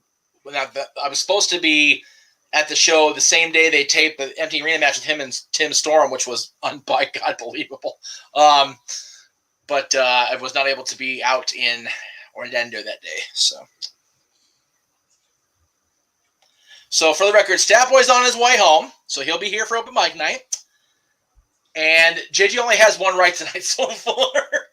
Oh, JJ. Poor bastard. Wait, what's happening with JJ? Gosh. He only has one prediction right so far. Okay, Poor guy. This is where the not watching Impact on a regular basis until very recently kicks in. That's fair. I'm just looking at some of the comments here. People are talking about, Jordan Grace, she did it. Taja has improved by far. And Mets, you are correct. And yeah, I definitely would say that Jonathan Gresham is very proud of his wife. As he should be. Yeah, She should for be. sure. Yes. But speaking of husbands, wives, professional wrestling, you talk about Jade Chung, another impactful force for the Nagas division. Her husband now looks to defend the honor and the legacy and the history of TNA Impact Wrestling against an OG looking to bury it, leave it forgotten. Guys, it's time for the main event. Josh Alexander versus Eric Young for the Impact World Championship. Josh Alexander's married to Jay Chung? Yeah. No shit. I didn't know that. Wow. Good on Josh. This is going to be something. One of my original fan pictures at PWG was Bola 07 with Jade and her very prominent bottle of Vita water in the foreground of the picture. Now, really quick, Jeff. I'm not sure if you remember this, but one time you mentioned on one of our streams that I was on, you mentioned seeing a match somewhere that made you go, "Oh my God, yes, PWG lives in my house again." Well, talk about PWG later, because here comes VBD's maniacal Yeah, I'll have to get that clarified. I'm not really sure what the Violence by Design. Eric Young. This is Eric Young's SLAMMIVERSARY main event. Since 2020, when he returned as the world-class man to this company, Eric Young has done everything possible in this company. A 3-time King of the Mountain winner, 3-time tag team champion, part of being Super Eric. Of course, 2 times with Violent by Design, 2-time Impact World Champion. He was a global champion, television champion twice, and also formerly the TNA World Champion, and yes, even the Knockout Champion. He literally has done it all in this company through so many Let's just put it like this, Noah. There is no man on the TNA active roster that is more experienced, more accomplished, and more decorated than the former Showtime. Well, I keep forgetting his Showtime, name. regardless, to say the least. And currently the most dangerous world-class maniac, ready to take the walking weapon to his limits here tonight. Violence, mayhem, intensity, Canadian strong style, highly trained, destructive, former X Division champion, 2-time tag team champion, and now the Impact World Champion, twice. Josh Alexander. And Josh Alexander, remember how he started making his name after the North split up and Ethan Page went to AEW. He would go on to have the run of his life in an excellent series of matches with TJ Perkins, in what was acclaimed as the best Iron Man match in recent memory inside an empty Impact Zone during the height of the pandemic. And ever since he lost that title, he set his sights on the Impact World Championship, where he ended up defeating Christian Cage, and then for his second reign, a very dangerous Moose. And now we go to David Penzer. James, you know what to do when it's time. Let me know when Penzer's done so I can give my commentary if you've been. Yes. God, Penzer looks. Oh, I just saw him on screen. God, he looks like. Well, honestly, you honestly should probably say what you're saying as Penzer's talking. Oh, that's true because we're not sure. Okay, so for perspective, the only Impact / TNA show I ever saw live, the opening match had Eric Young in it. The first time anniversary I'm covering on the network, EY's main eventing. Boy, how time changes. Time change, and again, on that card at Turning Point, Eric Young, still with the company. Bobby Roode, I guess, is still with WWE, depending on what week you ask him. Scott D'Amore at ringside against BG James and Ron Killings for the NWA tag titles with Conan at ringside.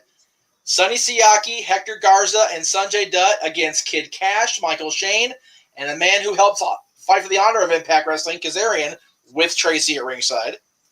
Monty Brown and Abyss in a Serengeti survival. Pat Kenny and, as I mentioned, Casey, Johnny B. Bad, not Mark Barrow. Before you continue, hold on. I got to do the thing. Here we go. Go ahead. Continue, Jeff. Yes. Against Johnny Swinger, also on that card. Oh, God. And Glenn Gilberti, God help me. DDP over Raven. Petey Williams with Scott over Chris Sabin. AJ, Jeff Hardy, and Randy Savage against the Kings of Wrestling. And AMW and Triple X. So yeah, this is a great. God, man, that belt looks good as they hold. I know we're past that, but that belt looks great. Y'all good? Yeah. Here you go, guys. And have fun, man. And here we go. Collar and elbow tie-up. 24 years of experience, Eric Young in the industry. 17 years of experience for Josh Alexander. Josh Alexander, the 56th champion in this company's history. This very same title held by the likes of Rob Van Dam, AJ Styles, Kurt Angle, Samoa Joe, Sting, Bobby Roode, and so many other greats. And you want to talk about Kurt Angle? Look at the Angle-inspired gear of Josh Alexander. He has not come around to screw off here. No, Josh indeed. Alexander, the literal Iron Man of Impact Wrestling. As Eric Young puts him in the corner. Whoop! Ducks the chop. They cannot get the shot off. Now look at that. This is Eric personal. Young. This is personal. Yeah. Eric Young. Eric Young that got Josh Alexander to want to be a pro wrestler, let alone be a part of Impact Wrestling. Now Eric Young. Look at Eric Young.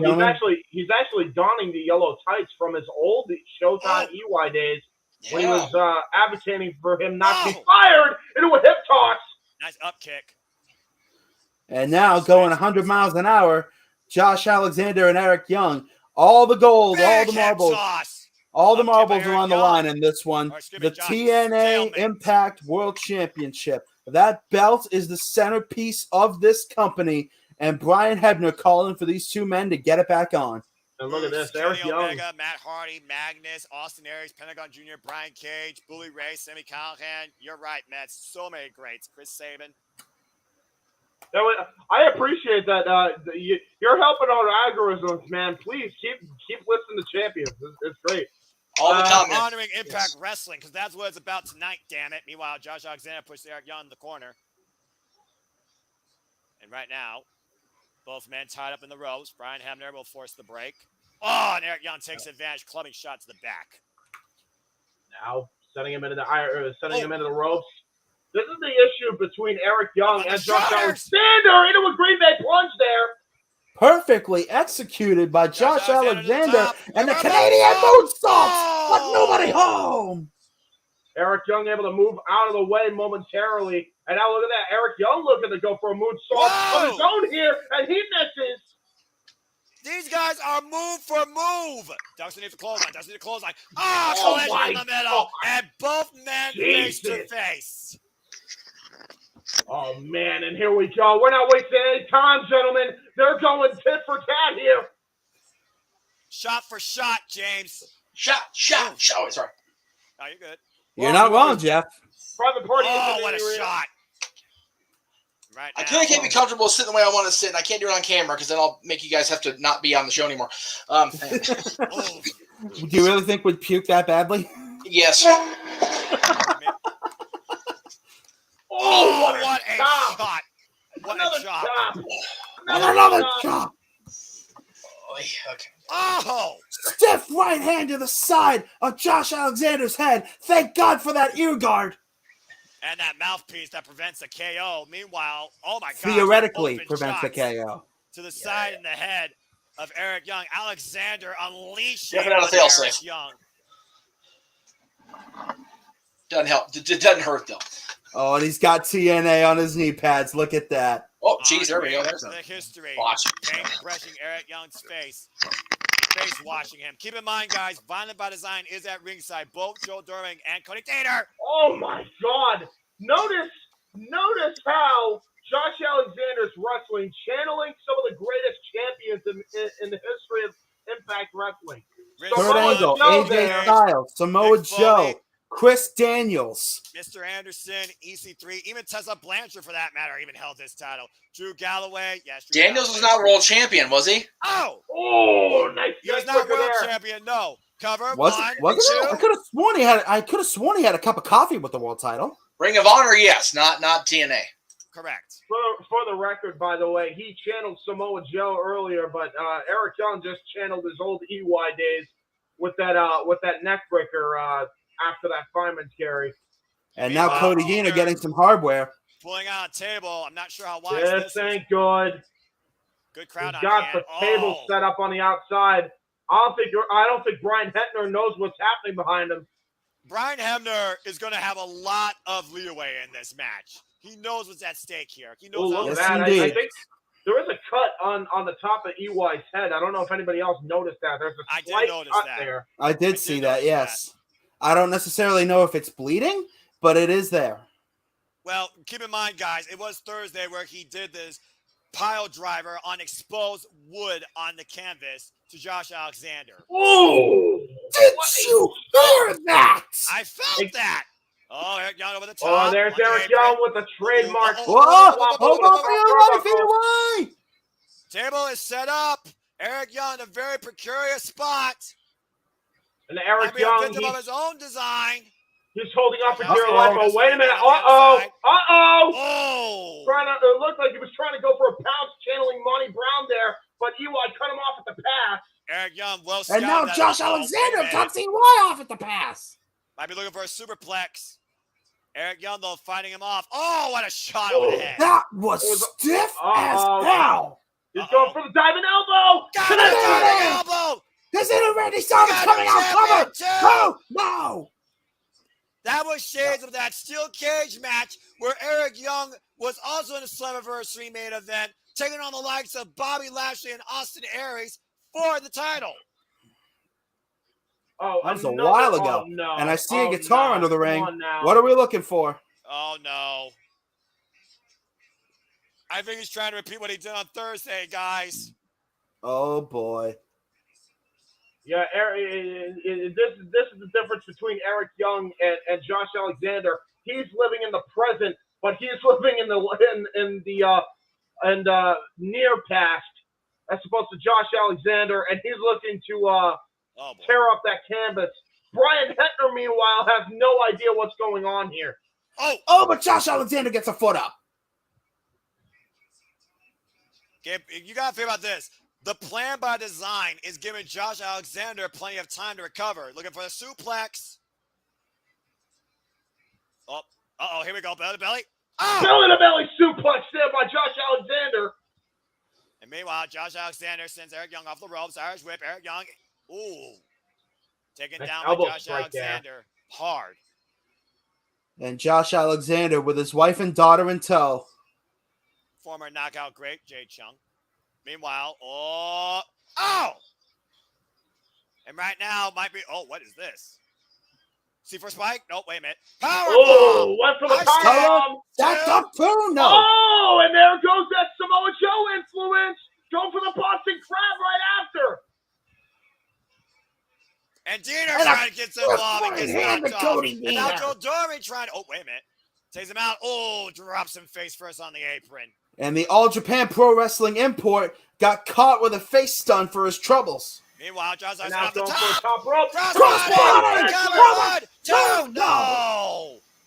Kick out. Yeah. Guys, are we four all going to be around for the duration of Mike Night tonight? I don't know about Casey. I sure as hell will be, though. Yeah, I will be. Yeah, I'm probably gonna call it after this night because I got a couple things I want to do before I head to bed. Okay. Casey, you and I got to figure out G1 Climax because we're going to finally get our block. Yes, we do need to figure that out. Guys. But we'll talk more about that later. Meanwhile, I will absolutely be there for Forbidden Door, but we'll underhook. figure everything else out later. Okay. And Oh, stroke! The stroke by Eric Young. And it was EC3. That was the top 1% by EC3.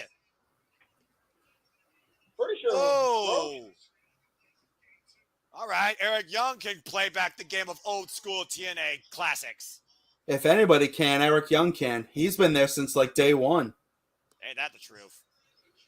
With Alexander able to small kick stint out. short stint in NXT, notwithstanding. Eric Young causing nothing but trouble. For the record, it was a stroke, though. It was a stroke. Well, you mentioned Toby Keith earlier. With Eric Young in control. I smell TROUBLE for Josh Alexander. Oh, wait a minute. Able to get out of it. Got him hooked. Oh, back. Uh-oh. Sunset flip Fix the attempt. Get to the ankle lock. Get to the ankle lock. Lock. Oh, Rosen Oh, wow. Oh! Eric Young's been caught in a move like that a time or two against the likes of Kurt Angle. He knows what was up there. Sends Yes, him out of the indeed. corner. Oh, up and over the top goes Josh. Ducks the clothesline. clothesline. Black hole by Eric Young. Cover. No. Kick out by Josh Alexander with an homage to the monster. Abyss smiling at this sight. The Black Hole Slam, or Perfect Storm for you NWA fans, by Eric Young on Josh Alexander. But still not enough to put down the Iron Man and the Walking Weapon right now. Big damn grin on the face of Jeff Meacham at the mention of the Perfect Storm. Hey, I was just about to, you can also call it the Boss Man Slam or the Winds of Change if you're a Wade Barrett fan. I was actually chuckling at the Black Hole Slam part. I'm wondering if Chris is actually watching. Someone tagged Joseph Parks. Meanwhile, big shot. What a shot. What a Close shot. fist. He just corked one off. Noah, you mentioned Joseph Parks. I was going to say, wait, doesn't he make belts? And then I went, oh, no, wait, that's Reggie Parks. That's different Parks. Yeah, different Parks. Reggie did make belts. May he rest in peace. Yes. Yes, indeed. Yes, God rest Reggie Parks. And look at that. That's a bad omen. He's on the side That of is the a apron. very that violent, bad omen. And that's on the side of the apron that Violent by Design tore it up not that long ago. Yep, and now Eric Young is going to another place. Will this world belong to him tonight?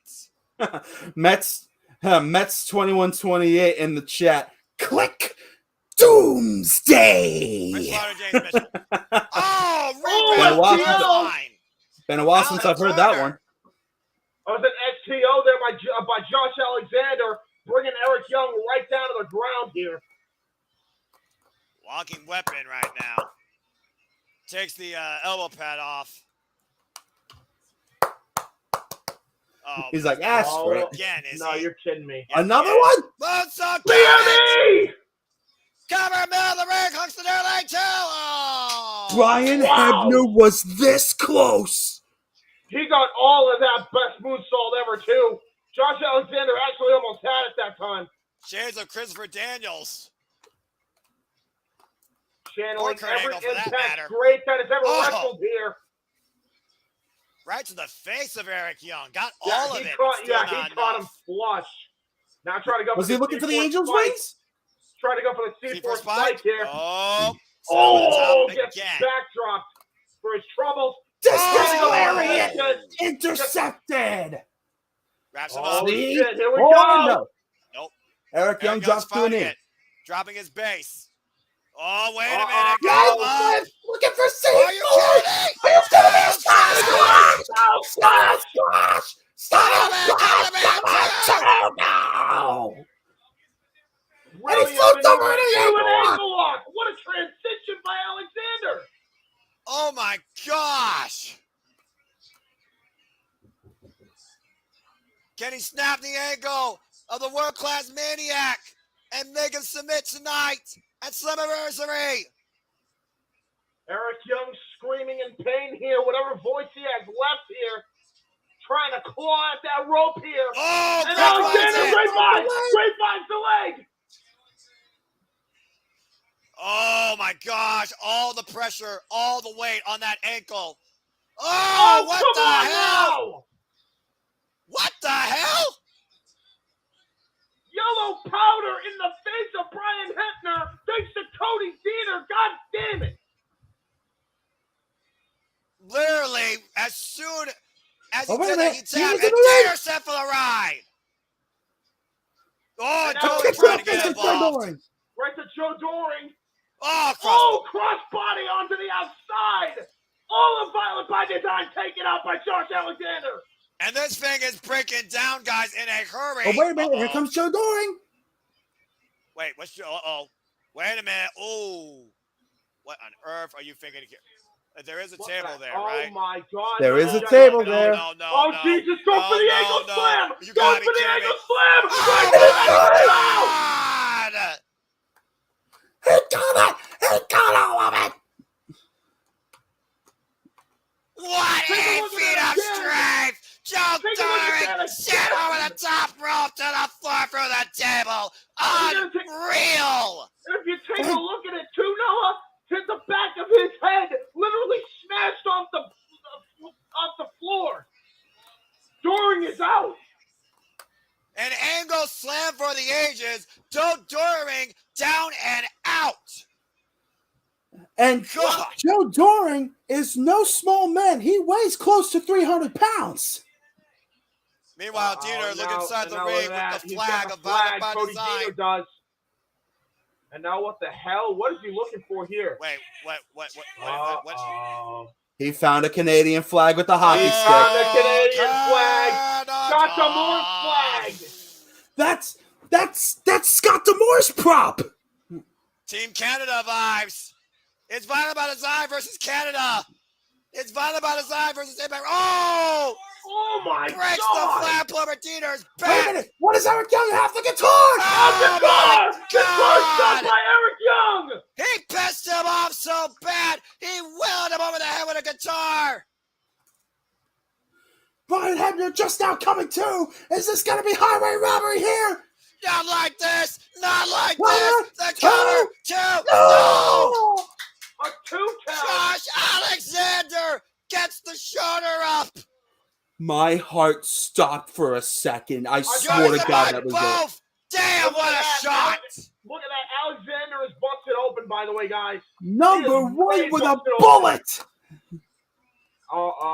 Eric Young providing a different tune tonight, but it wasn't the final symphony on Josh Alexander's title reign tonight.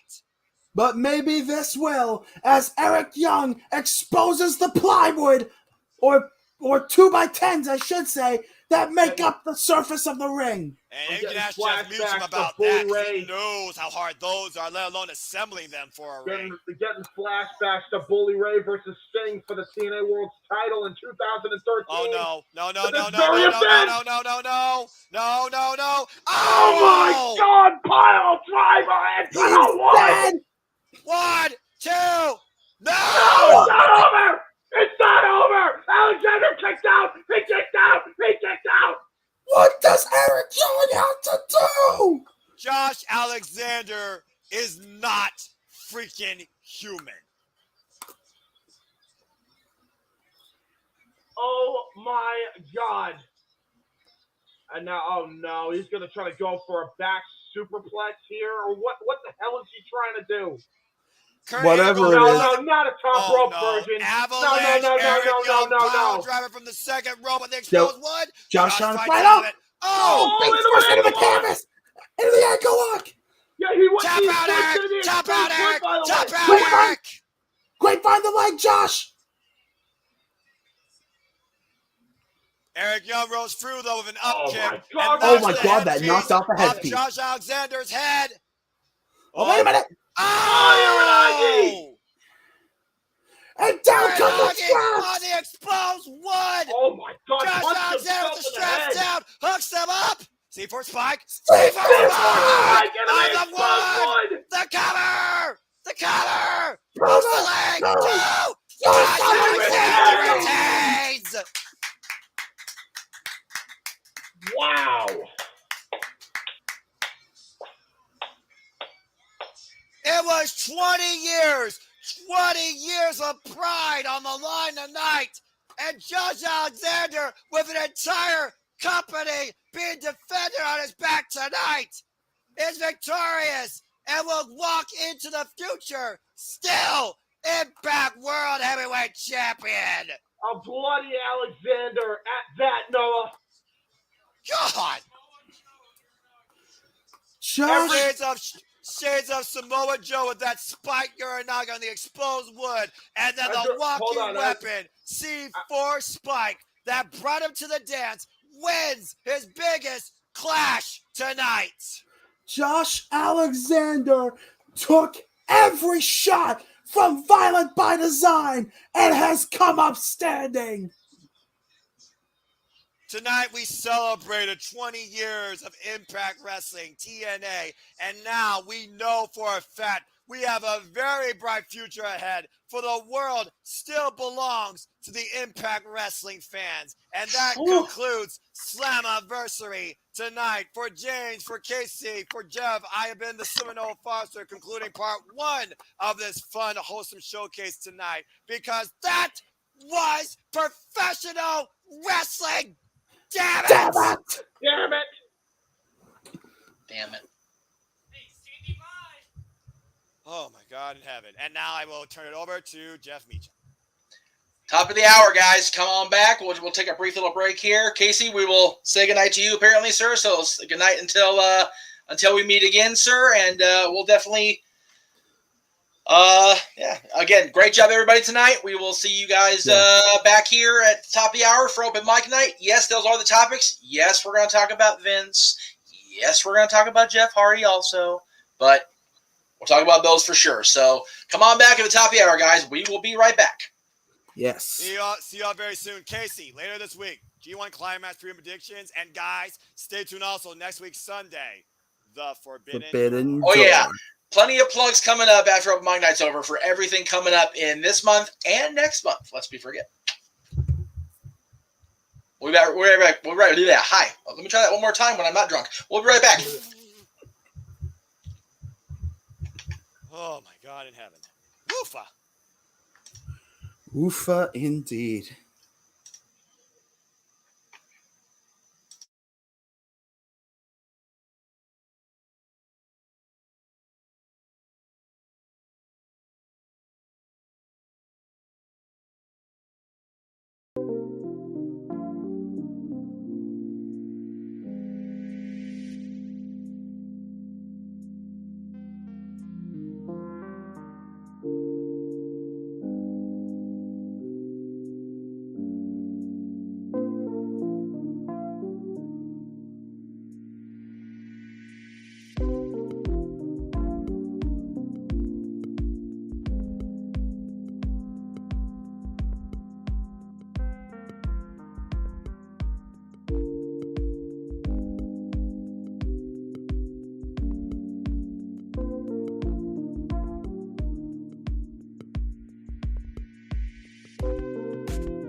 It's so grindhouse, it doesn't even take up the whole screen. That's how messed up that is. Anyway, welcome to the Open Mic Night for our post-Slammiversary edition, I should say, of Open Mic Night here on the Jeff Meacham Network, the James Hebert Studios, Constantine Studios, the Simple Man Studios, and I forget Casey's channel name. So Insanity Works Studios. Yeah, that one. Yeah, sorry about that. All right, anyway. Welcome in the group. I know it's very basic behind me. There's no all fancy doodads or whatever, but it's a basic kind of night, if you will. Again, if we do this, is it looking any better?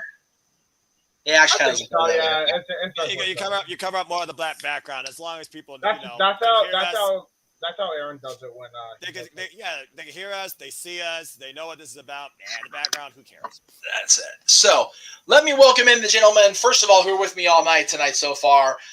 The play-by-play man himself, the man of simplicity but excellence and passion, Noah Foster. To my left on screen, but to my right, if we're being actual, English-speaking human folks, James Hebert. Below us, the Brotherhood from the Constantine Studios, the Renegade of Wrestling, as it says on the nameplate today, JJ Williams, and Stat Boy's here. What are we wearing, Stat Boy? What shirt is that we're wearing there? Avengers. Wow, your lag is bad. Okay, that's going to be a fun time. Cool. It's that Tennessee lag. Yes. Tennessee lag. And we're live in Nashville with Slammiversary, but the Stat Boy ever lags, as we do. Very good. Okay, here we go. All right, so. All the technology in Tennessee. Okay. Wow, that was a lot of people talking at once. Cool. Okay, let's try that one more time. One at a time, kids. I'm just here for the ride. I'm just listening to all this. Hey, I've been pro wrestling. Oh my God. So first of all, let me again commend my team, as they do every time we do one of these. Thank you, Noah. Thank you, James. Casey, I know you had to bail early. I appreciate the commentary from everybody. Great show from Impact Wrestling. Great celebration 20 years. Kind of bummed we didn't see the founder. Not going to lie. Yeah. But we did see AJ. We did see Dixie. So that was almost as good, right? So, I mean, we did see the founder in the opener. I mean, in the opening. Right, but he wasn't. He didn't contribute a recent piece of footage. So he definitely contributed a guitar. Jeez. Well, yeah, the main event was very TNA original heavy, to say the very least. Let's see. Was it Toby Keith who provided the guitar, or was it Jeff Jarrett? Well, the answer is yes. Well, it depends. How much did it shatter? Because if it shattered like it usually does, El Kabong, it's Jeff Jarrett. If it shattered like Jake the Snake's spine and back, it was it was Toby Keith. Toby Keith. It was Toby Keith. Then. There you go. Someone got pissed off and got a guitar over the head. That's it. Don't piss him off. Anyway, JJ, you were along for the ride in the chat room, but I'll briefly, yes, seeing Dixie's a good thing. You be nice to Dixie Carter, Josh. I will time you out just to be a dick. Anyway, continue. Trust me, there's been enough of those tonight. I had to time out because somebody tried to get a little froggy, but that's okay. Bitch. Anyway, so JJ, you were along for the chat room portion of the ride, but again, for those of the people that missed the broadcast part of Slammiversary, what is your earliest memory of TNA and your favorite TNA / Impact, I should say, and your favorite over the last 20 years? Well, like I mentioned in the chat room earlier, some of my earliest memories are the fact that, I got to see the 1-year anniversary show for a penny because they were doing that promotion, They were still so grassroots. They were still trying to generate buzz. So it's like the 1-year anniversary, 1 penny. How do you say no to professional wrestling, a 2-hour pay-per-view for a penny? Seriously. And then we watched it, and it was good. And I don't remember much about the show. I don't remember matches or whatever. Nothing on that level stands out. But just the fact that it was apparently good enough that we went ahead and we tuned in and bought the following week's pay-per-view. Yes. For $9.99, the regular price, and then got 2 pay-per-views for $10. Again, that's unheard of in professional wrestling. Yes. There's upstarts on Fight TV and other platforms charging, $20, $30, $40. Right. Especially in this inflated market. Yes. And here was a 1-year anniversary show, which was good enough to make me want to come back the following week. Pay the full price. That's for right. a penny. And then, as controversial as this person is, and I know we are going to get in-depth balls deep with him come later, but the 2-year anniversary with Jeff Hardy being the mystery opponent to challenge AJ Styles for the X Division title, and all the buzz, like, who's he going to be? Who's he going to be? And AJ's in the ring, and Modest comes over the arena for the first time, and we're listening to this, and it's like, that's Jeff Hardy's voice. Yes. And then his name came across the Titantron, much like how when AJ debuted at the Rumble, at first we're like, what is this music? What is this music? And then his name flashed, and everyone was like, oh, shit. It's going down. And Hardy came out for the first time on TNA programming. I lost my shit because at that point I was still a huge Hardy fanatic. Oh yes. Went out. I got that Spiral T-shirt that they sold to him. Oh yeah. Oh yeah. Cut the sleeves off. It was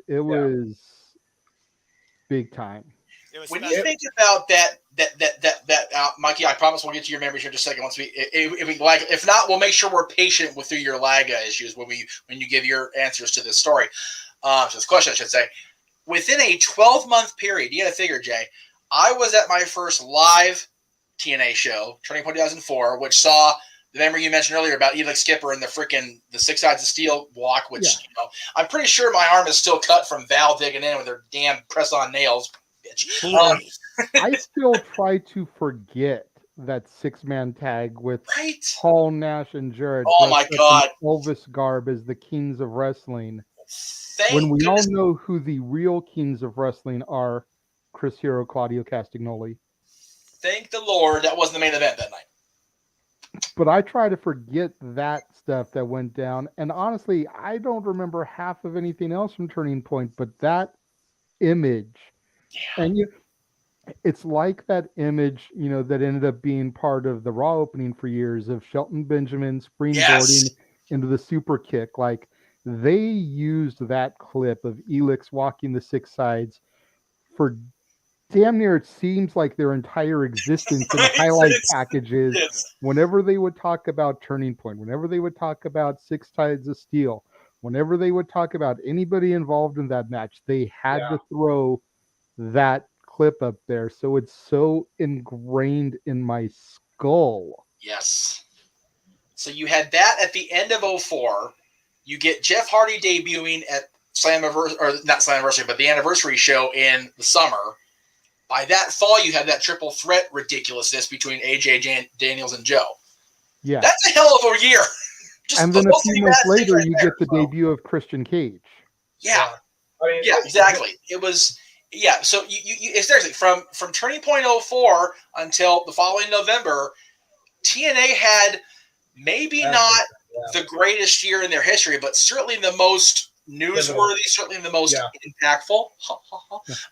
It was probably their most newsworthy period until the Hogan Bischoff administration. I would definitely co-sign on that. Which, absolutely. Granted, for all that different went over reasons. about as great as a Taskmaster or a Shockmaster, promo, but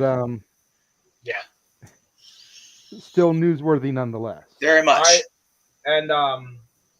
You mentioned Jeff, and obviously it's a whole different set of circumstances nowadays. But when Jeff first showed up in Turning Point, that kicked off the history of Impact getting these big time stars from the WWE. Well, yeah. And elevating them as legitimate competition for a period of time. Mm-hmm. Jeff Hardy started that trend. And then you mentioned Cage, and then Angle would follow, Sting would. I just botched. I'm sorry. The anniversary show was 2003. Botch. I was thinking when Jeff returned to TNA in 2005 after he'd been gone for a brief moment. He came back in 2005. But yeah, you figure they get Jeff Hardy in the summer of 2003, a year into their existence. By the following year, they've got people like Randy Savage, who, again, appeared once in a match and once the month before on their very first 3-hour show. that JJ's 100% right. That first 2, I'll say even maybe 3 years were so full of just moment after moment after match after match. Just everything just clicked. Yeah. And, you know, we've all talked about the fact that the signings of the WWE guys that became more prolific with Christian Cage, with Kurt Angle, with those guys starting to come in, started to move it away from it being, you know, the alternative to WWE, but it was still making news, making headlines, and the match quality was still very, very good. It wasn't, like you said, Jay, until Hogan and Bischoff showed up and ultimately took over the creative direction of the company that it really started to not be TNA anymore. And Bruce Pritchard himself, when he came out and said, you know, the TNA name is dead or whatever, it's like he wasn't wrong, because it had been dying a slow death for about 3-4 years. Yeah. So, yeah, Mikey, I know Nashville's about 3 hours away, but you are, of any of us, the closest to the hub, the closest to the epicenter of the evening. What are your earliest memories of TNA wrestling / Impact, and your favorite? The earliest I can remember was the Ultimate X match, the very first one. That was a concept of a match that I really thought was dangerous and exciting, and I don't remember who was in that match, but to see 2 giant cables in the form of an X, and you have to get on those cables and get the X Division title, it was groundbreaking. It was absolutely groundbreaking. And of course, you guys have thrown out every possible memory I can think of. Elix Skipper, of course, falling up, doing the Hurricanrana off the top of the 6 Lights of Steel. That's amazing. Jeff Hardy, Christian Cage, Hogan coming out. You know, there were just so many moments over and over and over again. And then that's pretty much it, really. I mean, you guys knocked them all out of the park on that one. Well, there you go. So I said as much too, that you mentioned that in the promo that never aired. Mark, redacted. Right. Yeah, I said that. It's just like moment after moment, unbelievable match after unbelievable match. That was TNA. They when they say total nonstop action, it was legitimate.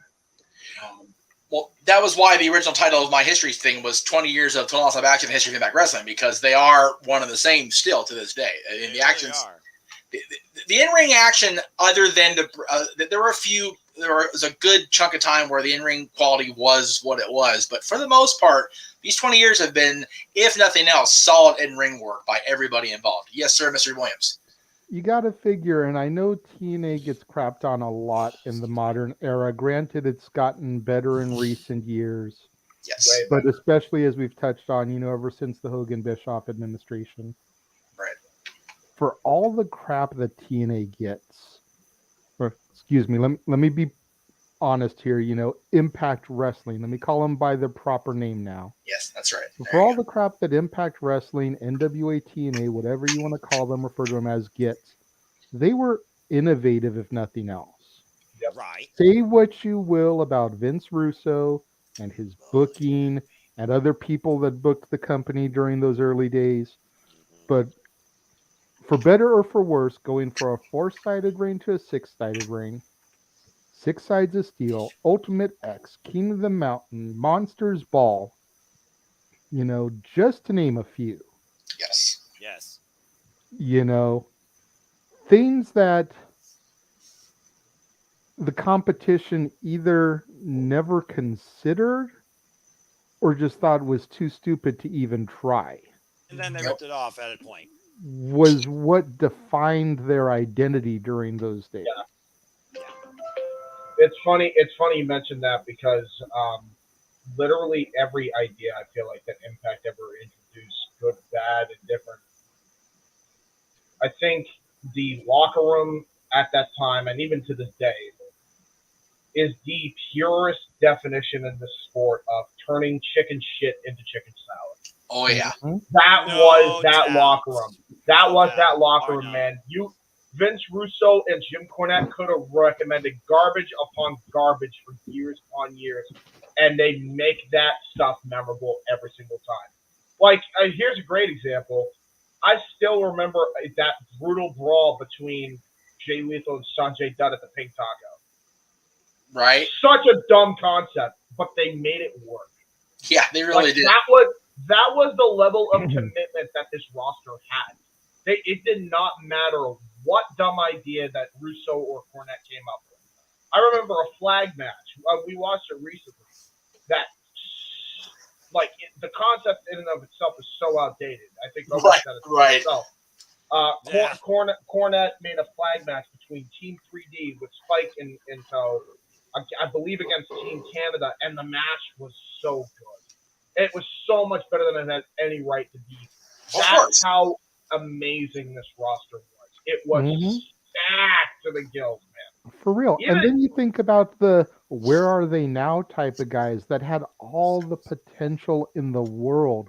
And for whatever reason, either TNA just couldn't pull the trigger or they couldn't find that missing X factor to really rocket them to the moon. Guys like Monty Brown. Why was Monty Brown never an NWA TNA champion? Monty Brown, Sonny Siaki. Yeah. I mentioned him earlier, You know, these guys had it. Like, while The Rock was going on hiatus, making movies in WWE, coming back and forth, Kaki Siaki was their version of The Rock. We talked about that earlier with the hit. Yeah. And the funny thing is, the reason why he wanted to be Sonny Siaki. Right. He didn't want to be. He wanted that cocky demeanor, of course. But he didn't want to be the next Rock. No. And it's funny because you look at a Ricky Starks now. There's a lot of Sonny Siaki in Ricky. The way his mannerisms, his swagger. He's got some of that Rock twang. I'm glad somebody said it besides me. I saw so much of Siaki when I saw Starks in person. I was like, damn. Yeah. Like even the hair, dude. Yeah, if Sonny Siaki had the staying power and not been so pigeonholed into that role, he could have easily been Ricky Starks right now. Like, oh my God. Wildcat Chris Harris. Who we saw tonight. Woo! You know, like the AMW run was legendary. Yeah. But that dude also should have been NWA TNA World Heavyweight Champion. Yep. Agree. But at the end of the day, Jay, he got a 3-disc DVD release out of that WWE run. The best of Braden Walker. That was the greatest thing ever. It's Father's Day. I'm allowed more dad jokes. It ain't over yet, damn it. Anyway. I didn't expect anything less. You kidding me?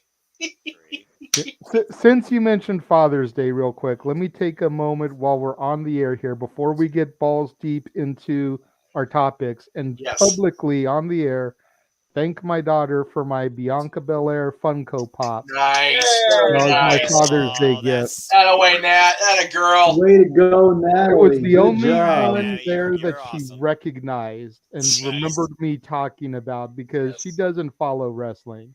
Right. But she saw this, knew that I was mentioning the name, knew that I liked her, and so this was my gift from her. That is teenage intuition when it actually hones in. That's good shit, pal. And she's in purple, which, as everyone knows, is my favorite color. So, you know, there's that going for her, too. You know that more than anybody else. See, kids came through. JJ got a Bianca Belair Funko. I mentioned it on the air, but I didn't talk about it. Oh, that's cute as hell. How perfect is that for me, Jeff? Right? Nacho average papa. Like, Nacho average papa, that's it. I've told people That's for years, they amazing, cut bro. my veins open when I die. Freaking cheddar cheese is going to come oozing out of me instead of blood. For real. This dude, like, seriously, you give him any kind of cheese, maybe except for the stinky ones. I'm talking like the blue cheese and the Limburgers. JJ's on that like flies on shit, for real, dude. Me, my kid came through too. As I mentioned it, I didn't show it on the air, but I mentioned it. Brand new wireless keyboard and mouse to go with you're living life. Dude. Dude, it was so ironic that I ended up on bed rest today because of the illness and the head trauma. I'm like, dude, this is perfect. I don't have to move a goddamn thing. Good stuff. You finally advanced. I'm proud of you, brother.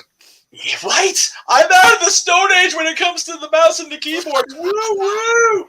Hey, not for nothing. You got better old school intros graphics too. Well, there you love go. the new stuff. So I have to know, since I didn't actually see the show, how did Chris Harris look?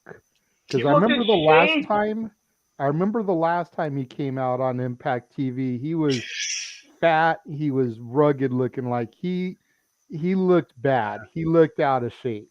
He wasn't near 2004 Wildcat, but he was way scaled back from Braden Walker. Scaled back. Way back. He looked great. He looked great. He really did. I thought because he looked so good that they were about to come out of retirement. I was like, oh no. Like, oh shit, the Good Brother's about to get got. That's the one thing that kind of disappointed me, because I looked at the wiki results. Yeah. And the one thing that kind of disappointed me is the fact that Davey Richards was the mystery opponent on the Originals team. Well, and that's not a slight against Davey. Davey and me and Jeff and Mikey go way back to Gorilla. Oh yeah. But when I think of TNA Originals, probably not Davey. Nick Aldis and Davey Richards aren't names that come to my head. Fair enough. Magnus, I can kind of give a little bit of a slide to. Right. But if memory serves me correctly, Davey came like Hogan era afterwards. He came in right at the very tail end of the Styles run. Right. So Davey and Eddie Davey's came not an in original. when after Ring of Honor and TNA had made nice again, which took a while after the Feinstein bullshit, but so they he's did not make nice an original. again, You know, like there's so many people that I would have at least tried to reach out to. I mean, hell, you could have left Aldis and Davey out there and had AMW in that spot.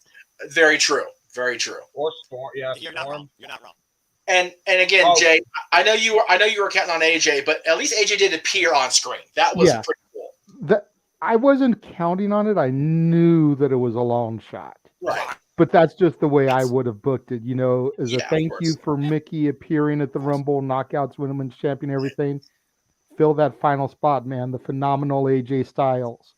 So to show how far behind the freaking the naughty feed was behind the actual paid feed, these guys are mentioning AJ's out. I'm like, what? AJ's there? And then I'm like, he's at home. I was like, if AJ's in the Impact at the fairgrounds, I'm going to be pissed I didn't order this show. Okay. That would have broke the internet, Jeff. Let's be honest. That would have broke the internet. Almost. That was the Asylum, Jeff. The Asylum. Well, no. Okay, yeah. Well, they're at the fairgrounds, so yeah, I forgot the name of the Asylum. Thank you very much.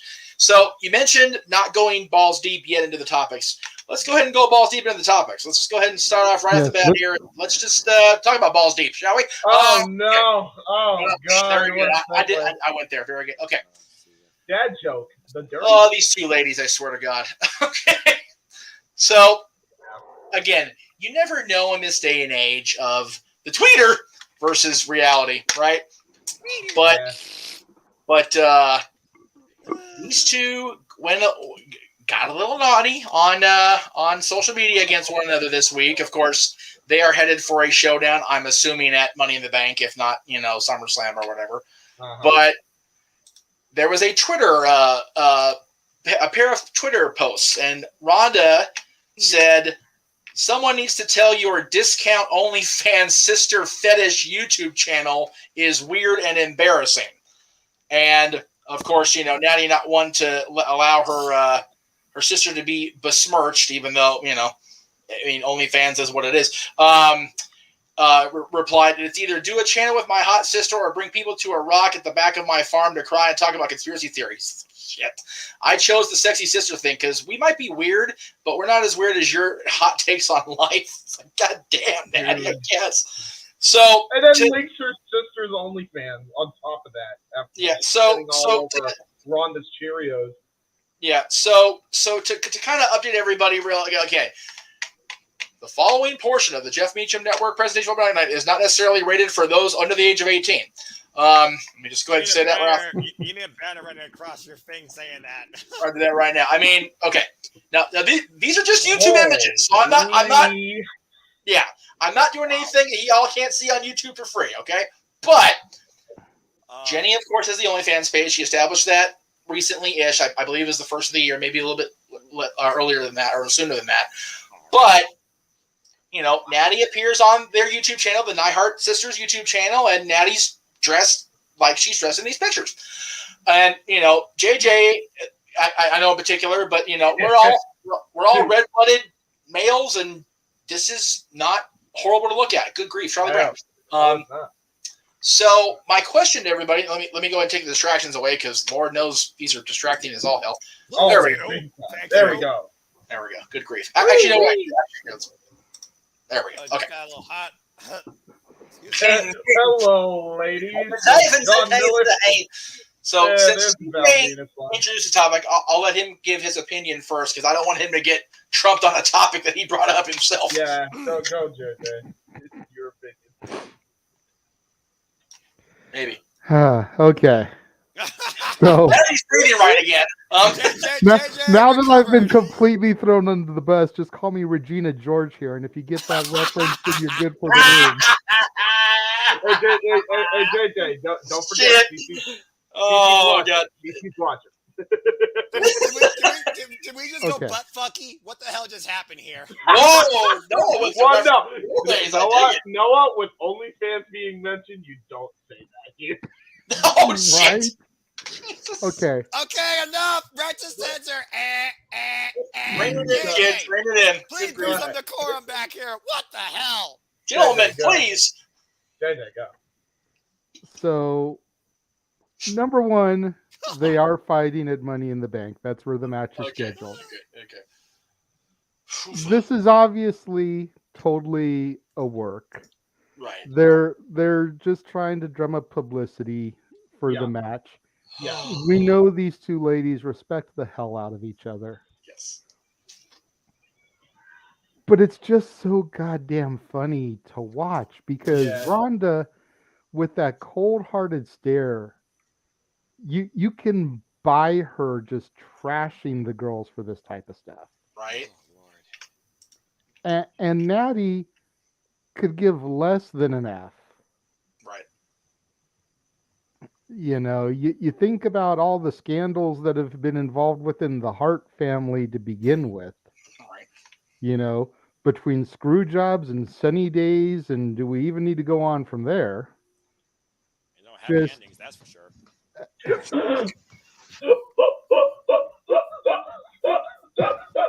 I can't even with the laugh in the background. Broken James! Wait! Okay. Can you leave the solo shot off, please? We've completely broken James. He is gone. Jesus. But I mean, the only problem that I have with this whole thing, and it doesn't even have to do with the actual Twitter beef between the two of them. Right. But like, if you're gonna go the distance and create that type of page, then actually show something. Yeah, Otherwise, you're basically just scamming your fans. Right. Because if I can see the same pictures on that page for $14.99, $19.99, $9.99, whatever your monthly subscription is, that I can see on y'all's YouTube, why am I going to pay for that? Yeah, that's a ripoff. Are you kidding me? I mean, like Jeff said, those are screen caps from their YouTube. Yes. What are you showing me for that price that is different than that? Yeah. Yeah. I saw that on the top left-hand corner. Yeah. I mean, I agree. I've said my piece. You can pull me down now, please, because the solo shot on this topic is just killing it. Okay. Oh, yeah. Okay. All right. You know what? Okay. So since we've broken him, I want James to go next. Right. I was gonna say. He's got his sunglasses on. Are they Hart family sunglasses? Are they your Bret Hart glasses? They feel like Ozzy Osbourne sunglasses. So they look like John Boy, Lennon. ladies, you're doing a great job. Oh my God! What the fuck? James, my for God. some reason, with the clean shaven, that just came off even creepier than it probably would have. Oh, thanks. Thanks. That makes me feel so much better that I don't have I a swear beard. I'm gonna walk out this room. So much face. So much face. Hold on. JJ and Jeff in the chat. Yeah, James, you look fine without the beard. Also, Jeff and JJ in the chat. JJ says, "Oh, you look creepy with the sunglasses complimenting women." Jeff proceeds to laugh. Fucking assholes. You dickhead. I love how we're not even leaving it off the shot, too. All right, whatever. Anyway, yeah. So, okay. Let's talk about. I just want to point out the fact that JJ called it a creepiness. You're in a freaking dark room with an alternate light, and it's just a thing now. I can't unsee everything that's happening right now. Thanks. Yep. So just to make it even worse for you, there we go. Okay. Oh, thanks. Yeah. I can't help the fact that I don't have a damn light right now. All right, you know what? Here, I'll help. We don't have to have an alternative light. There we go. Okay. It's a little bit better. It's actually better now, so we're going to be professional again, I think. Okay. So, all right. Speaking of Natty, and Wanda and this feud. Oh my God. All it is a desperate plea to get people to care about the WWE any way they can, especially in light of recent allegations, which they're trying to find any way possible to deviate from. Let's just throw that out there right now. And also, by the way, nobody buys that Ronda actually hates women that work on OnlyFans because, believe it or not, if she does, she's kind of a hypocrite because she supported women that she knows in the past, like Paige Van Dam. But I digress. So, yeah, that's all it is. This is just an attention thing. They're trying to bring in real life drama to bring in the feud, and they're doing a hell of a job at selling it. Fair play to them, but job. Hey, perfect time for this type of bot in the chat. Right. There's no way. I'm almost positive this is not a bot because that is way too perfect. Right. Way too perfect. I can't make the fucking mouse scroll. Jesus. That's incredible. What the hell's the mouse? If you were not a bot and you just did that just for a giggle, you did good. If you're a bot, go fuck yourself, you scammer. Anyway. That's right. Yeah, sucker. What he said. Pretty good though. Shucky ducky quack quack. There you go. Very good, Jonathan.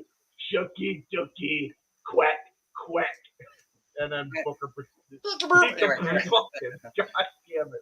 Anyway, carry on. This is the high level of highbrow quality here tonight. Yeah, you know. This probably shouldn't have been the first topic.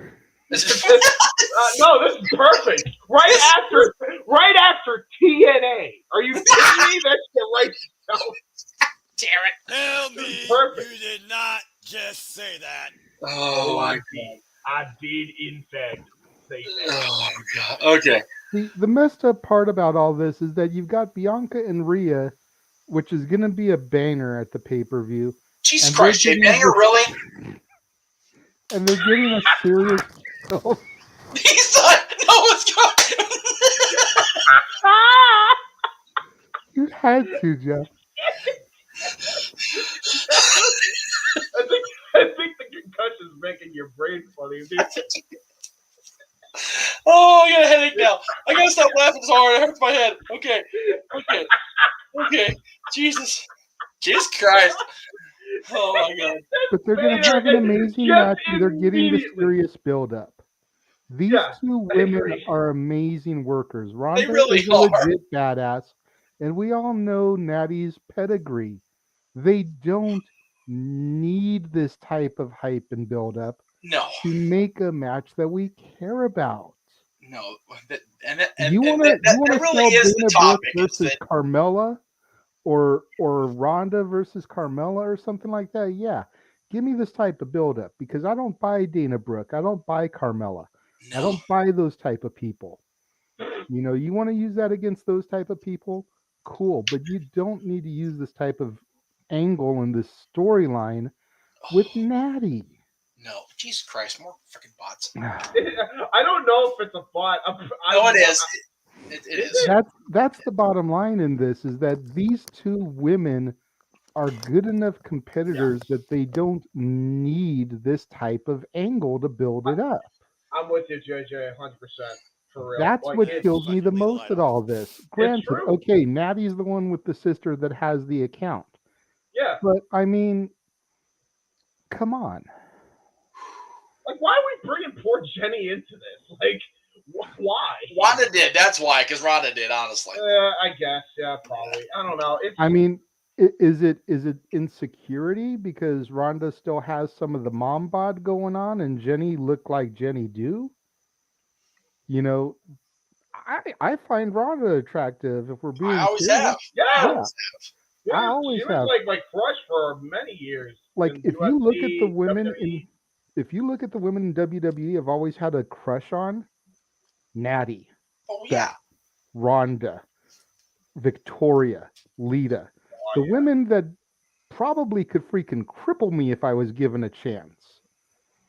I've never really been in WWE turned on by the Bella types or the Rosa Mendez types. Not that they don't look amazing, but there's something about the strong woman in WWE that is also attractive that I have always gravitated towards. Yes. JJ, are you saying that you want to have your head squeezed like a grape? Stop. Really, James, we just got Noah back. Don't make him walk off again. No, leave Noah, it. Noah, Leave it. before Leave we it. lose you, what is your take on this topic? Well, I was going to ask you, Noah, Mike, you didn't even want to bother. Mike is just busy on his tablet, it looks like. Yeah. Nope, I'm ready to go. Okay. Noah, are you good on this, or you want to say anything about any of this? All I'm gonna say is this. I've said it once. I'll say it again, as I really should turn on my light because it's a little dark in here. Actually, it looks better when it comes to open mic night. Keep it like that. Yeah, right. Yeah, true, because I'm already ready to go to sleep. But that being said, I'm awake now for whatever reason. Maybe because it's wrestling. Damn it. I look at women in wrestling for freaking wrestling. They are attractive, incredible athletes. There are those that I do deem a bit more noteworthy from a visual appeal as well as an athleticism appeal. That's just a normal behavior of being a simple man that likes professional wrestling. That being said, it's the WWE. What are they all about? It's a publicity stunt. It's as simple as that. We all know the personal connection with Ronda Rousey and Natalya. Heck, Natalya helped train Ronda Rousey be part of the WWE in the first tag-on place. It's not the first time these two are facing off against each other, let alone for a championship. They did the same thing on Monday Night Raw. The only difference here is now they're trying to bring another party on the outside to make it feel more personal than professional. And at this point, really the whole thing about doing what you do on YouTube versus a third-party service that pays you, I don't think you get paid as Tony Storm. But anyway, whatever you choose to do with your body, that's entirely up to you. Don't bring that context in the wrestling ring. It should not affect the result either, too. It's just trying to bring more eyes to Money in the Bank or whatever the hell they're going to do this match. Simple as that. So, for the record, as far as I know, none of the women currently involved in wrestling or familial relations, as far as Jenny Neidhart, Tony Storm, any of them that are still actively involved in the business, have actually displayed the entire goods on that site. So, you know, we've already talked about Miss Tammy and that she's done more than display the goods. She's actually used the goods for more purposes on that website. So good for her. You know what? However you make the money, whatever you gotta do. But I mean, you know, do love your body. Beautify it. If you can make profits safely for it too, and more power to you. But as far as the actual active competitors, her account versus her time in the freaking WWE, and everyone knows that the knockouts are no strangers to doing bikini swimsuit type stuff for like former calendars they used to do too. Stardom still does that for Pete's sake, and they show up. But I'm gonna leave that alone. That's a whole different region. Yeah, and And even Tracy Brooks, when she was a knockout, she was the only knockout actually active on the roster to appear for Playboy. It was digital Playboy, but she was still there. So, you know. To be fair, Candice LeRae was always my person, but that's just me. Well, there's a lot of diverse opinions in this room about Candice LeRae. Incorrect. Candice Michelle. And incorrect. The correct answer is Scarlett Bordeaux now. That's a whole different one. To be fair, she's not active in one of the major companies right now. Right. That is true. So, and I don't think she was active in WWE or in Impact either when she started actually showing everything. So, yeah. And if she did, good for her too. Whatever works. Mikey, God help us. Take us home on this. As I look at the inspiration in front of me. I'm going to say this about OnlyFans. I think it's I don't care for it, and this is coming from me. I don't care for it. I don't like the idea of it. There are plenty of platforms. If you want to look at that stuff, that's fine. This might be considered crossing a line, I would say, because whatever Natty chooses to do on her own time, you always got to remember she's always going to be a WWE superstar. If WWE goes to Natty and says, look, we don't want you to do this with your sister because of the site or because of the content, right? Natty's going to have to make that choice. So, if other people are doing it, fine. But I'm not gonna drop my money on a site like that. No. I think the latest one that I totally disagreed with was Noelle Foley. I believe she has an OnlyFans site, and she's not showing anything more than Jenny or Tony are. So that's it is what it is. And she decided to start that site just right. I'm not happy with it. As far as bringing up the site, like you all have said, this is a way to get these two to clash and go at each other. That's fine, and that's basically it. I mean, I'm not gonna drop. If OnlyFans was around 15 or 20 years ago, when we were all in the college group, right, that might have made a difference. Now, forget it. I'm not going anywhere near that. Fair enough. Forget about it. For the record, on your statement on Noelle, while I agree with your statement because it is kind of the reasons why she did it are obvious.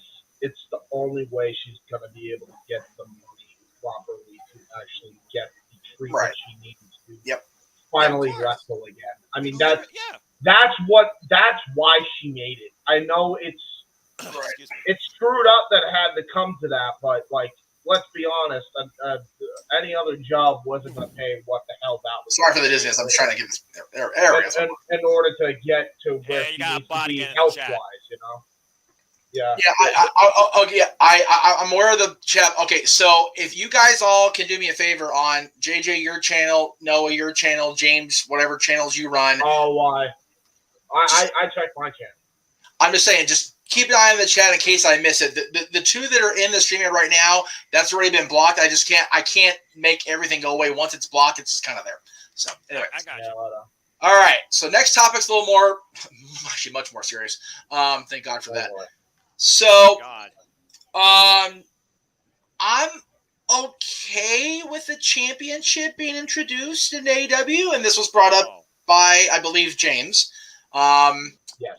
But what about this trios title we've been hearing so much about that seems to be on indefinite hold until Kenny by God Omega is ready to go?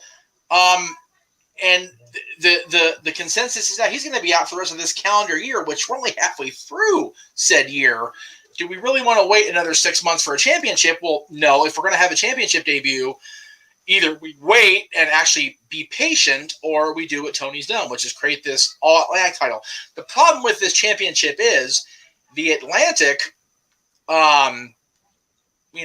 does cover, quite a bit of coastline when you figure the east coast of the United States, Canada, North America, South America. It's basically the Intercontinental Championship is what it really comes down to as far as the relation to a current championship, right?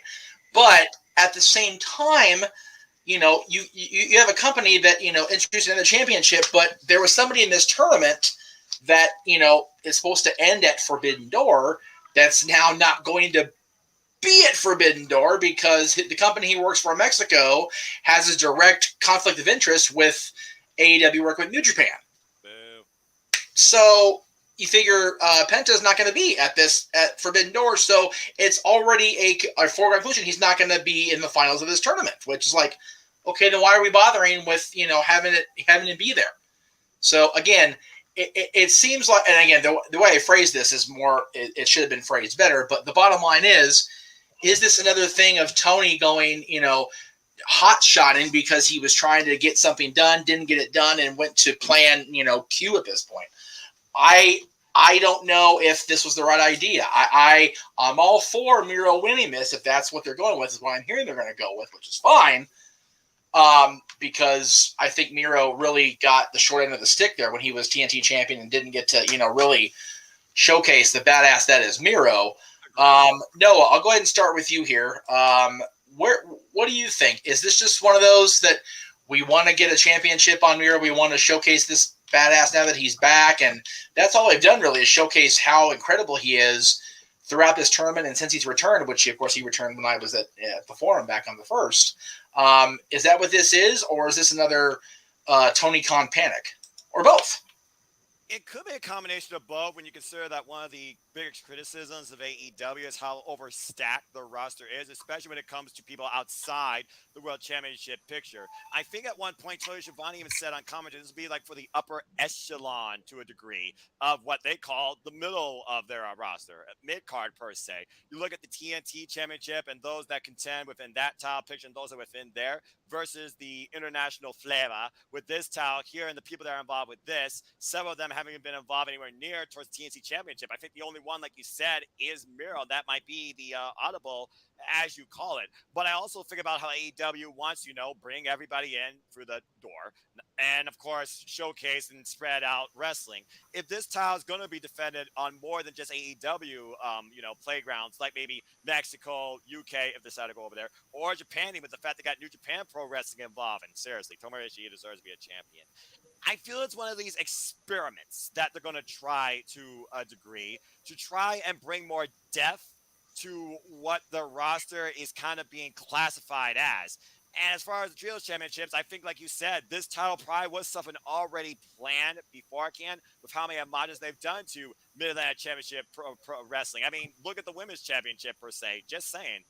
I feel like Trios is just, they couldn't do it now, so they did this instead. If Kenny Omega was here, we probably would have had the Trios titles and probably this later on in the fall if it wasn't for the Forbidden Door. Someone tell me there's got to be more to this because I don't think if it wasn't for the Forbidden Door, I don't think this title would have even been a thing. Right. Mikey, let me ask you. They're calling it the All Atlantic Championship, which, it's Tony's toy. He can do whatever he wants to do to play with it. That's fine. But the fact that they're calling it All Atlantic, but then they're having guys from New Japan compete in the tournament, pretty sure Japan is on the Pacific Coast. Why would they have a Atlantic Championship be contested partially in Japan? That makes no sense to me. Not totally sure on that one. I'm not too thrilled with this concept because the only time that a major company had a triple threat title, from what I quickly saw, I know ROH currently has one. A lot of the Mexican leagues do have a triple threat championship. WCW did have one, but it was very rare. So, and AEW already has 7 current titles and 7 current champions. They're already going to do the interim championships coming up soon. That's going to be an 8th title. This would be the 9th title in AEW. This is too much. There are so many titles coming up. They already have so many titles. They've got the TNT title. They've got the TBS title. They've got their own World Tag Team Champions. They've got the FTW Championship. If this title comes into play, I'm going to lose track of who owns what titles, and I'm not going to watch it all. I mean, Right. I want to see eventually after CM Punk gets returns, I want to see him defend his title against this interim champion, whoever it may be. It's going to be a great match. But then it's like, oh, this person has a belt, and this person has a belt, and this. WCW had that problem. They had the Canadian Championship. They had the junior champions. They had belts like crazy. And I'm like, does everybody have to have a belt? Can we just not have a one-on-one match? I do not like this concept at all. All right. Again, everybody knows my thing about triple threat matches anyway. The 6-man / trios tag titles, yes, they were a thing in the old Crockett WCW days, and I wasn't a huge fan of it then. I do like the Ring of Honor 6-man titles, for the record. I think that's a great, because there's so many factions in that Ring of Honor, Bullet Club, freaking Circle of Hell, whatever you want to call it, that having a championship the factions can compete for as a Freebird unit, I'm okay with it personally. JJ, what say you about this championship, the Atlantic Championship, or All Atlantic, excuse me, if we're going to say, because everything has to be all something with AEW. Again, you were on contact with me when Miro came back, and I said that night that they're pushing him to something, because he came out there and just rolled over. I even forget who he wrestled that night, which is incredible. Johnny Elite. There, thank you. Yeah, I mean, he's been rolling through everybody since he came back less than 2 weeks ago, or just over 2 weeks ago now. Is he the man destined to stand tall in Chicago? And do you think this was rushed because of the lack of Omega? For starters, you don't have to give me a solo on this one. I'm going to be pretty quick on this, but okay. At the end of the day, I virtually 100% agree with Mikey on this. Miro does look like he's going to be the guy, unless the New Japan representative is somebody big time. Right. That is going to get those ratings for AEW by having them on the show for a while, defending this title, taking on challengers, whatever. But at the end of the day, they are getting oversaturated with championships. Oh, yeah. And it's a bad look. If you want to get another championship, why not put, similar to Impact, and have a digital championship, something that's defended on Dark or Elevation? Yep. Thank you. Exactly.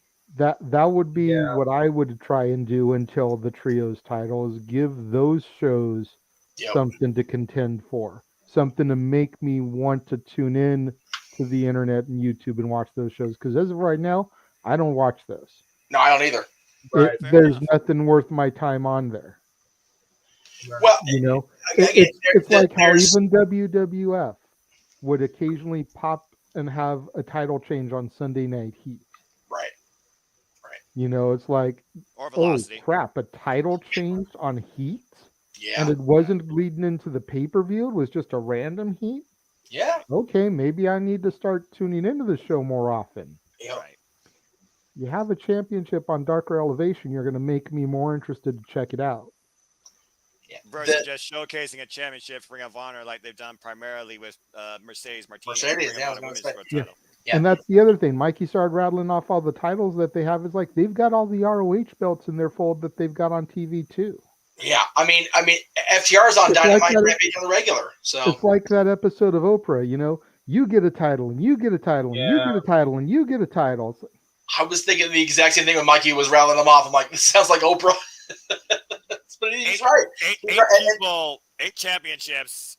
Just on AEW alone, combined with Ring of Honor, AAA, gentlemen, FTW, not sanctioned, but that's still a total of 15 people out of a roster over 100 people with a title.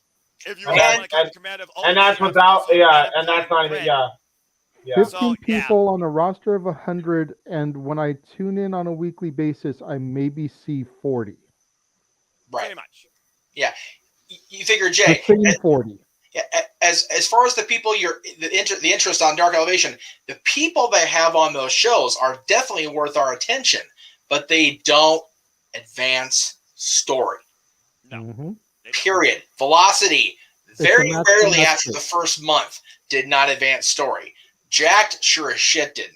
Same with main event right now. Same with, Shotgun Saturday Night. Yeah. Shotgun Saturday Night was only good when it was actually a shotgun style show and they were wrestling in the freaking subways in New York. That was when it was cool, right?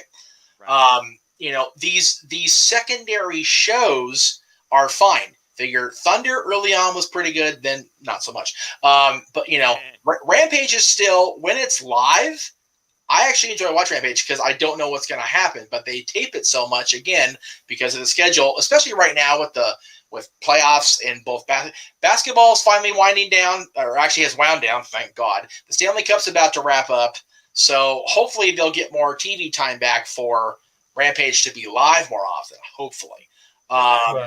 But anything beyond the actual secondary show, figure like this: Raw and SmackDown, for the most part, up until very recently, have had different stories, and they advance those only because they have that one show a week.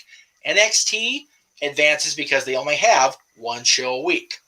AEW has 4 shows, 2 on television, 2 on basically internet exclusive, that are trying to advance the same show, the same stories. And it's like, we're getting into WCW prior to 97. It's too much. Yeah, and once in a blue moon, they actually advance somebody on the roster on one of those other shows, too. It's like you get 6 matches out of Elevation. One of those is like, okay, this guy's got potential. You get 8 matches on Dark, and you think these 2, they're going to steal the night, but do you see of them maybe show up on Dynamite or Rampage? And I can only name a handful of people, some of which aren't even there anymore, like Connie King, who's made her own brand now and an all-women's promotion, CCW, and being involved in NWA. Yay. Yeah. But, I mean, people like Dante Martin, for example, they become like a mainstay, but people that you thought really were going to break out from there, like Big Shy Lee, you barely see him at all. You figure, Noah and James, you've been watching AEW from the beginning as far as all the shows. Yes. Yeah. When Dark was launched and then Elevation was launched, the entire point of both of those shows was, okay, these guys are wrestling dark matches, so they're not going to get any TV time. But we want them to be seen. And if we see somebody we want to elevate, then we'll do that. Hence those shows' names. But they've signed so many damn people. We've talked about this. James, I'll come to you now. They've signed so many damn people, it's like they can't help but have 4 shows.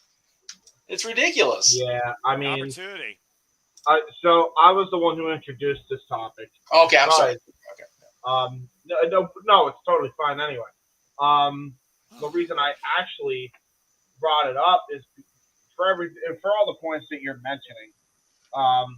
But here's also my take on this. Please. I don't think it's necessarily the amount of championships that you have. It's what are you doing with all of the champions that you currently have. Right. And that's the problem. Yep. Even with 4 shows, if you are trying to advance the same stories every week, chances are things are going to feel less than.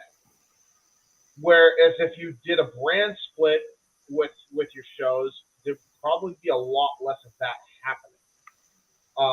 Right. I go to this idea that I pitched a very long time ago, and I say that it's funny we talked about Impact. In 20 years of Impact. I think it's time to get the TNA out and bring in 3 new initials, and it should be AEW Impact. I think Tony should actually consider trying to buy the assets of Impact for 2 reasons. Number 1, Impact is on mainstream television again, which is a freaking plus. And number 2, that's another 2-hour show that you can put all the talent that you can't feature on, plus you got a whole other bunch of talents, and you can merge some of these championships within your, brand, essentially. I don't hate the idea of the All Atlantic Championship because it's a shot to Mid-Atlantic. No, I don't either, but... No, me neither. And we don't know what they're actually going to do with this yet either. I mean, they could be turning this into, kind of like an X Division title but they have more international flavors to it where they all can, go and compete for this championship. Maybe this is their all-inclusive title type per se. Maybe we'll see, I don't know, Miro when he wins the belt. Maybe we'll see a match between him and Sonny Kiss, which honestly wouldn't mind seeing because Sonny Kiss is a hell of a performer, and I'd actually like to see that matchup because that's intriguing to me because it's not something you would see every day. If they treat it like that, cool. But the problem is you have so much going on. First off, Tony is trying desperately to get Ring of Honor on True TV or HBO. Right. Yes. And he needs to kind of focus on that before he even thinks about bringing a championship that involves All Elite Wrestling banner, which is why the reason why I think he even did this in the first place is I don't even think it's going to Miro. There's rumors coming out that it might be a New Japan guy. It seriously could go to a New Japan guy, which again, fine. I mean, because honestly, again, to you guys' point, there's too many singles titles as it is. Not and again, it's not even the fact that AEW themselves created all these championships. Like, because if you really break it down, they only have a total of 5 official championships. Right. That's all they got. The issue comes down to is Ring of Honor happens, and the purchase of that happens. Yep. And there's so many titles now just from that. And then you look at, the fact that they, showcased the Forbidden Door aspect. I mean, chances are you're going to see a lot of championships anyway. James, they already got the United States Championship being defended there, the IWGP Heavyweight Tag Team Championships being defended there, the IWGP Tag Team Championships being defended there. Just saying. Yeah, there's you figure the World Title's probably going to be defended. Jay White's going to face somebody. I mean, it's a problem industry-wide, where there's just way too many championships. But if you're just breaking it down to All Elite Wrestling, that's not the issue. It's just there's so many titles. Like literally tonight's show, we just saw like how many champions alone. Right. And as far as the trios championships go, which is the main reason I brought this freaking topic up to begin with, you need the trios title way more than you needed this. Oh yeah. And you needed to bring that in first. Sorry to tell you, TK, you need to alter your plans when shit goes awry.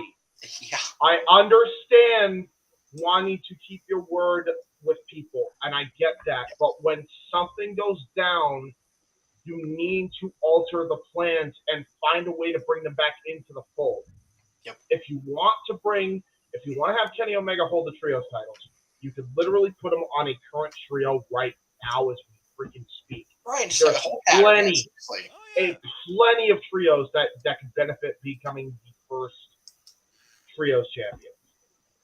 That's all I'm saying. So we got 6 championships all officially in All Elite Wrestling, and then you got like at least 7 in Ring of Honor, which is already way too much. But if you leave Ring of Honor out, this is the 6th championship they're bringing in. Let's see what they do with it. And to end this off on a meme, can't wait for a wrestler that could possibly be named Patterson in New Japan Pro Wrestling to hold the new Pacific Championship and unite it with the All Atlantic Championship in our tournament in Rio de Janeiro. Right. There you go. That's fair booking. That is fair booking, to be fair. You're not wrong. That would be funny. Actually, it would be funny. So, before we get into what is going to be the main event, because I do want to make sure everybody gets their say on the big news of the week. JJ actually brought this up to me on message directly and asked me if I should bring this up. And I said, you know what, we'll go ahead and bring it up. So I'll go ahead and we'll give it a talking about. So our good buddy Alberto El Patron decided to go on the Twitter, and I have it Google translated. Yay, Google. Basically, what he says is 4-time World Heavyweight Champion, winner of biggest Battle Royal in WWE history, which is not true because he did not win the Greatest Royal Rumble, which was bigger than the Royal Rumble 40-man. Money in the Bank winner, 2-time U.S. champion. I will do my best to raise the Mexican flag once. He's basically saying he deserves to be in the WWE Hall of Fame. Yeah, no. And again, this is going to probably cause trouble for me personally, but you know what? That's what this job's about. Because I've been friends with Ricardo Rodriguez for many, many years, and I know Chewy still holds Alberto in very high regard. So kind of is what it is. But I'll go ahead and go around the room, and after I say what I have to say, as impactful as Alberto, a performer as Alberto could have been, his legacy in mainstream media and wrestling will always be the repeated disappearances and the shit with Paige. Yep. And that's unfortunate, but that is the way it is. And again, I was there for his Money in the Bank cash-in.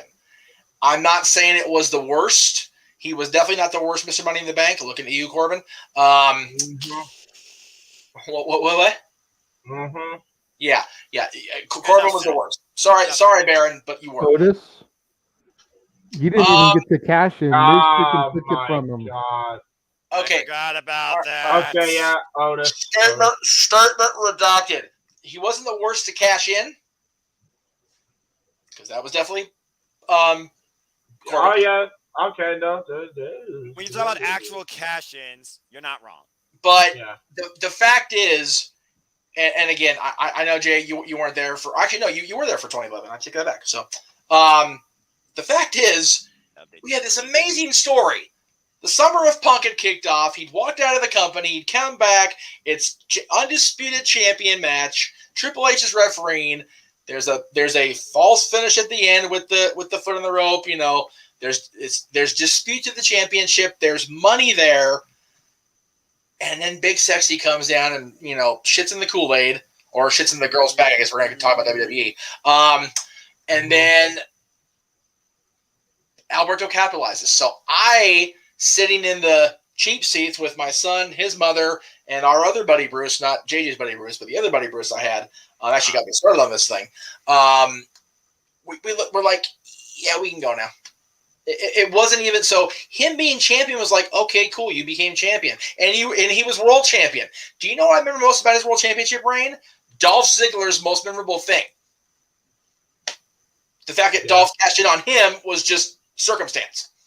Yeah. Hey, really. Pretty much. 2-time U.S. champion, managed by Zeb Coulter in the beginnings of the We the People bullshit. Okay, got it. His legacy is what it is in WWE. And again, people say, well, you know, you shit on Coco Beware, never been champion. You know what? You take this guy's legacy and put him back in 1987 when Coco Beware was doing the Piledriver album and doing the Birdman. He shit all over. There's no way it's a thing. Right? So I'm sorry, but no. It doesn't work for me. I'll go ahead and go where we're at from top to bottom. Noah, what do you think about Alberto here? Alberto, not doing that. Well, again, unfortunately, there's just a whole lot of controversy that follows him. Again, I feel like the biggest thing that you're going to remember out of his career is definitely the whole Page debacle. I mean, again, yeah, he did get the World Championship twice. He was also a member of League of Nations that won at WrestleMania. We all remember how that went. He also had a fallout with Ricardo Rodriguez. Yeah, he won the Royal Rumble, but there are many other people that we believe should be in the Hall of Fame that weren't even champions, and they don't have, as far as we know, a controversial stigma to them.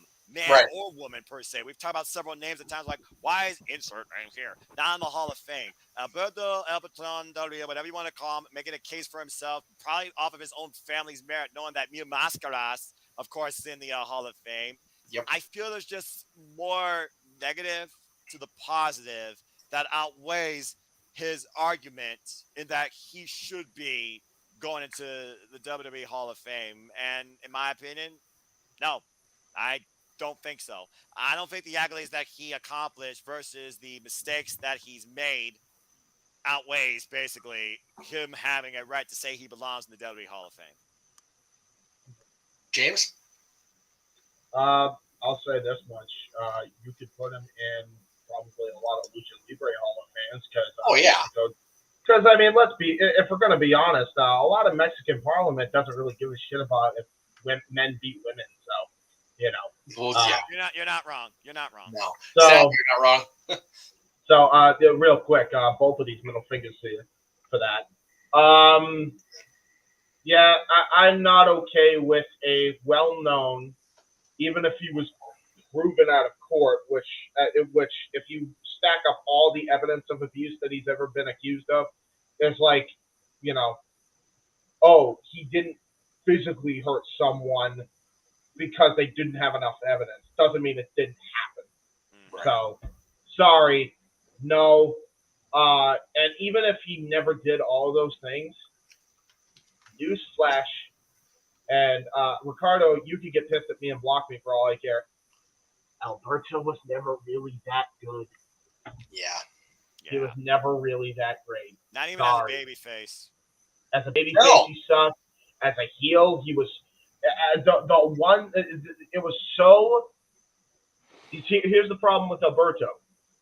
Alberto came out in a limousine, okay, or a fancy car. Oh, gee, where have I seen this one before? Hello, John Bradshaw Layfield. Already seen it. Yeah. You know, he becomes the good babyface Samaritan good guy. Who cares?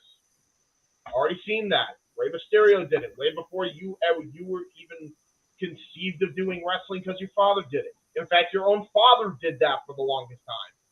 Right. Who cares? Time.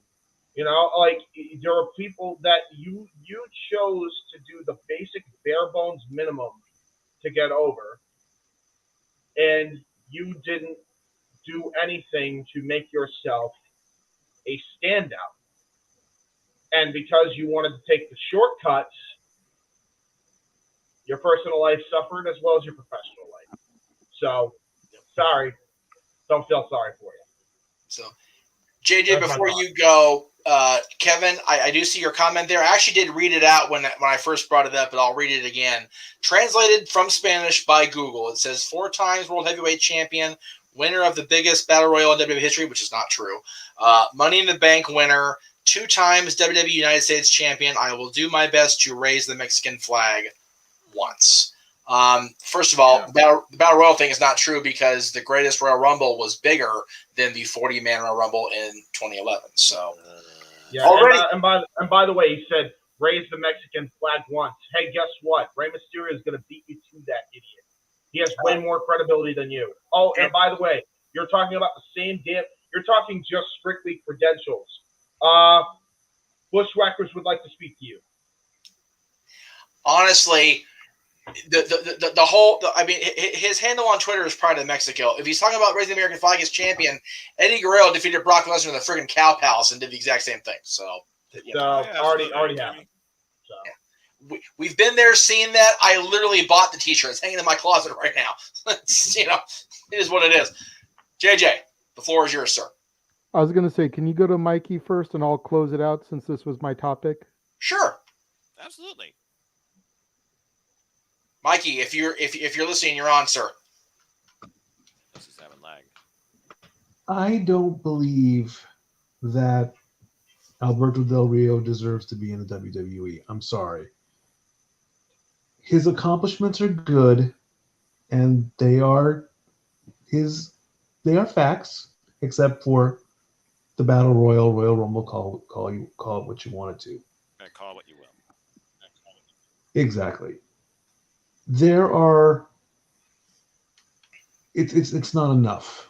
Okay. Right. You're a 4-time champion. There are probably other 4-time champions that have done more than you have.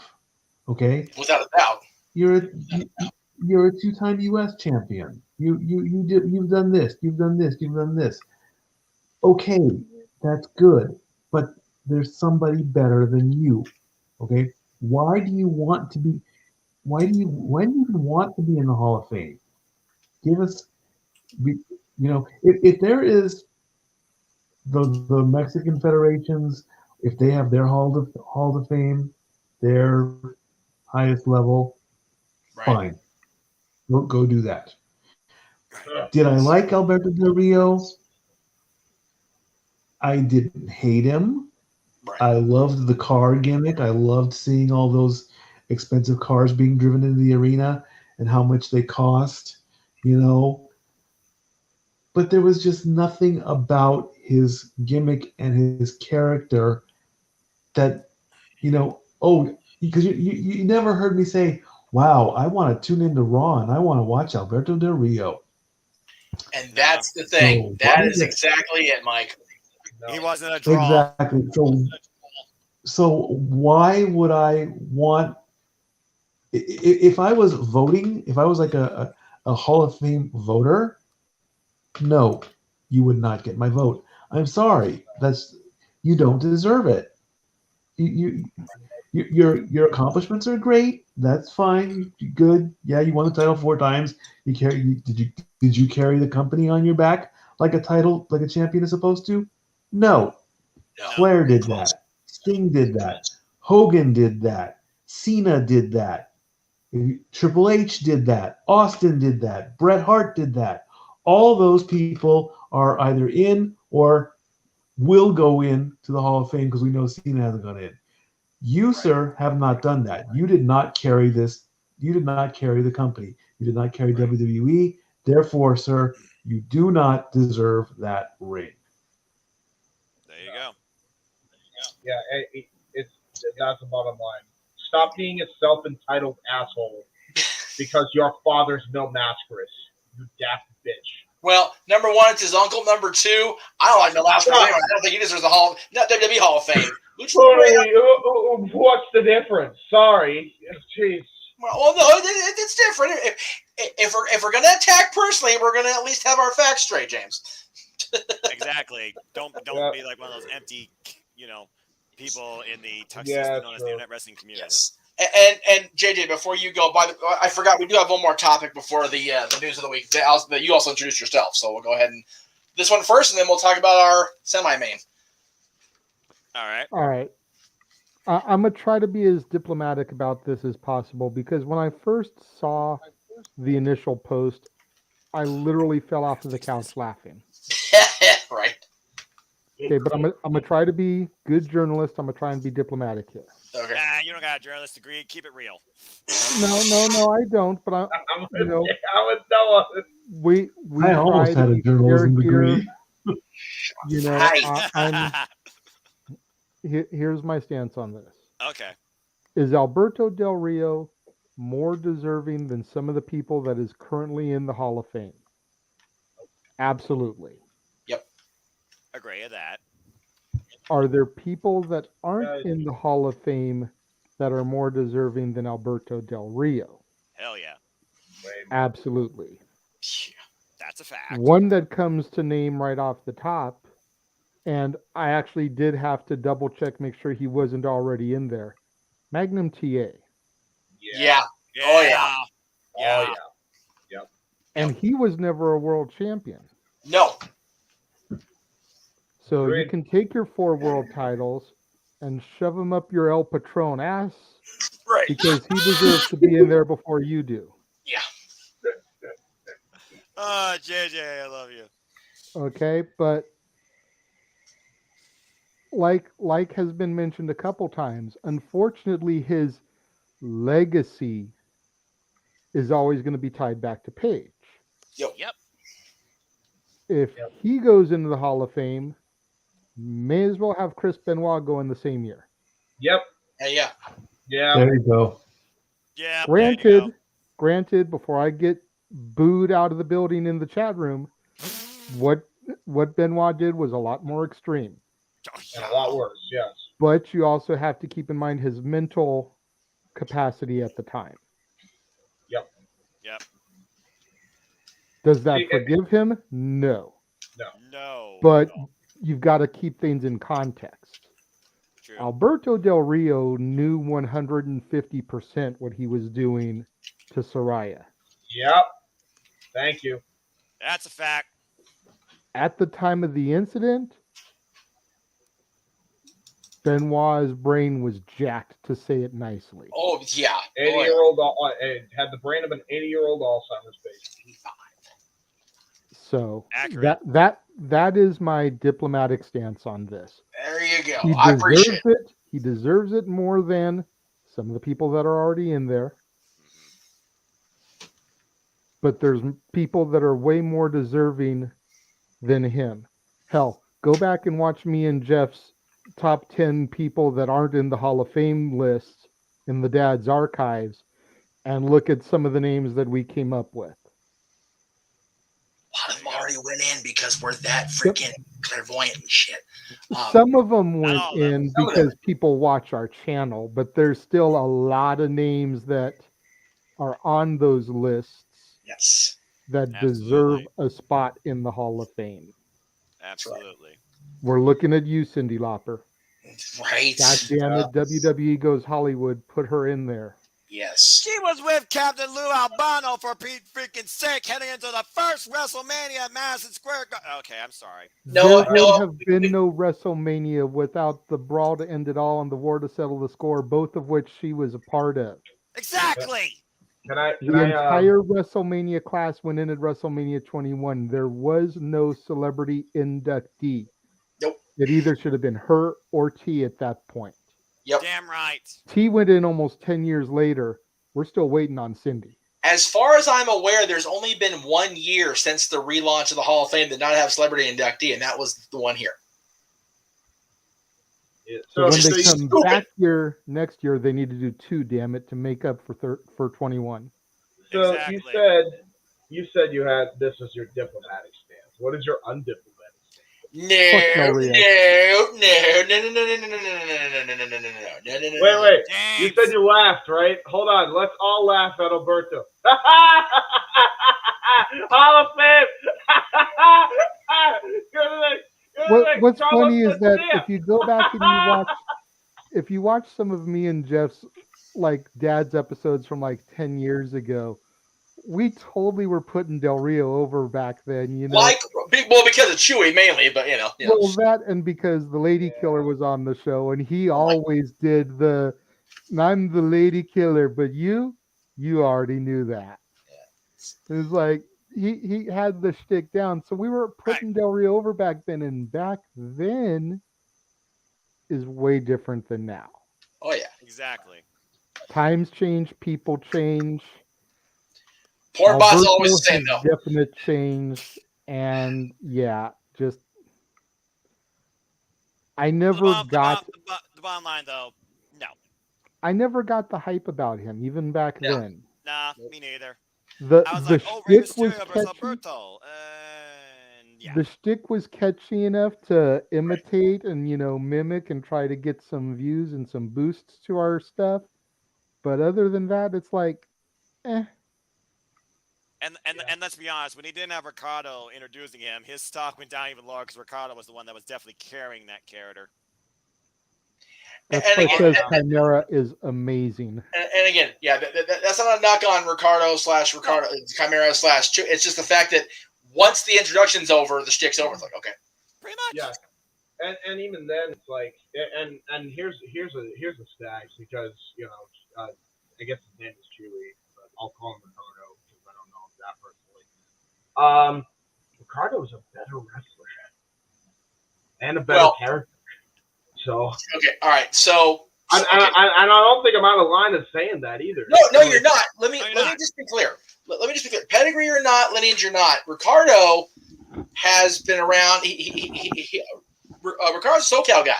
He trained out here. He worked out here. He trained people out here. He's awesome. So he got work for WWE. Doing the gimmick with Alberto and then with Rob for some inexplicable goddamn reason.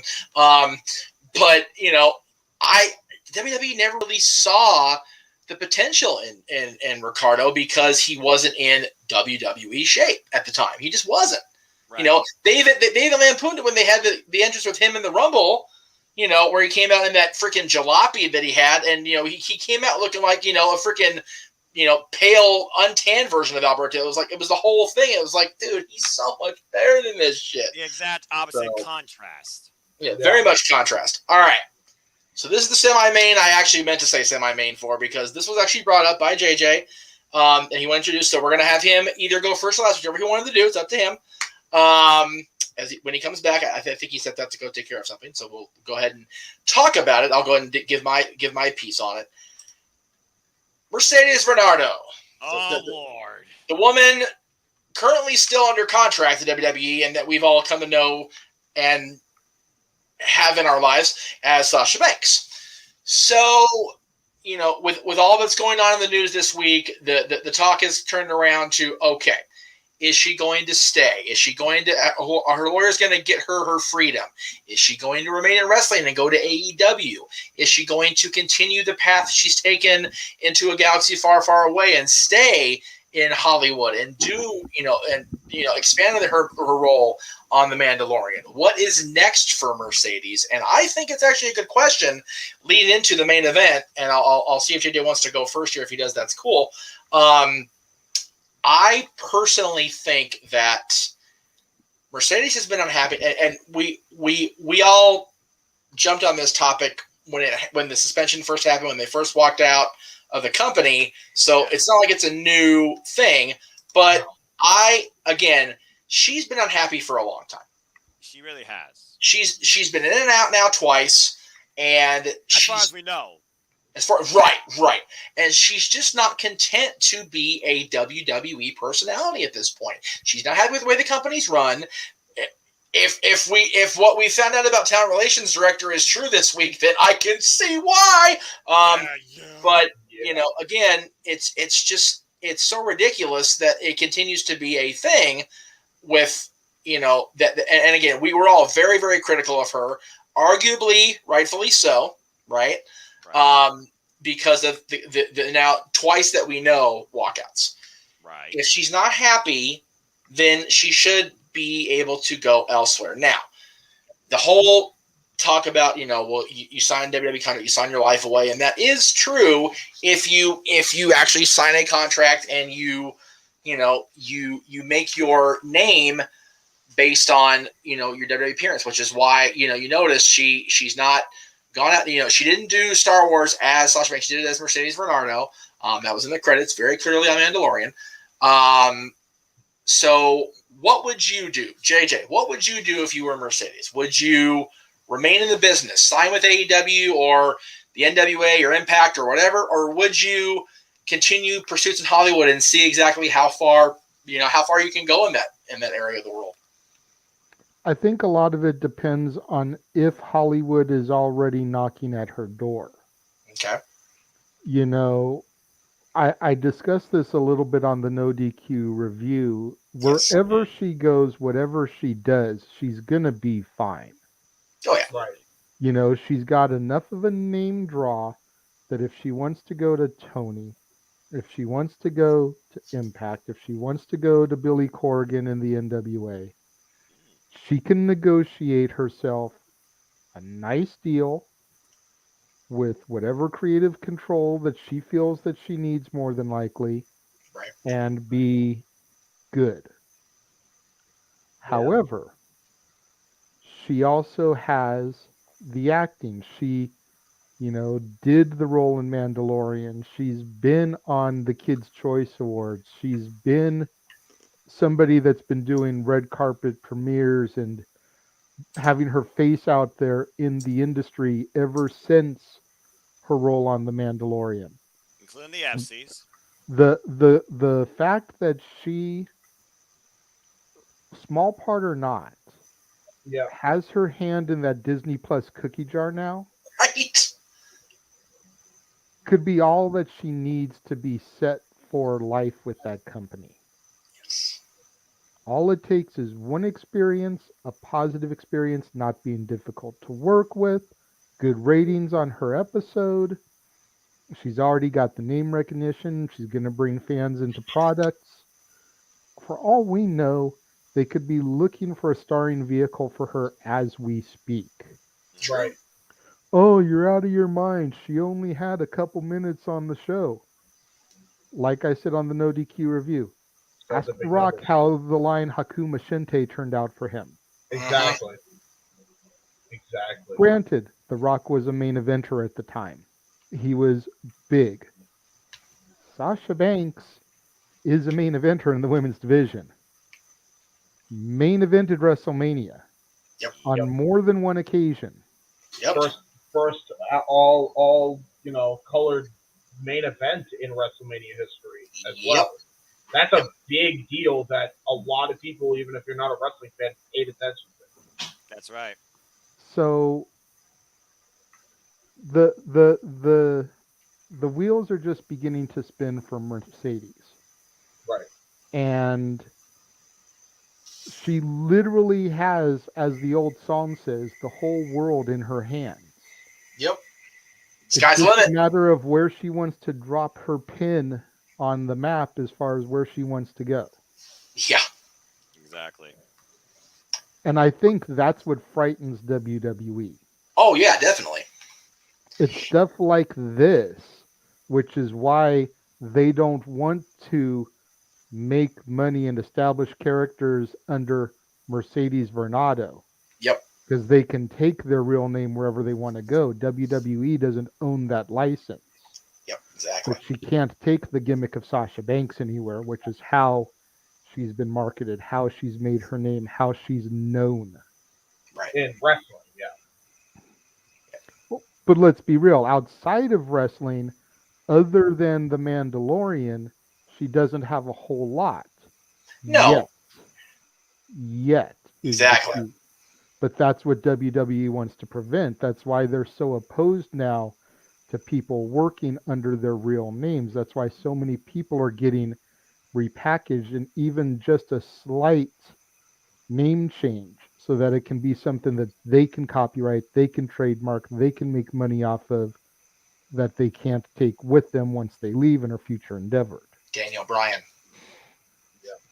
Like literally Bryan Danielson reversed. Like it's really what that is. Exactly. So stupid. Kevin Steen, Kevin Owens used to always joke about if he ever made it up, he'd be Stephen Keen. Right. You did. I remember that. Stephen Keen. I remember that. The fact that AJ Styles was able to hold on to his name. Well, I'm 99. Well, AJ wanted to just be a pro wrestler. That's why. Well, but I'm 99% sure also that AJ Styles went out and trademarked that either right as he signed with TNA out of Wildside or as he and Dixie were having their little lovers quarrel at the very end. Possibly. Pretty sure that's how that went down. Because you remember, he's taken that everywhere. Like literally everywhere. Yep. So, Mikey, I will ask you next, and then we'll move up to our crack commentary team. I don't mean crack as far as drugs, because drugs are bad. Okay, Mikey, what say you about Mercedes? If Mercedes Varnado is going to AEW, I will actually look forward to that, because I said it a few nights back. I want to hear her side of the story. And on an AEW stage with an AEW microphone, she can let loose and let all this frustration out. Yes. And there's not a damn thing Vince can do about it. Unfiltered, unscripted, unrestricted. She can tell her side of the story. I mean, what's Vince going to do? Go on to TNT, TBS, and try and pull the plug and try and buy the company so he can protect kayfabe and protect his? No, he's not going to do that. Yeah, right now he's not. Well, we're getting to that. So if she, because she's still been silent, we have not heard hide nor hair of her or Naomi ever. It's been almost going on 2-3 months now. Correct. Nothing.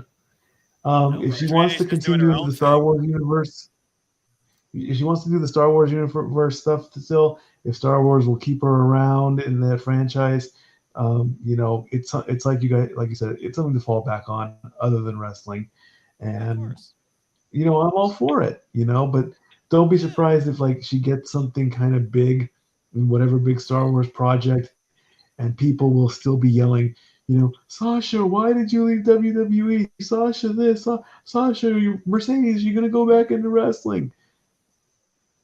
Possibly. That's where things are gonna go crazy.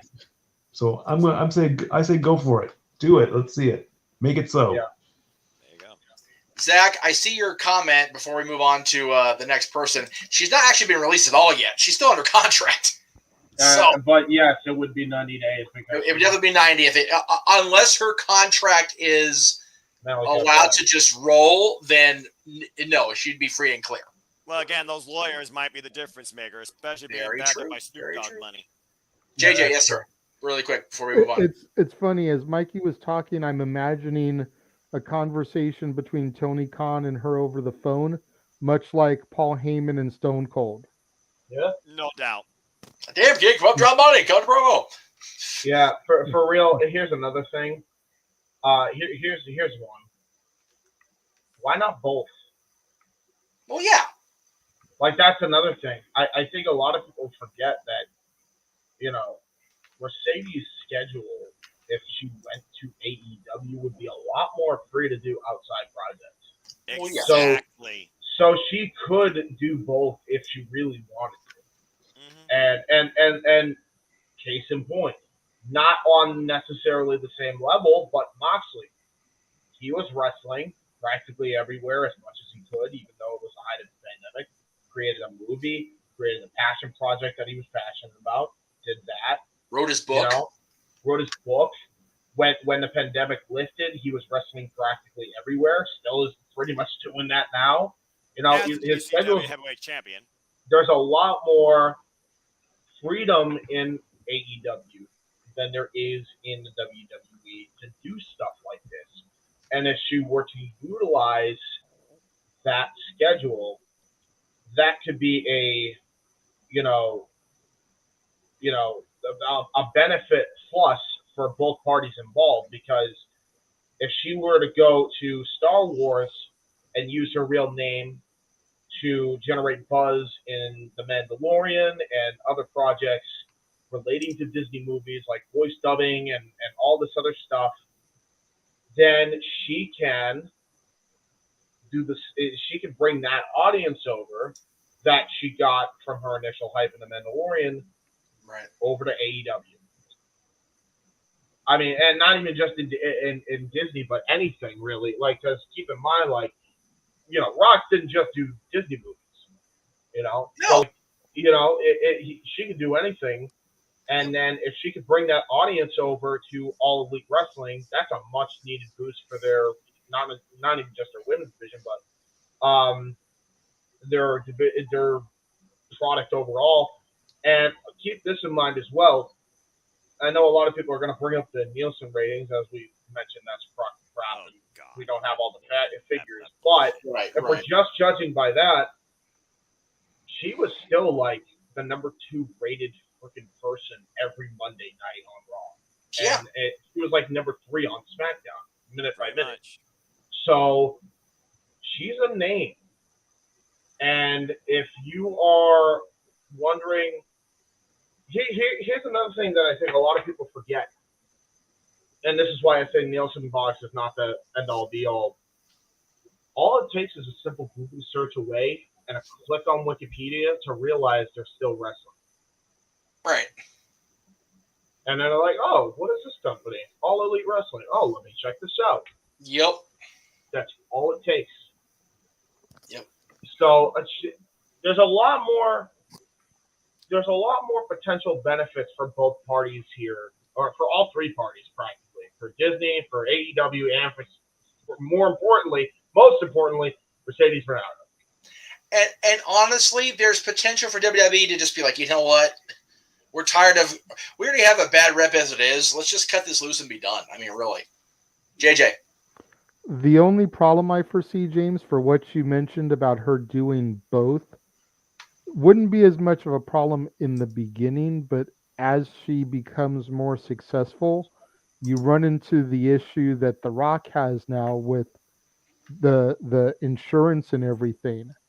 And, if she's wrestling for AEW and she gets injured, then she holds up production on whatever she's doing for Star Wars or whatever role she's in. Yep. If she's doing I can't a see movie or a TV show or something, and AEW needs her for a major angle, what if she's not free? What if she doesn't have a day off? that. Right. That is true. That's Look the at only problem I there. only go by the idea that they only work one day a week besides Right. pay-per-view weeks. Yeah, right. But think of it this way: as little as he does appear when he does come off of the Forbidden Mountain, if you will, look how long it took him to break the John Cena glass again because of outside projects. He has to be completely schedule free. Then he calls Vince and go, "All right, boss man, let's do the thing." Look at the Rock Roman thing. If we are going to get that for Mania, That's a big if. Yep. most of Rock stuff is in post production right now. Right. Aside from red carpet press tours, Yep. maybe a reshoot or two, his schedule is clear until WrestleMania next year. I was going to say, how much have you seen of press of Rock doing current filming other than reshoots for Black Adam? The answer is none. That is true. He is making sure we all believe the schedule's being freed up. So, yeah, it is a bitch to do both. JJ's right, but it is doable. You just have to know, every person has to know their limits. Man, woman, whatever gender you classify under. I will say this, and I'll throw a note here real quick. We're talking about Forbidden Door next week, and we're going to get into that in the plugs, I promise. We're going to talk about Forbidden Door. Excellent. There are Forbidden Doors all over this image right here. Figure Mercedes can go to AEW, which means she can go to Japan. She can go to the NWA. She can go to Impact. She can go to wherever.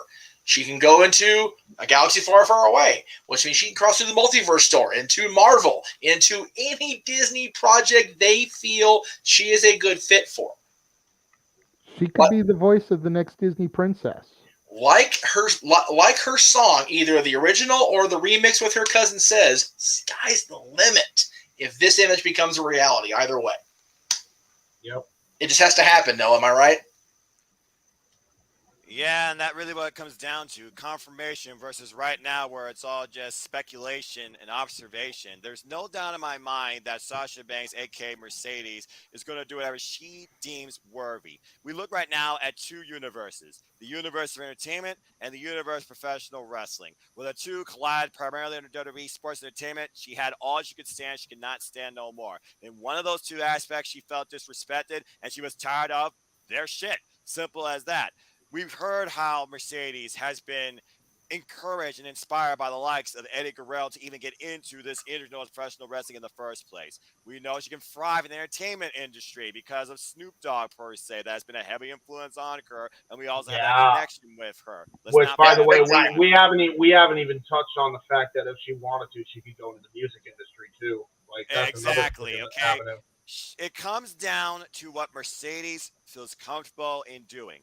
If WWE snuffed her passion out of professional wrestling, I clearly see her doing something strictly in some sort of format in the media entertainment industry. If they have not snuffed out her passion in professional wrestling, that nearly caused Tony Storm to retire altogether from the industry, as exposed on Renee Paquette's podcast or her sessions, then she could go anywhere in the world of pro wrestling now that she's free. AEW, again, allows you to be only micromanaged to a degree and work wherever. It really comes down to what this incredible athlete, talent, this unique individual that has graced our screens in both the entertainment and wrestling industry decides to do with the rest of her life. Whether she wants to cross both facets or dedicate herself to only one. Maybe take time off and meditate on the idea too.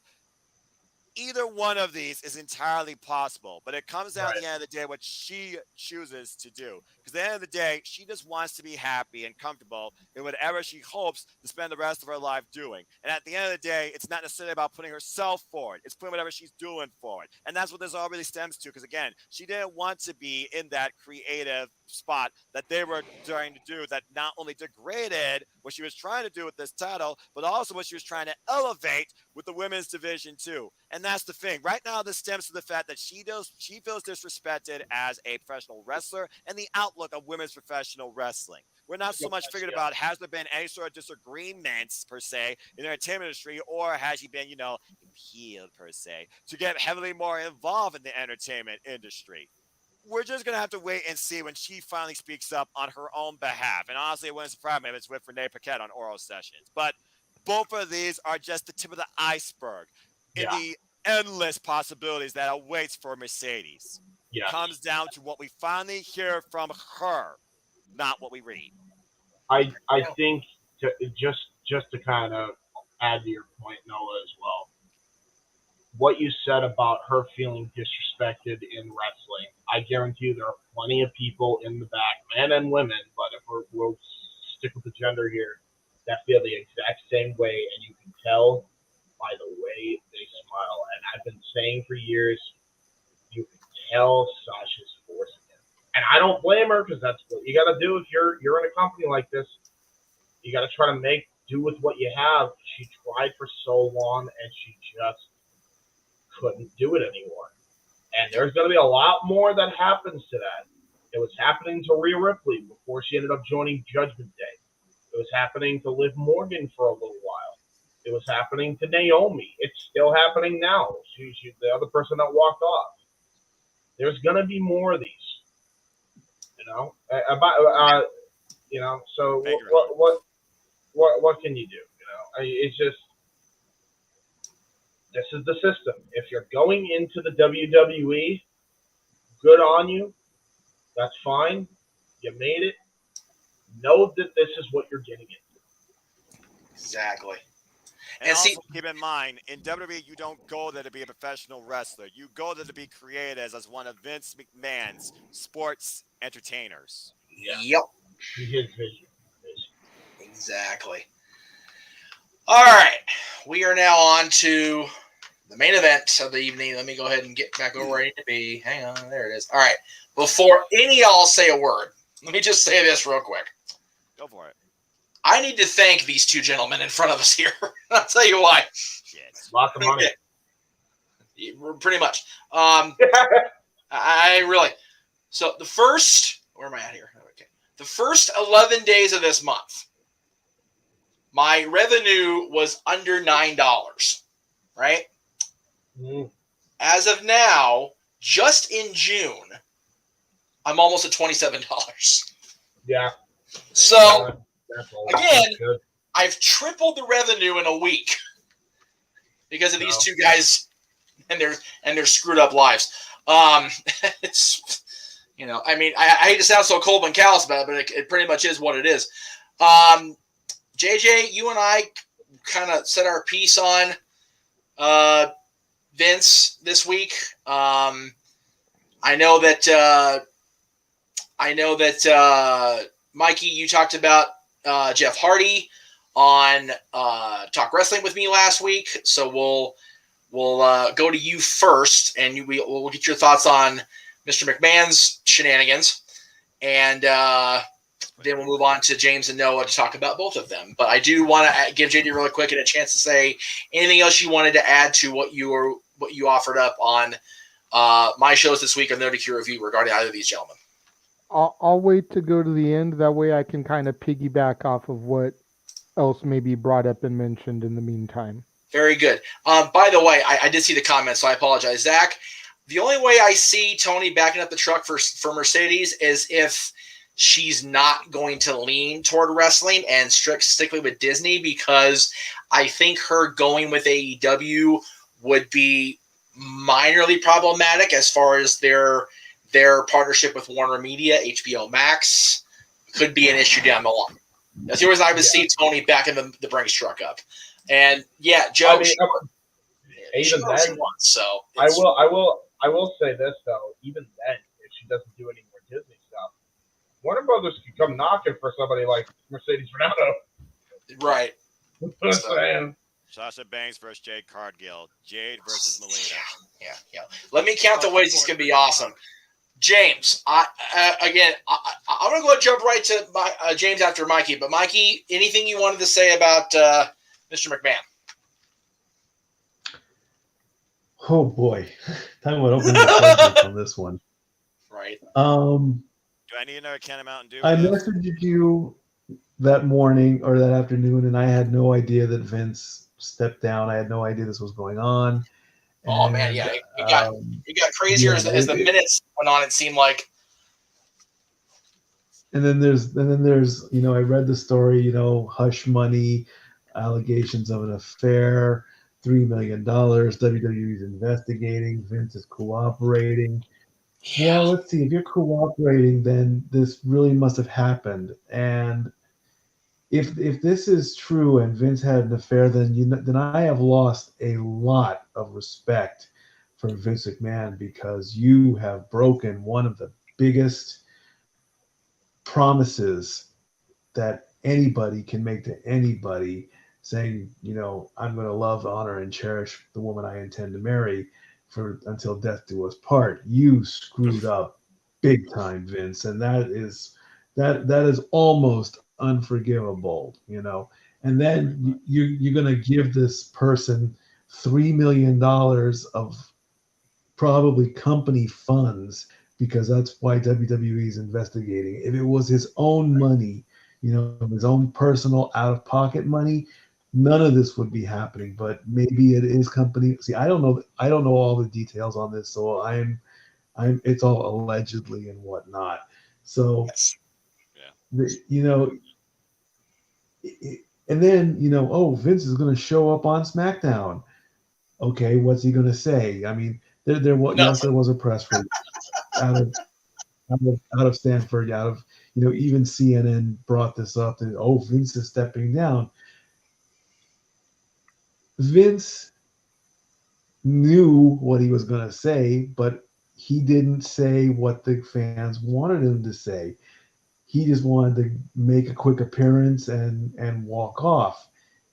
Yep. If this is a pending investigation and he's not allowed to say anything about it, then that's the way he is. And he said what he said. And he should be on TV in the first place then.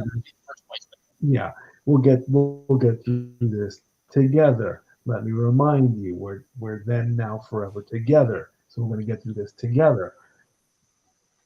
I didn't even get to see it live.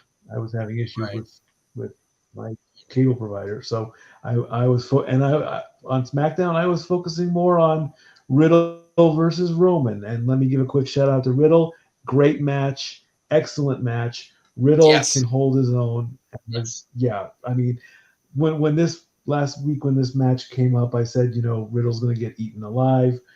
But he put on a good match. He did exactly what he was supposed to do. So big props for that. Fair. I don't think that Vince is going to be able to save his personal life. I mean, if there really was an affair, then Linda's going to have every right to be upset if she doesn't already know about it. If she does know about it, we haven't heard from Linda since she resigned her position in Trump's cabinet, so we don't know what Linda's doing. Or should we have by now, because she's better off staying quiet. So shame too. ... Yeah, I mean, we'll big time ... Will Vince, get through this professionally? Yes. Personally, he's screwed. Well, hell, you no fury like a woman scorned. Well, you scorned your wife there, Vince, and you screwed up big time. If I don't even know what John Laurinaitis' plan is. Was he like the guy that went to this person and said, "Oh, here's $3 million from your Uncle Vince. Be quiet, don't say anything." I mean, come on. That's just pure stupidity in my eyes. I mean, nothing, and apparently, nobody is safe, even in your own company. If you're at that top level, You know, if you're looking over your WWE kingdom, you're still being in check. You're not Hitler. You're not a dictator. You've got people watching you. It's called the board.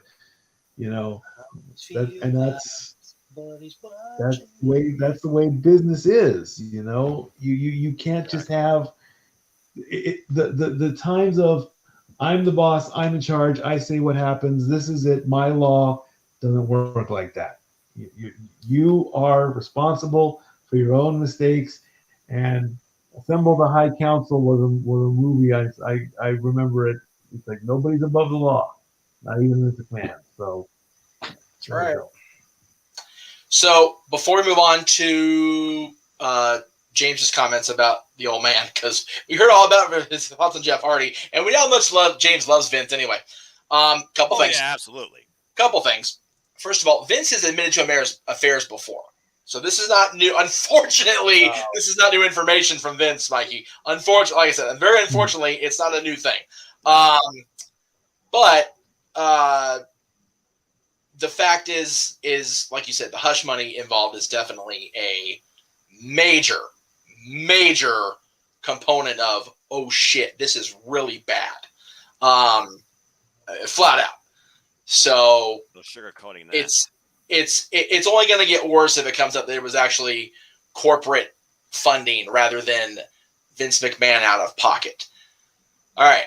Let me just say right now, James, remember, James, you've not met Vince McMahon. You don't know Vince McMahon personally. So breathe in, breathe out, and begin. Okay. I'm going to start off with a quote from Maria Kanellis' Twitter. Actually, before I do that, I'm just going to touch on Jeff Hardy the quickest way possible. Okay, cool. There's one part of Jeff that I forgot to mention that I because there was so many people and I was just going off the limb. Yes. One thing I did forget to say. He done forgot, damn it. He is. The bottom line is this, and I'm just going to be blunt with it. The reason why he gets addicted is because of his spots, and the reason why he continues to do his spots is because he's one trick pony in the ring and is a lazy, sad little man. Yes. When it comes to wrestling ability. Whereas Matt is the more tactical and more creative brother. Agreed. No lies detected there. That would be my last thoughts on Jeff Hardy. Stop when he's lying. I will say it in the No DQ article coming soon, probably either by Monday or Tuesday. You will see it on NoDQ.com. Now back to Vince. I'm gonna read off a quote from Maria Kanellis. All right. Isn't it disrespectful to the women hurt in this situation? It's not a joke. WWE's company culture of fear and abuse of power is not a joke. And therein lies the problem. Yep. And why I would say this, despite not knowing the man personally, to his smug face. Right. I'll say, and not even just in a picture that JJ took of him. And listen, if you've had a picture with Vince McMahon, cool. I have no issue with you. No. You got a picture with Vince McMahon, and that's an honor for you. And at the time, a lot of us, didn't know of these things existing. Right. For the longest time, I didn't really know. I thought he was just playing a character when I was a kid. Right. And then I found out a lot about the man behind the character. And what I found out was not pretty. And it was stuff like this. Yep. Hush money is not a new thing in WWE when it comes to Vince McMahon. No. And trying to cover up some horrific incidents and tragedies. And even minute stuff like sex in the office. But specifically when it comes to, there's a lot worse that he's covered up. Do we need to go over Nancy Argentino again? Nope. Do we need to go over how many women he himself and other people have sexually assaulted, allegedly? No. Do we need to go over the Pat Patterson incident? No, God, no. That he covered that up too? Oh yeah, absolutely. There's way worse that he's covered up. This is just the latest in the slew of shit that he has covered up for years upon years. I have been saying this from day effing one. This dude is a piece of shit. When I found out he was a piece of shit, I have not stayed away from that opinion. And I'm not one of these internet tough guys ever.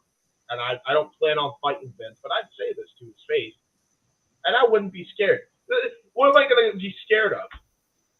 To what? Him hitting me and assaulting me like he did with all those other interviews, like he's a freaking man-child? Right. Because they actually call him out on this shit? What, I'm supposed to be scared of that? I could just charge that dude for assault and I'd be the richest man in Massachusetts. I don't give a fuck. I don't care. Never have, never will when I found out how much of a piece of shit you were. Right. And apparently, you watch every now and again because, you met Jeff on a personal level, you met JJ on a personal. So I hope you watch this, you piece of shit. Oh, man. I hate you. Oh, I hate how you treat your employees. I hate how you treat your independent contractors, which shouldn't be independent contractors. I hate how you take zero responsibility when you fuck up on something. That's what I hate the most. If there's one thing I can't stand more than anything else, it's when you actually screw up on something and then refuse to acknowledge that you screwed up on something. Oh, and by the way, not for nothing, but your abusive past ain't a crutch anymore. Never was. Because you know what? I was abused. I had an abusive relationship. You see me using that as a crutch every freaking time I do something wrong? No. If I do something wrong, I'm going to come and tell you that I did something wrong before anybody else can. Most of the time. Not great on that all the time, but I at least tried. I have yet to see you try. Once! When it comes to shit like this. Why don't you ask Rhea Ripley, see how she felt since she's been in the WWE and how depressed she was when you started getting your grubby little paws on Black and Gold NXT. You want to go over that? Just minute shit like that. And the culture that you yourself appropriate. Right. Inside that locker room. That's on you. You want to know why everybody's leaving for AEW and all these other companies? It's because of you. And everybody has said as much. Everywhere on every publication that has ever existed ever. The proof is right there. Proof is in the pudding. And you don't want to admit to any of it. That's what pisses me off more than anything else. You truly do not give a single shit. Not only to us fans. We already knew that. We came to that conclusion freaking the night after WrestleMania that you really didn't give a shit. It was more the fact that you truly did not care about anybody ever. The only person you cared about is yourself. You don't give a shit about Linda. You don't give a shit about... And the award for Rant of the Night goes to James. You don't give a shit about Shane. I'm not even done. I'm not even done. This is Rant of the Month, but he's not done. Well, wait, there's more. You don't give a shit about Shane. You never have. And it's funny that you let him cut the promo that he did in 1998, which was real. That was real, what he said. And it still felt to this day. You know why? Because he went into business for himself and said, fuck this asshole. I'm done with him. You know, flesh and blood, Stephanie McMahon, you put her right in the firing line. Right after she wanted to step down, you put her right back in the firing line. Okay, gotta stop you there. Because he didn't put her there. The committee investigating this put her in that spot. Like I said, I have no problem with your opinion on Vince. Vince. You know what? Fair enough, actually. Never mind. That statement redacted. Nevertheless, there are plenty of times you've thrown your own daughter under the bus before. Well, yeah. Yeah. I mean, when is enough for you, Vince? Right. Just curious. When is going to be that moment where you go and actually admit that you did something wrong? When is it? Never. And now you know why. Noah gave the answer. Now you know why I don't give a rat's ass if this dude is no longer with us. Sorry. Don't care. Because you have to be like we joke that it's not like that anymore. Like Statboy just brought up how you're not a dictator. You can't do stuff like that anymore. Well, you know what? In a different lifetime, he would have been a Hitler. Ooh, okay. All right. We're good. That's it. Sorry. I just... Okay. No? Okay. I could be wrong. Maybe he could have had a different upbringing. But, his mentality with stuff like this infuriates me. Always has and still will. I understand that, James, but I'm asking you nicely now to please stop. So, I was done anyway. Okay. Noah, if you have any opinion on what happened with Vince as far as this goes, please take us home, then we'll get to the promotions. You already know where I stand when it comes to any sort of topics of discussion like this that blur the lines between business and personal. Vince McMahon has always been one with a shady record. He encourages that. He welcomes that type of behavior, presentation, representation towards him. He breathes, eats, and sleeps off controversy. He's admitted on the Pat McAfee podcast, per se. And at the end of the day, literally everything that this man does comes down to one word: business. Good, bad, indifferent, whatever adjective you want to put in front of it. Business. This storyline right here has brought more mainstream attention worldwide than anything the WWE has done in a long damn time. Right. You've heard that some even say this surpasses the steroid case. And that very well might be, because this goes above and beyond the perception of human morality. Not just how it affects his family, but how it affects an entire society, a work environment, a Democrat per se. If you literally find out that this is true, this is damaging not to Vince McMahon, because I truly feel like he doesn't give a damn, but this is irreparable damage, I feel like, to the entire image of the WWE. And it's going to have a domino effect with everybody coming in and out of this company from the ground up. Absolutely. But again, it's observation. It's not 100% confirmation. As you said, it's an investigation. And the other thing we got to take in consideration, he still is heavily involved, and I think the head of head of creative still. Yeah, still. Because he is not the total totalitarian dictator of this company. Again, he was on a board, no longer part of that. There are 12 figureheads that control the in and outs from the ground up of the WWE. He's no longer a part of that, or at least the position that he was part of. He has lost tremendous power, and now we'll see what Stephanie McMahon can do going forward to help move forward the branding and the image of this company until this is settled. Yes. As far as what Vince McMahon did, does, and what's to come, that's all up in the air. Because the only thing that should matter to us as fans right now, do we still actually care about this company to support it in any sort of way? Talent involved, presentation, champions, Roman Reigns, Brock Lesnar, SummerSlam. Does that actually matter? Or in The Rock's opinion, it doesn't matter, or it's quote unquote. That really what that comes down to. The fact that we fans are so connected with something that goes way above us as far as our input, our control, our overall verdict per se. It's not like we're going to be in front of Vince McMahon in a courtroom closing this case. For us, it comes down to how it affects us fans when it comes to what we watch and if we want to support this company following the outcome of this. So we'll have to just wait and see what happens. Again, it's another one of those cases because at the end of the day, what you hear about Vince McMahon, that only affects truly Vince McMahon right now. When this closes, that affects everything else. But it's still business as usual as far as what we see on TV. There we go. All right. Well said, boys. Okay, so let me go ahead and close. Where am I at here? You were going to come back to me, remember? Yes, Jay. I'm sorry, JJ.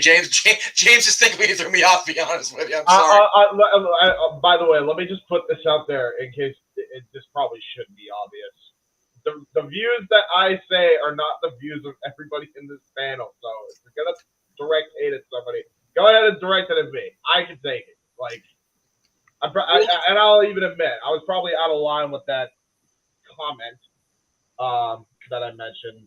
I'm surprised Jeff didn't MJF or CM Punk you. Cut off your microphone. I'll be honest. I'll even admit that I deserve that. Respect. Don't give me ideas, Foster. To be fair, Jeff has always been one that has been opposed to censorship. So even if he doesn't agree 100% with what you're saying, he'll still at least let you finish your thought before he cuts you off and is like, okay, that's enough.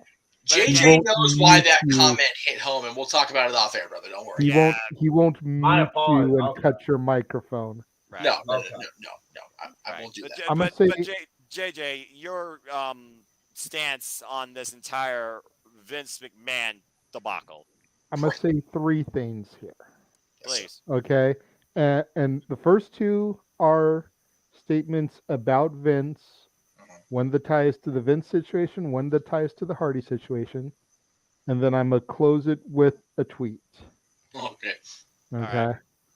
In regards to the Jeff Hardy situation, which I didn't talk about, but I don't got much to say. Continue, JJ. We want to talk about the character of Vince McMahon. Big props to Tony Khan here because this went down. Jeff was pulled from his scheduled ladder match, tag title match. Yes. And told that he can come back if he gets the proper treatment. Right. Exactly. Okay. Jimmy Uso gets a DUI. Gets allowed to compete in the tag title match that he was scheduled for. Yep. And wins the titles. Yeah. And gets paid. Jeff Hardy's not even getting paid because we want Jeff Hardy to get better. You know, there right there shows the character of Vince McMahon. Pretty much. Business. Okay. And Tony Khan very easily could have let the Hardys still go on because at the end of the day, whether we agree with the decision, disagree with it, and I think we all agree with what Tony did. Right. But at the end of the day, we were deprived of a tag team title ladder match with the Young Bucks and the Hardy Boys. Yeah. Yes, Jungle Boy and Luchasaurus were there. No disrespect to the champions defending their straps who lost their belts. It was more but about we were the denied a ladder match between the Young Bucks and the Hardys. Yes. On free television, by the way. Yeah. I'm about to say, I mean, the last time you saw the Hardys and Young Bucks in the ladder match was not free television. It was a Ring of Honor pay-per-view. Yeah. Regarding the Vince situation himself. Yes. This is the same man who allowed and served no repercussions for his, I believe at the time, World Heavyweight Champion Batista being in a car in the parking lot fucking Melina while both Batista's wife and Johnny Nitro were inside the building. Yep. Accuracy. This goes to speak on Vince McMahon's character. Yes. The tweets. You know, we talk about how you know, the look on people's face and, you know, the people that work for the company. And that's what we have to remember in all this, you know. There was a tweet on the tweeter that said, hell no, burn WWE to the ground. And Maria Kanellis, who we mentioned earlier, replied to that saying, let's not wish that. Right? Exactly. There are a lot of good people that work there. Exactly. WWE employs hundreds of people. Not just who you see in the ring. Let's just hope the company is bought out by some company that will treat it like a business and not a boys club. Thank you. Yeah. Health insurance, retirement plans, parental leave. Yeah. Equality among both your men and women rosters. Again, Maria and Mike have gotten a lot of flack since they left the WWE. Not from any of us because we know better, but from people within the WWE. But man, she hit it home right there. Bravo, sweetheart. Absolutely. Yeah. You know, we started this with a tweet speaking negatively on the situation from her, and I just felt it was only right to bookend it with a tweet from her in a positive light. Yeah, because people on Twitter have said things that are just, out of context without any sort of intelligence behind it. And then there are those tweets that are actually diplomatic and have some honesty behind them too, and a little bit of sympathy. Because at the end of the day, we got to consider not everybody that works under the WWE is, let's just put it bluntly, a misogynistic asshole. Yeah. Right. All right. So before we get to the actual plugs, I do want to, these are plugs in of themselves, but I want to talk about how the Pro Wrestling Tees store has expanded by leaps and bounds just this week alone. So, of course, we started out with the Jeff Meacham network design that Greg Cherry came up with for us. That was the first year when I won the Pro Wrestling Tees. Nice.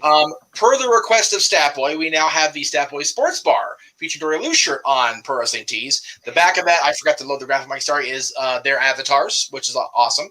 Cool. This went up this week. This is the main image. The anniversary of again, which is coming up in next month. I'm so excited about this. Congratulations, again, Jeff. And Noah, just for you, this is in the queue, waiting for approval. What? All right. Yes. That is in their sheet lineup waiting to be checked off as a yes. Until you paint that cage, a more realistic car that makes me believe it's an actual structure and not a crate where you took out the milk bottles. That is always going to be what I believe Hell in the Cell is. Man, as soon as that is live, I am buying that shit. And what is awesome? Up on one of our pay-per-view calls wearing that. I only get 4. I only get 4 until we start making more sales. We already have 2 of the Stat Boys shirts sold, so good on Mikey. But you probably bought one, and Dory probably bought one. You know what? Don't out it on the air, asshole. Anyway, sell your own merch. Kayfabe, motherfucker, kayfabe. Anyway, Jesus.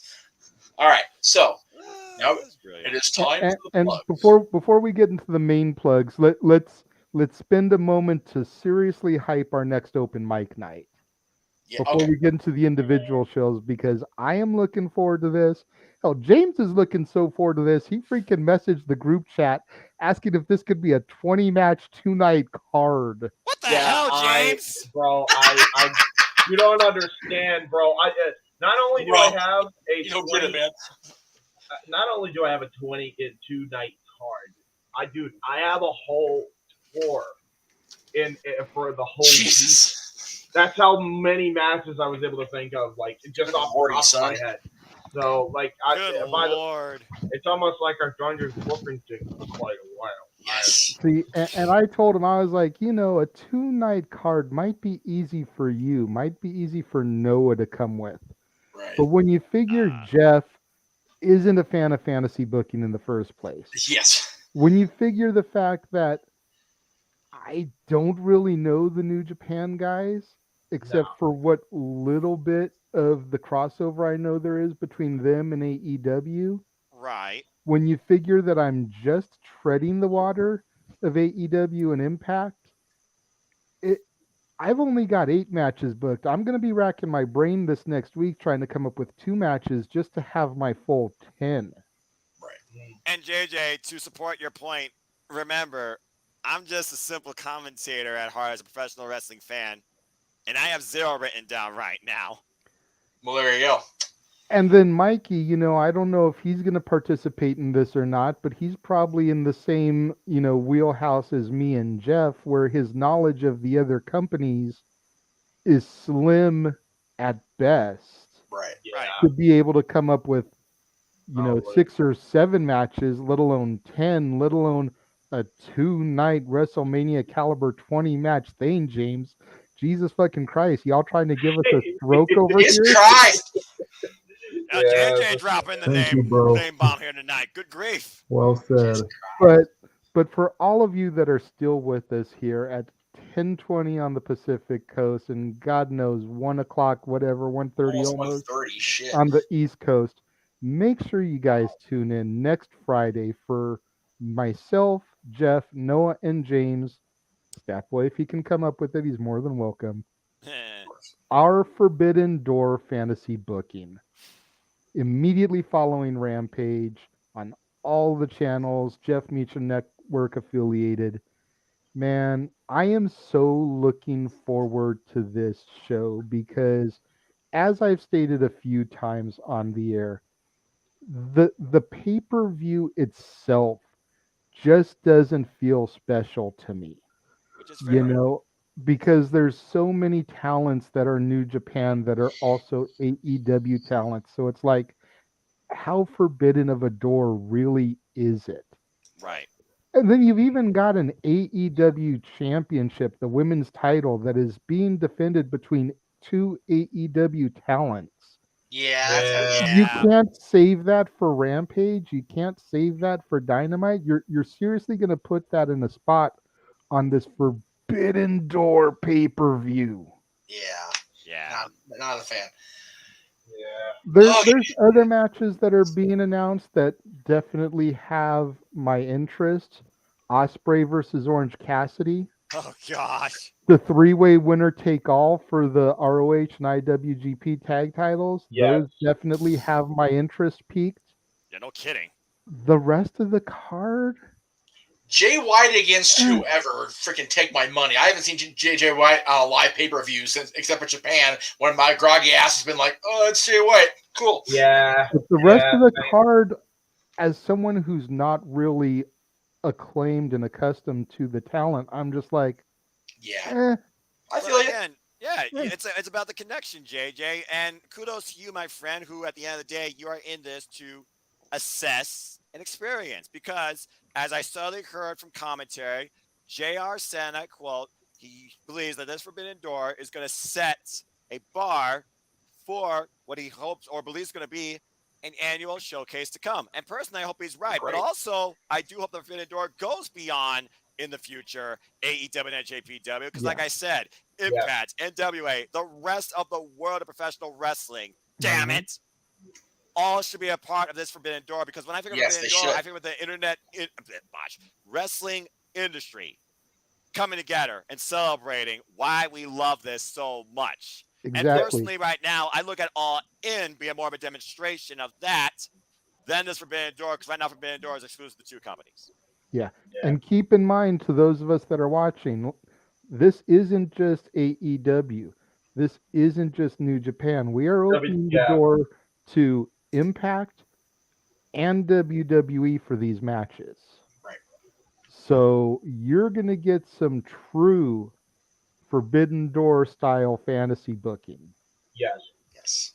And for everybody there bitching about that the NWA is not involved in our Forbidden Door fantasy booking, hold up, because we have your NWA fix coming up.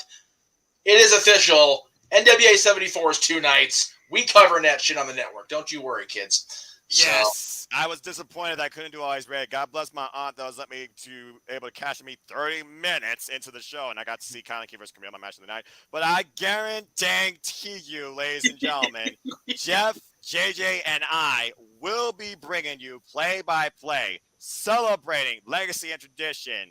Well, NWA. You and I, yes. No, JJ, I'm not sure because he doesn't watch. Go ahead. So it's a question mark right now. It's a question mark. Yeah.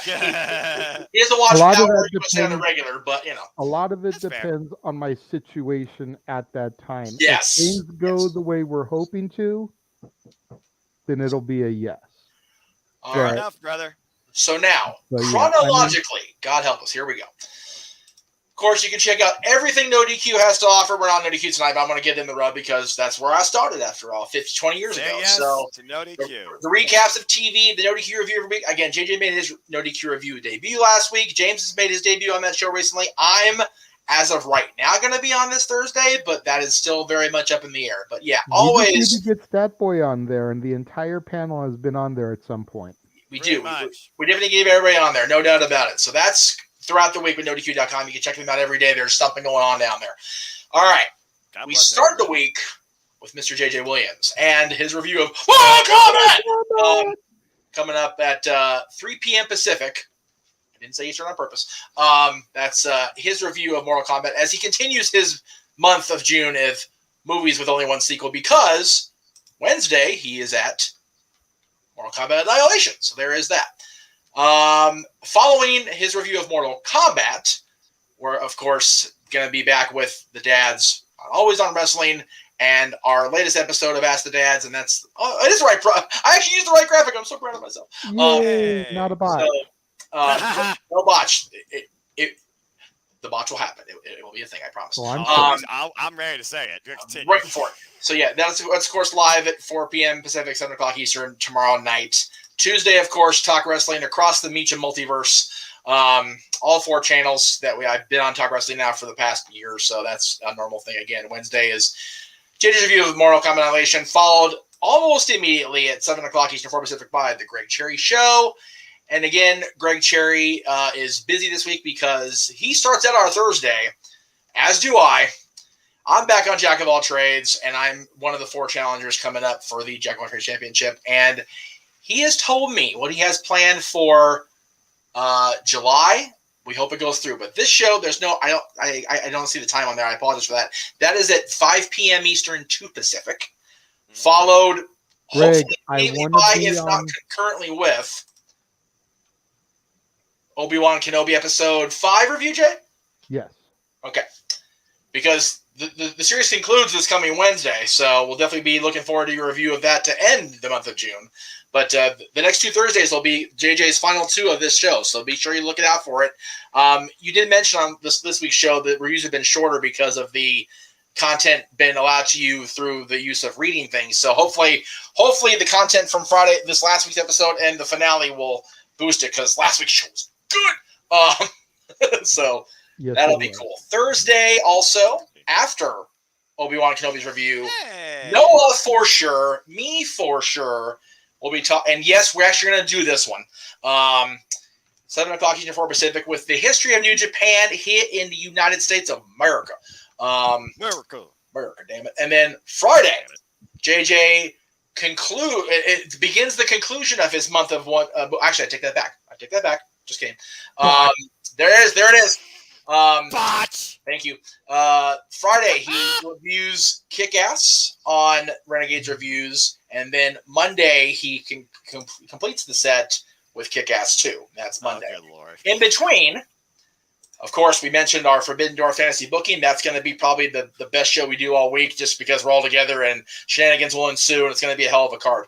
And I gotta say, I've only got 3 one-on-one encounters booked for this. Wow. Everything else is multi-man style format because I feel that when you're doing a Forbidden Door, you really need that participation in just about every kind of match. Oh yeah, definitely. Pretty much, yeah. That's so there's a lot of triple threats, a lot of fatal 4-ways, that type of stuff that I have booked. Just as a heads Bless you. Sorry, don't see in the other. So nice one, JJ. Saturday is JJ's last new release. Next Saturday, new release Saturday of the month with a movie that, get this, Jay, Dylan's actually seen this already. Nice. So I'm going to see what he thinks of your review of it. It is Hustle. It's a Netflix exclusive. Adam Sandler et al. It actually looks pretty good on paper. I'm going to have to check it out myself. Yeah, it's a drama. It's got comedic elements to it, but it's a much more serious role for Adam Sandler. Very much more serious than when with Adam. Has mostly just been associated with comedy as far as I'm aware. And yeah, he's also one of those up there with The Rock as far as his legacy in Hollywood. Good grief. Yes, It very, seems very like rare he's to see trying dip into the dramatic stuff. I actually did not put this in the right place, so forgive me. I'm going to go ahead and jump ahead here. But before I do that, JJ, of course, is on Sunday with episodes of The War Zone, his weekly acquisition reports. Of course, where JJ he talks about his latest acquisitions in the DVD and Blu-ray world. And that will be all secondhand store finds. Which is always a good thing. Always support the local stores, kids. Always, always, always, always. Don't. Where it all begins. It really does. So Tuesday before I go on the air, and I forgot to mention this, so I do apologize. Aaron and the No DQ team will be previewing Forbidden Door. That's coming up on Tuesday night at, of course, the 7 o'clock Eastern 4 Pacific. Followed after this, and NXT, of course, by yours truly on Talk Wrestling. Sunday, of course, is the big day next Sunday. The Forbidden Door opens at the United Center, which, if you're an NWO fan, a WCW fan, a Chicago Bulls fan, United Center, if you're a SummerSlam 94 fan, United Center is where it's at, and this is where it's going to be going down in Chicago. AEW versus New Japan, or so it's booked, or marketed. Anyway, I'm going to be curious to see people's thoughts between the matches we booked for Forbidden Door. Yes. And what's on the actual card and which show they would prefer to put money down for. Yes, because you figure by the time we take the air for our prediction show on Friday, Rampage will be in the books. So we will know the card for Sunday. And there'll be a countdown special following Rampage that I'm definitely going to watch ahead of Forbidden Door pay-per-view. Yep. Which means you'll watch it after us because you'll be live with us. Exactly. Okay, very good. Okay, just and again, Monday next week now. So Monday, where I leave off here? Where am I? Monday there next I am. week. Monday next week. Again, JJ kicks off the week with Kick-Ass 2. There you go. Dad's Not Always Wrestling celebrates 20 years of a man you cannot see, but we're going to try our best. At 3 p.m. Did I botch the time on that? No, I did. I put it at 2:30. Woohoo! Okay, cool. These are going to be all the matches that Vacant has won and why he is right. the winningest champion in WWE history. That's right. That's right. This is better than Randy Orton walking into the Air Canada Center in those damn nasty ass peach tights and finding the world title. This is all people you can't see involved. Damn it, we love it. Okay. So that's Monday night before Raw. Of course, Aaron will have his recap of Raw after that. Tuesday night, Aaron, the 28th, Aaron and the team will preview Money in the Bank. This Wednesday, the 29th, is actually JJ's final day of reviewing Movies Only One sequel because this year brought to us the sequel of God damn it, Top Gun. Yes! And Top Gun Maverick. So JJ actually premiered the trailer for this on the review this last Wednesday. He's reviewing both movies in the same show. So looking forward to it, brother. Let's see. I'm going to be there for that one, JJ. I dig it. So Thursday They'll be and Friday. the same day, but there'll be two separate shows. There'll be one at 3, and then 3:30 will be the sequel. Yes. Gotcha. Yep. I just like how my graphic turned out. So No, that's fine. That's fine. I didn't want to falsely advertise because then it's going to end up stretching to like a full show. I like to give myself the little break in between. Have to. You got to. Don't blame you. So that's the 29th. So Thursday is technically an off day. We're not, as far as I know, other than your usual No DQ review stuff, which I'm sure one of us will be on. But Friday, July 1st, of course, first day of July, JJ kicks off a new month, and it's all about the Disney Renaissance, to be precise. Except for the new release stuff. Yeah, I was going to say that bottom right corner is new releases. Yes, he is reviewing Lightyear, which I'm looking forward to seeing that soon. Spiderhead, Elvis, and the new Thor movie, all on new release Saturdays throughout the month of July for JJ, of course, with the War Zone and the Disney Renaissance going from Beauty and the Beast all the way until the extremely goofy movie. So there is I've seen 8 of these movies. I love it. I dig it. Way to go, Noah. For a simple man who likes wrestling and doesn't really get into much else, you've seen 8 of the movies. Yay. I was a child one time before I knew what professional wrestling was. We was not kids. So okay, for the record, even living with this man, even growing up Disney much I still, to this day, have not seen the second Pocahontas movie.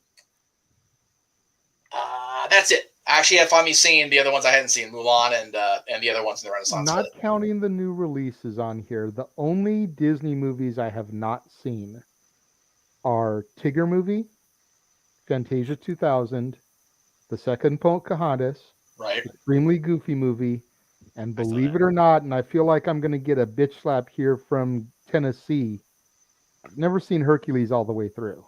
What? Watchamania. Are you kidding me? No. I'm more surprised you haven't seen the Goofy movie because of Goofy. Through it. Yeah. But I have never seen it from start to finish. Wow, JJ, that really surprises me because most of those movies I agree with you with until you said Hercules, and I was like, whoa. Yeah, well, I know not... the Greek over here was going to be the one to like seriously. He's virtually trying to hit you over the head with a chair. Hercules, I saw in the theater, walked out like, God damn, did I really just do that? Let me put it to you this way.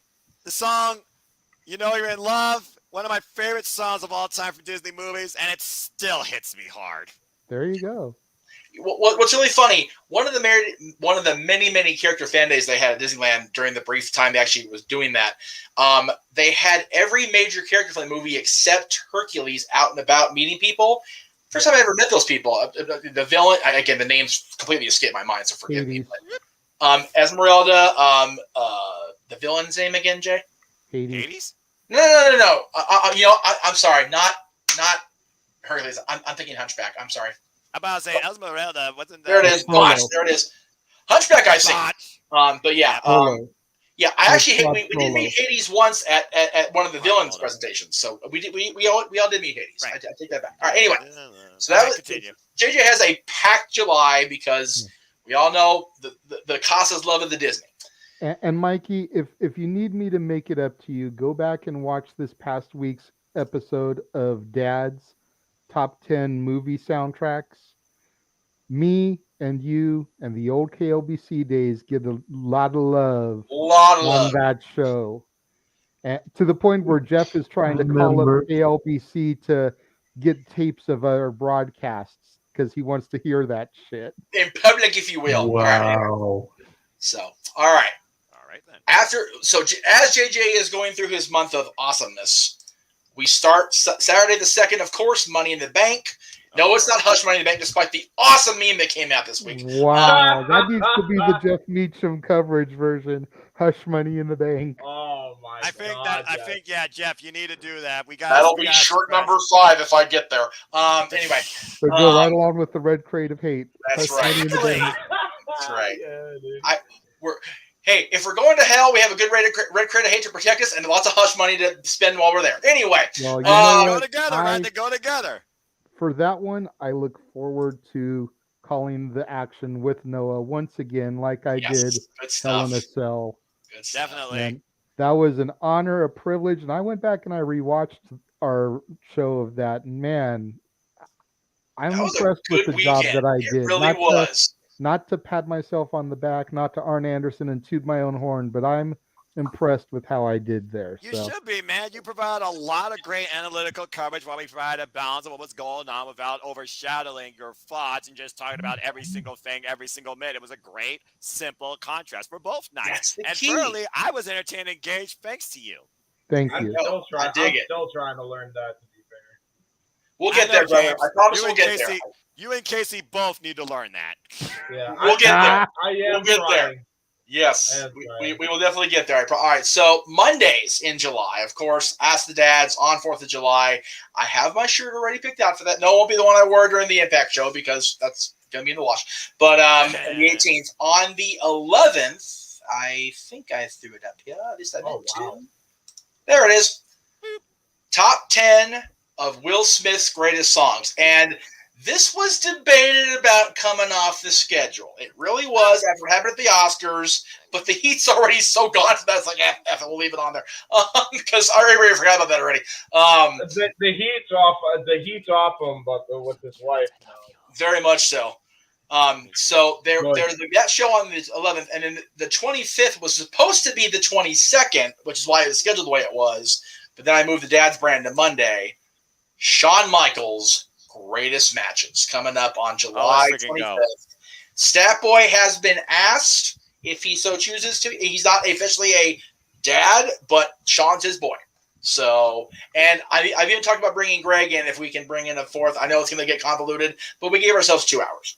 So, I we'll think, see y'all definitely, So, definitely quick plan that out question, accordingly. Jeff. Well, to that. if you saw Jeff, if you saw on the tweeter, just a day ago was the 5-year anniversary that we went and met good old HBK. Isn't that crazy? That was 5 years ago that you and I met him at Frankenstein's. Isn't that the crazy? It's been that long. Yeah, man. It was a great day that day. That was one of the best days ever.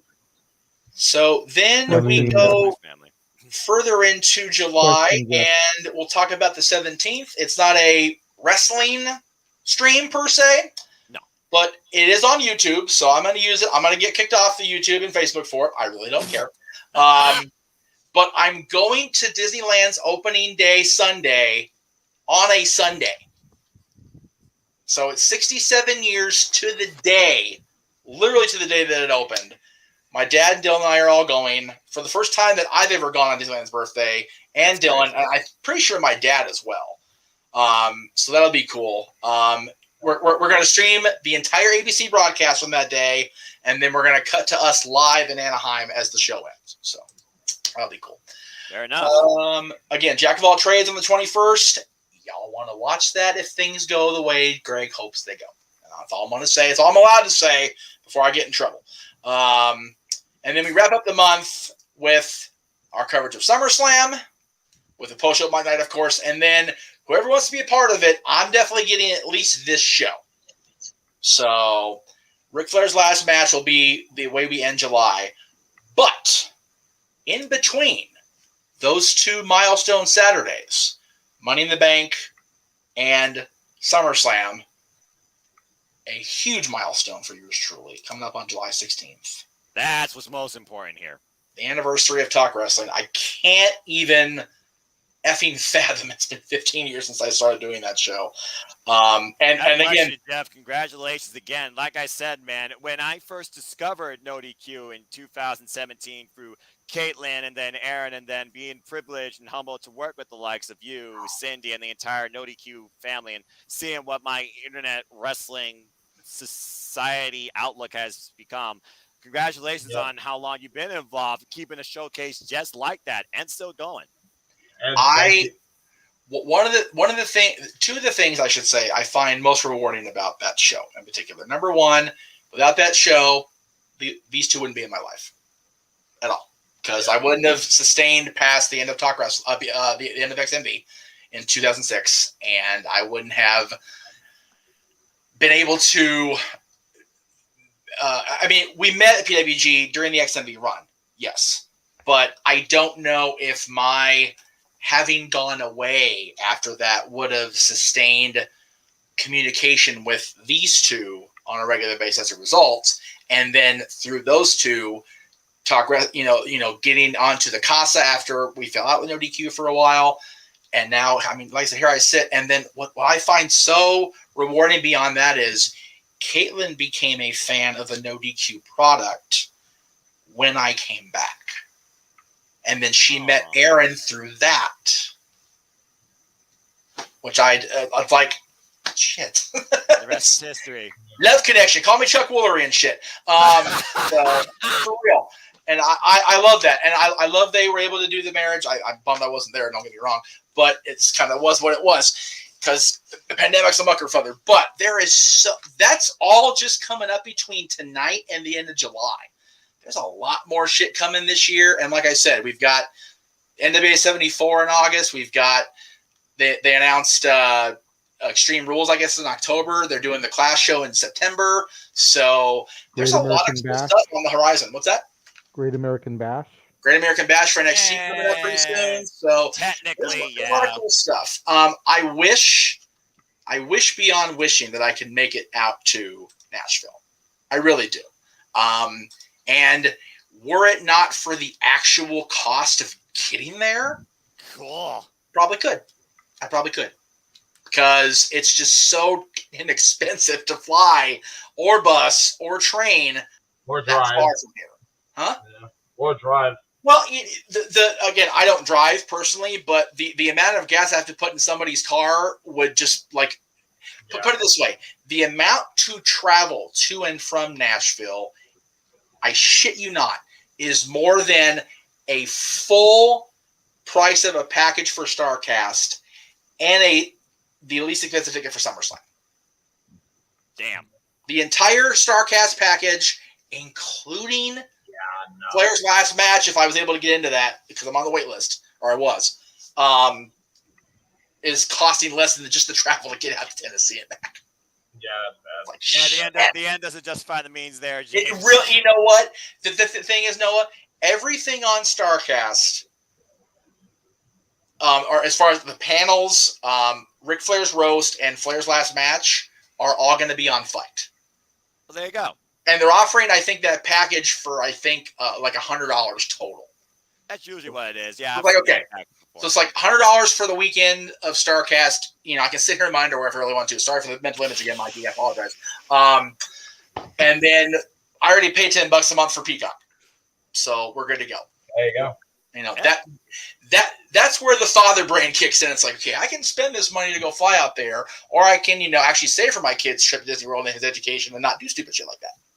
In other words, Jeff, priorities before passions. You're brilliant. Yes. That's what it has to be. And on a day like Father's Day, where I know JJ and I are celebrating, we got our awesome gifties that we got from our chittens, which again we appreciate. Dylan, I know you're not watching because you're hopefully going to sleep. Yeah, right. It's summer vacation.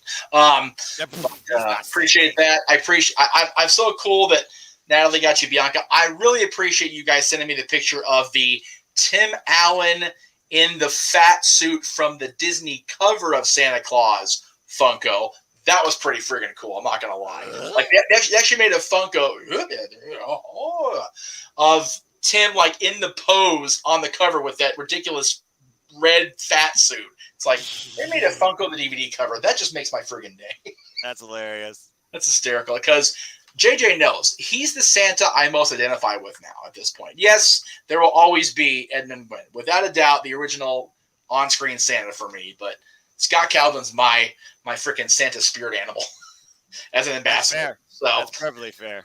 Anything else anybody needs to get out there since we're getting into the 8-hour mark on this damn thing? That's normal at this point. Yeah, I was just gonna say, Jeff, you and I have a lot in common. We're both chick magnets for other guys. I am so very much. We repel them. I am so very much the freaking mayor of the friend zone. I rule that shit. I sit my fat ass in City Hall. Yeah. On the regular. And Noah, as always, God bless him. He is single, and it's a choice, and we bless you for this. So, Noah's the smartest man in this room. As well as being the simple man. I am not anymore. I haven't been for a while, but hello. Well, there you go. But again, without Noah, there is no red crate. So there you go. No matter how much I hate that dude, it will always be fun to do his impression.